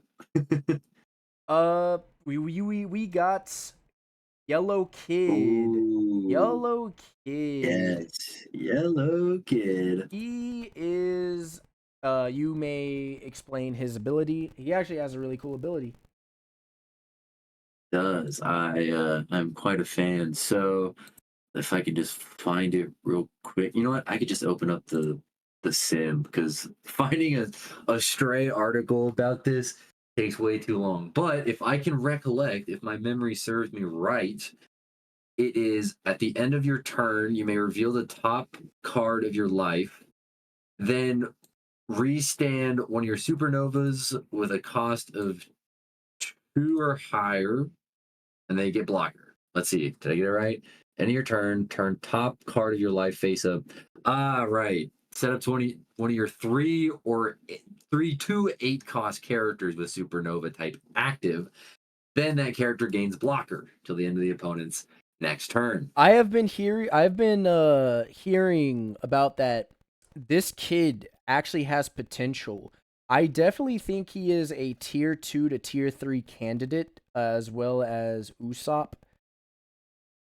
Uh Yeah, it, he's definitely has Yeah, and potential. especially like playing against him when you play him, having the 8 cost kid, having like just blockers on blockers.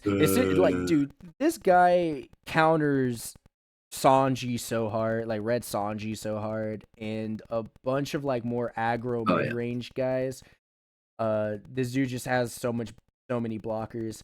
Now, since he is mono yellow, you don't really have a lot of good uh high tier removal, but he has some pretty interesting guys.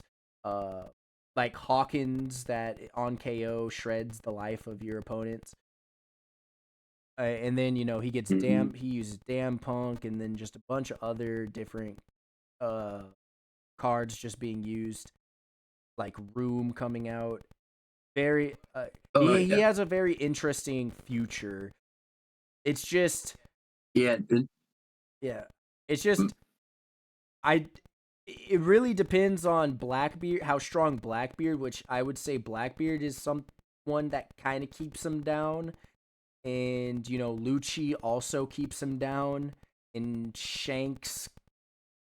I would say Shanks really good into him too, just because you have like trash abilities and a lot of like things Yeah. that could take uh can take him out, and especially now that Shanks gets Kamusari or Divine Departure as an event, which those who you don't know, the new OP10 red hair pirate slash Yonko event, Divine Departure or Kamusari in Japanese, reads as such. It's a one cost event that is a one cost plus 3,000 counter, so completely replacing guard point. But it is also an activate main where it's a one cost rest 5 Dawn, KO up to one of your opponent's 8,000 powers characters or less. So it's like a Red Rock. It is like Red's version of a Rygo or Red Rock combined with guard point. It's pretty nutty, and it allows you. Which is pretty Yeah, cool. so it allows you to trap or KO the 8 cost kids easier while also having Dawn left up over on your 10 Dawn turns for Red Hawk, or just to swing in 7,000s, or leave them up for other Kamusaris that you want to use as counters. Very, very, very strong, which is something that is also like Kid is also going to have to kind of struggle into. So maybe we're looking at around tier 3, tier 4. Tier 3, tier 4 with Kid. Next on the list is Mm. Smoker from OP10, or as the community calls Smoshigi, because it's Smoker into Shigi's body, which is what happened in Punk Hazard in the uh, anime. You may read off the ability. Yeah, so what Smoshi does is on your opponent's turn, your character with the Navy or Punk Hazard trait gets 1,000 power and activate main once per turn. If you have a character with 7,000 power or more, set 2 Dawn as active. Wow. I don't know. I'm feeling a little underwhelmed with this leader. So Smoshigi, the first part of the ability is kind of whatever. I think the best character you could really use that is that 4 cost Tony Chopper in Sanji's body, or as the community calls Tonji. Sanji. Because on top of the plus 2,000 blocker, it's now a 7,000 blocker for 4 uh with Oh your ability. yeah. And then through the rest of it, the Punk Hazard cards are really just Caesar support, not really Smoshigi support. So you're really just Yeah, playing you're definitely really not. just playing the game around that new 5 cost smoker that is a 7,000 banish a 7,000 banish beat stick that is activate main, uh like give up to like 1 Dawn or activate 1 Rested Dawn, which, on top of your other activate main on your leader, now you just have 3 Rested Dawn that you can use for radical beams or Kamusaris, since it's not a uh, leader locked event, and or archetype lock event. And so, and you can also use 1 Dawn to put on to Kid when you put him on curve going second, which I think is the only green deck that is allowed to do this. I think Smoshigi has actual potential because you would play the game around 8 cost Kid and 10 cost Shanks to make it harder for your opponent to KO the Kid. The only issues I kind of see is now Red has Divine Departure, but obviously you would run Rosinante to sack the Kid, or sack the Rosinante to whatever KOs may come his way. And through this strat, this is going to be Smoshigi's bread and butter strat, and could land Smoshigi in a pretty significant role in the metagame come OP10.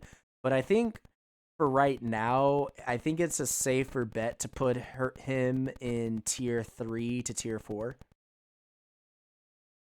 All Uh, right.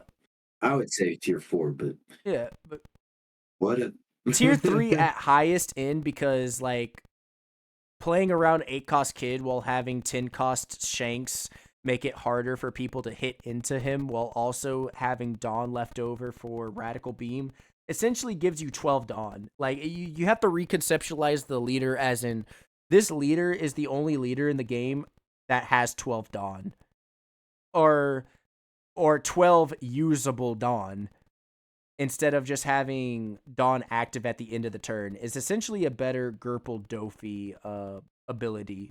You feel me?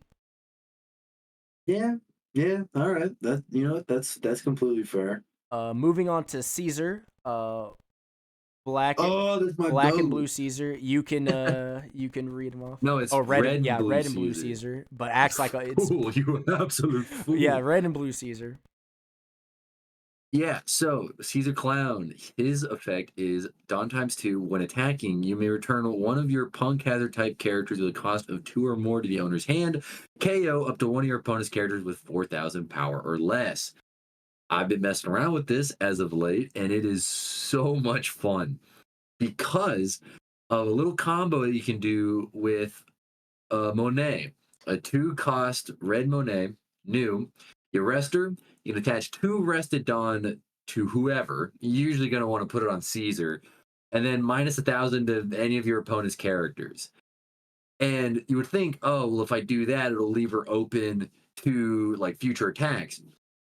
Not with Caesar Clown's effect. You just bring her back to the hand, attack for life, KO the character, and then you got a 1K in hand.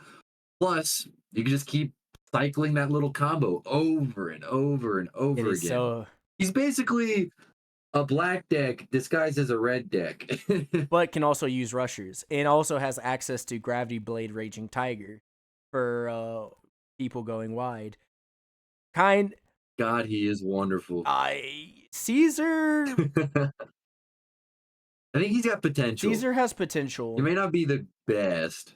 he has tier 4 to tier 3 to like Caesar could be tier 3 to tier 2. Maybe I think tier 4 is a little too undermining him because you like when we've played like I was playing Shanks, I was playing Blackbeard, and I was playing Buggy. And Caesar is able to pretty consistently KO things. And you still have things like building snakes and Gordons and raise maxes that you can plug into the build. Uh, Obviously, there's no set list, but with the potential we have, he can KO some pretty good things, and that new Gum Gum UFO can hit some big bodies very, very low. Oh yeah. Oh, most And not even just definitely. that, you have round table to just completely nuke out a like if you have Tech 2 round table to nuke 12k bodies, Caesar has potential. Caesar has potential. Now, I can't wait to now see a it. leader who doesn't have potential, Sugar, red purple sugar. You may explain what this kid does or woman does because she is this 20. this stupid Yeah. 20-year-old. All right. So at the end of your turn, if you have a character with the Don Quixote Pirates type with a power of 6k or more, set one of your Don as active. But then also on your opponent's turn, once per turn, when you activate an event, set up to one of your Don from your Don decks as active. That See, my issue looking at this card is that it's a red purple leader. You know where all the I guess wait, the effects or the events aren't archetype locked. Never mind. Why is she bad again? Oh, it's mainly because a lot of her support is just Gerpel Dofi support, and also wait, sorry, re, uh, say her leader ability again. Uh, At the end of your turn, if you have a character with the Don Quixote Pirates type with a power of 6,000 power or more, set up to one of your Don as yeah. See, active. here's the biggest issue in that black, Wait, what? black in not even just black, but like control shanks are the biggest issues for her because you would just KO everything that she would put. And not only just that, I don't even think she Uh, has a archetype that allows her to go wide because I think the Don Quixote archetype is more of a mid-ranged archetype, and therefore she would just completely get destroyed. She would get destroyed by Bonnie. She would get destroyed by Shanks. She would get destroyed by Lucci. Get destroyed by Blackbeard, um, and get completely ran over by Purple Luffy and Blue Dofi and Black Yellow Luffy. see. Not to mention, she would lose. She's too slow for Nami, and I'm pretty sure Enel Enel could probably just Enel her and Doing L yeah, and do things. Enel things. I think Foxy just goes too wide and can freeze her in a character. Buggy just goes too wide. Black Purple Luffy ramps too fast. Oh, and definitely ramps faster than her and has just better Oh yeah. support. And then RP Luffy is just big, big beefy boy. Yeah, sounds pretty real. And then last but not least, one of my favorite characters in the series, my second favorite character in the series, Law. We get a yellow green Law OP10, and feel free to say what Law's ability is. Of course. So he has Dawn times one, activate main once per turn. If the total cost of your characters is 5 or more, you can return one of your characters to the hand, reveal the top of your life, And if that card is a supernova type character card with a cost of 5 or less, you can play it. Ooh, that is a mouthful. Yeah. Now, it's kind of like Calgara where you are sacking your life to go wide and you have Searcher Bonnie to search for the yellow well, you have Searcher Oh Bonnie yeah. and Searcher Luffy to search for the yellow and green supernovas cards. So, I mean, I just think shredding your own life to go wide is not really the best strat. At best I can see green, yellow, uh law in tier 4, but at worst tier 5, especially that both of his colors just loses to hyper control. Yeah. And I think I found a guy on the sim that was playing this law deck, and ooh, he was not doing too yeah. well. And It's not a good sign for the and future. he's not here. He is not here, but to use this Rainbow Luffy as a stand-in for starter deck 21 Luffy. Uh Oh yeah. what is pull up his ability to let the Let the yeah, people let the people know. know. Yeah. So basically, his ability is Dawn times one, activate main once per turn, give one of your characters up to 2 rested Dawn cards. How fucking lazy is Yep. that shit? Yep. That is And that insane. is essentially all of the leaders from now up into OP21, or not OP21, Woo. starter deck 21. I hope you guys enjoy. Leave a Man, like, comment, and down below, and see you in the next get one. you on the flip. Final word, Bandai, get your shit together. Too many trash leaders. Let's get some support. And we